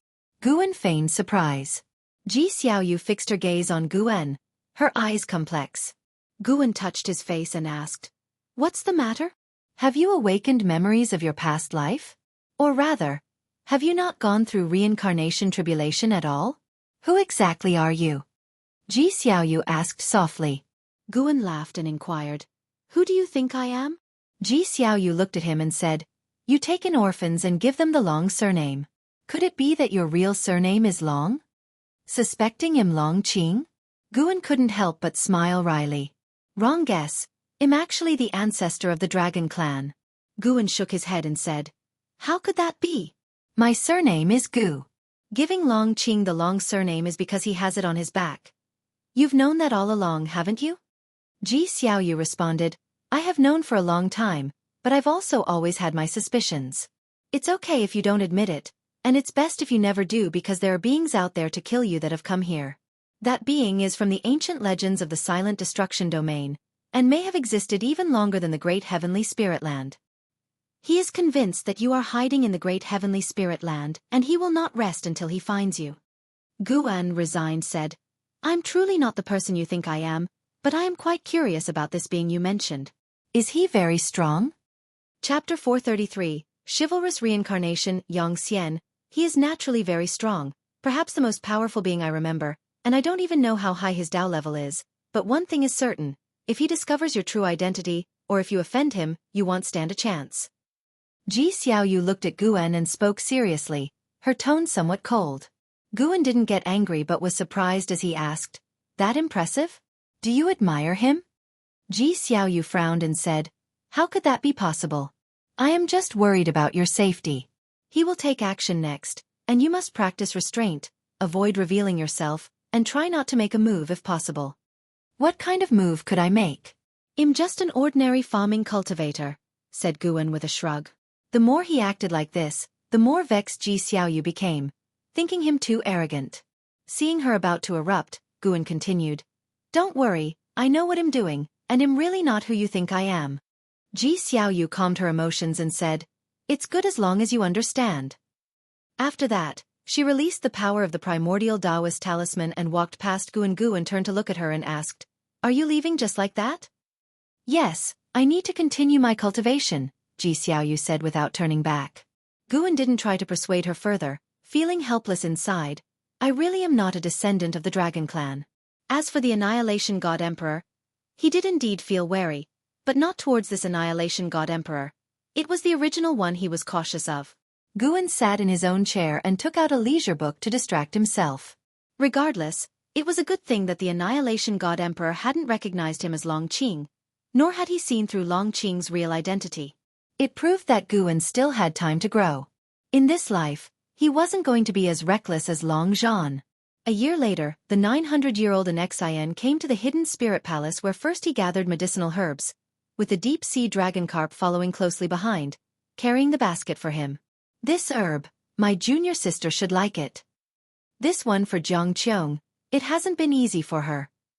These are for Tian Yaoer, she has a big appetite." Guwen mumbled to himself while picking the herbs. The deep-sea dragon carp had grown accustomed to this. He didn't speak. With his long hair reaching his feet, wearing white clothes and an elegant demeanor, like a gentle woman. His eyes seemed to hold tenderness, a face full of feminine charm, making it difficult to guess that he was a male demon. When Guwen finished gathering, he took the basket and handed a bag of seeds to the deep-sea dragon carp. As the deep-sea dragon carp began to plant the seeds, Guwen walked to the entrance of the hidden spirit palace and sat on his rocking chair, taking out a book. The water above shimmered, and the whole dojo was quiet, a perfect atmosphere for reading, occasionally complemented by the sound of whale calls, which struck the soul. An hour later, Guwen finished savoring the book in his hand, pressed it to his chest, and started to reflect. The spirit of chivalry is precious. Who says immortal cultivation is only about benefits and lacks chivalry? Guwen talked to himself, his tone full of emotion. Having finished reading the swordman book, he wished to wander the mortal world, live the life of a chivalrous swordsman. However, he had to maintain his schedule of gathering medicinal herbs. If he had his clone do it or squeezed in the time, the experience wouldn't be the same. Forget about it. It's nice to think about. Wait, why not live a chivalrous life in the lifespan samsara? Guan opened his eyes, sprang up, and tucked the book into his chest. It was time to start a new journey. And this wouldn't be a waste of lifespan. Lifespan samsara could enhance his understanding of the Tao rules. His character for this reincarnation shouldn't be so stubborn. He must have a compassionate heart. So Guan thought, and with a thought, a series of prompts appeared before his eyes. You will spend 10 million years of lifespan to initiate a reincarnation evolution. Beginning to connect with the Tao rules. Searching for a reincarnation world. You have the following great heaven and earth choices, pick any one. First, the dark heaven and earth. Second, the Dahong realm. Third, Shen Qing great heaven and earth. It's the dark heaven and earth again. Guan really wanted to try his luck with the Black Profound Emperor, but his intuition told him that if he chose Black Profound Emperor this time, the Black Profound Emperor would surely be even more terrifying. Forget it. There's no need to mess around. Since he had chosen a life of chivalry, he should choose a world of lesser strength. Guan thought that the Dahong realm should be weaker than the great heaven and earth. Let it be the Dahong realm. You choose to reincarnate in the Dahong realm. Given that the Tao rules of this world cannot conceal your talent, you will retain the ability to seize lifespan, but you cannot activate the phased functions. Reincarnation evolution begins. In the first year, you were born inside the purple micro-immortal mansion, and you were named Yang Xian by your parents. At the age of 5, your father began to teach you the ways of immortal cultivation. That day, you demonstrated exceptional insight, stunning the purple micro-immortal mansion. At the age of 8, you mastered your family's swordsmanship to great success and comprehended sword intent. At the age of 12, when the purple micro-immortal mansion hosted a banquet for cultivators from various sects, you met an old man who said you had an extraordinary life grid and wanted to tell your fortune. Will you choose to agree? Wow! Why is there another person trying to tell fortunes? Guan could hardly bear to let the other party suffer a loss, so he chose no. You refuse to let the other party tell your fortune. The person feels somewhat disappointed and bids you farewell. At the age of 15, you condensed a golden core with sword intent within, becoming an unmatched prodigy the purple micro-immortal mansion hadn't encountered in 10,000 years. At the age of 17, you were sent by the purple micro-immortal mansion to the 10,000 sword immortal ridge. On the way, you encountered someone being attacked by a demon cultivator, whose wife and children had already been slain. You felt compassionate, but the elder accompanying you advised you not to interfere too much. Will you choose to intervene and save them? Here it comes. Time to kick off the immortal chivalrous life. Save them. Ignoring the elder's advice, you forcefully step in. The attackers are relentless and even start to besiege you. Out of desperation, you execute your swordsmanship, slaying the demon cultivator leader and accidentally seize 87 years of lifespan, marking a turning point in your destiny. Here it comes. Guan had been wondering why there had been no prompt about seizing lifespan. It turns out this kid had never taken a life. Only at the age of 17 did he discover the ability to seize lifespan, indicating he truly had a heart of great kindness. Guan also grew curious.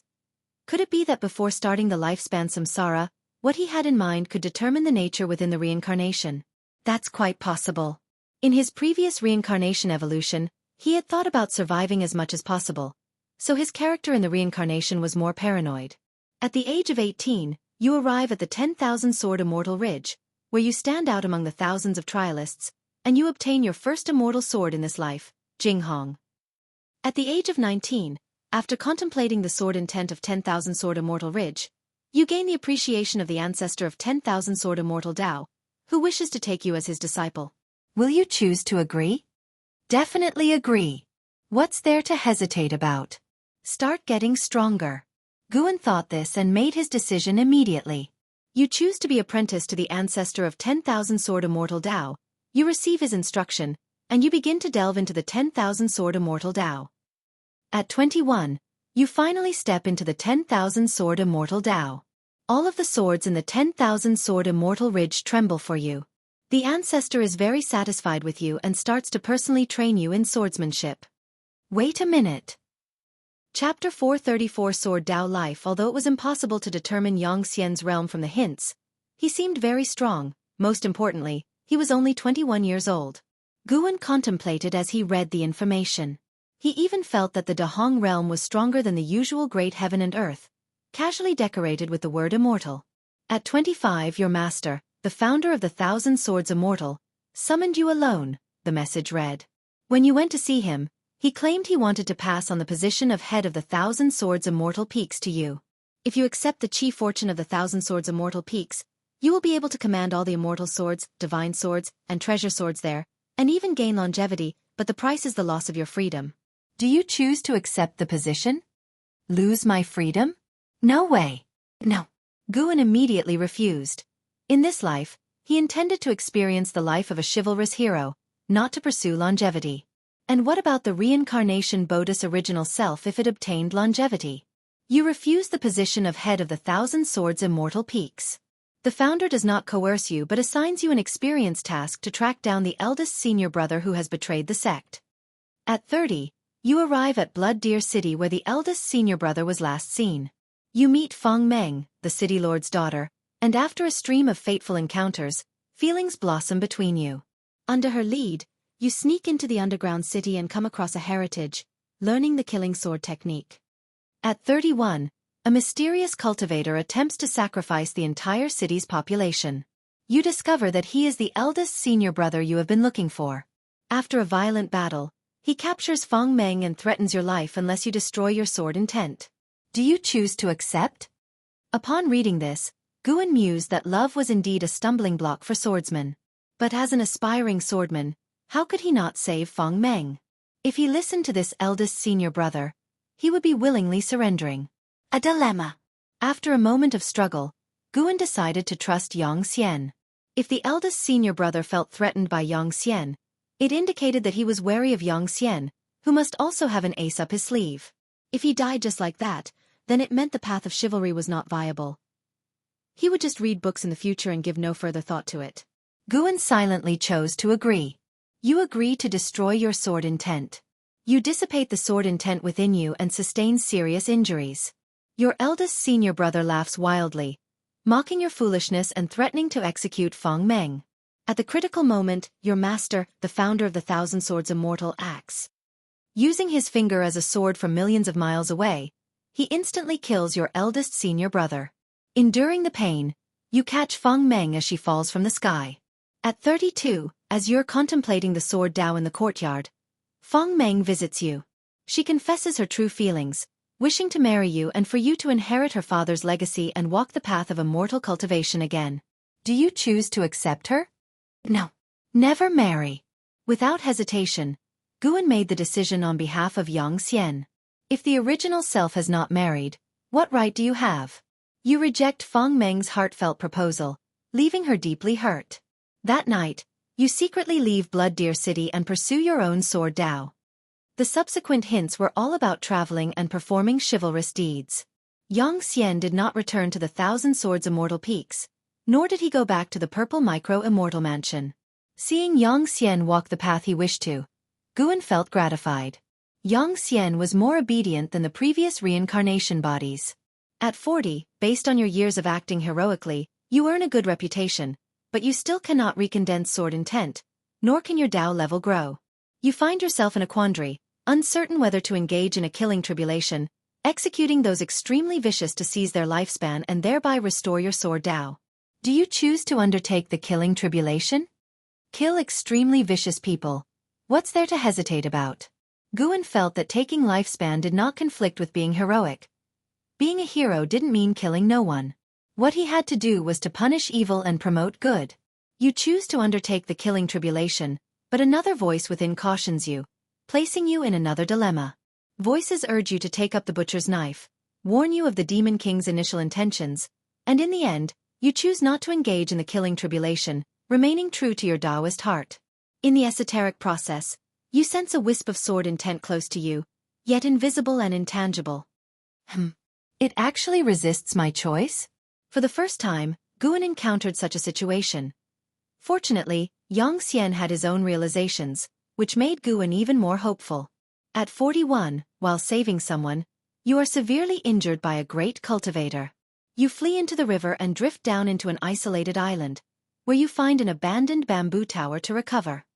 At 43, having observed the mist in the forest for a long time and contemplating the natural world, you begin to create your own swordsmanship. At 45, you founded 1,000 forms of swordsmanship, reconvened your sword intent, and you welcomed the path enlightenment. At 48, your achievement in the sword Tao surpassed what came before. Every blade of grass and tree seemed alive with intent, as did the mountains and rivers, and you embarked on a path of the sword Tao that belonged only to you. At the age of 50, a youth stumbled upon your island, mistaking you for an immortal and wishing to take you as his master. As soon as he arrived, the bamboo swords you crafted quivered, and you sensed a sword intent from him, realizing he was the innate sword intent the sword immortal ancestor spoke of, a person naturally suited for sword practice. Did you choose to take him as a disciple? Innate sword intent? Is it that formidable?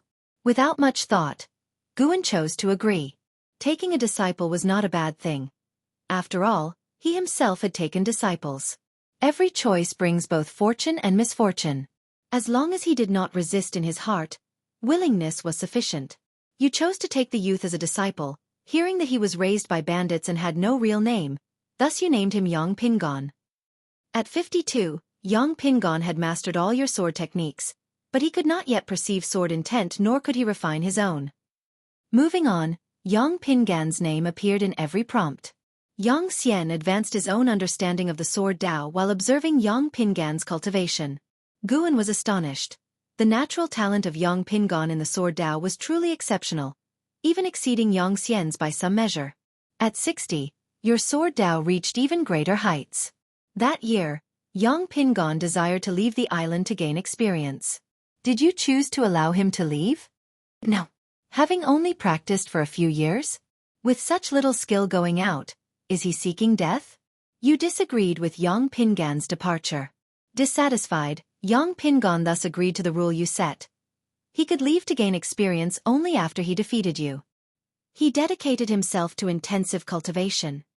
Reading this prompt, a bad premonition suddenly arose in Guan's heart. Could it be that master and disciple will turn on each other later? As Guan pondered, he watched the incessant flow of prompts before him. It was still about cultivation, yet now included the challenges from Yang Pingon. Every 5 years, Yang Pingon would challenge Yang Xian, and according to the prompts, both master and disciple were growing rapidly. At 100, you once again ascended a step in your sword Tao, and your consciousness peered into the sword Tao river. You saw figures standing upon the river, and yearning for it, you drew closer only to encounter one of the figures swinging a sword at you, damaging your sword Tao. Your consciousness retreated back to your body, and you found your sword intent temporarily dispersed, with your internal spiritual power also depleted. At this moment, your disciple Yang Pingon came to challenge you. Did you choose to consent to his challenge? Such terrible timing. Guan wanted to refuse, but on second thought, refusing meant showing weakness. Yang Pingon likely harbored no intent to kill him. It would be a good test of Yang Xian's true strength. Without sword intent and spiritual power, could Yang Xian still defeat Yang Pingon? You agreed to Yang Pingan's challenge, and after a fierce battle, both of you were injured, with Yang Pingon winning by a narrow margin. He shouted out excitedly, venting out years of repressed frustration, and you could only let him travel the world. Before parting, Yang Pingon gave you 3 deep kowtows, saying he would never forget the kindness of your teachings. At 101, your wounds healed. You reconvened your sword intent and gained new insights. Seeing Yang Xian actually lose, Guan felt helplessly resigned, but thankfully Yang Pingon still had some conscience. The path of practice continued. Yang Xian gave up the ability to seize lifespan, yet his growth rate remained swift. He secluded himself in the deep mountains without wandering out, delving into the sword Tao, his cultivation advancing by leaps and bounds. Yang Pingon, however, did not return again. One prompt followed another. Quickly, time brought Yang Xian to the age of 500. At 507, you attained the accomplishment of perceiving everything in heaven and earth as a sword, and you buried all your swords at the bottom of a lake outside your island. At 508, a masked woman arrived at your island, claiming to be Feng Meng's daughter. Feng Meng was near death and wished to see you one last time. Did you choose to agree? Feng Meng? She actually had a daughter, but that was normal. Not all women can wait forever, especially since she was rejected by Yang Xian. With a sense of reminiscence in his heart, Guan then fell into hesitation.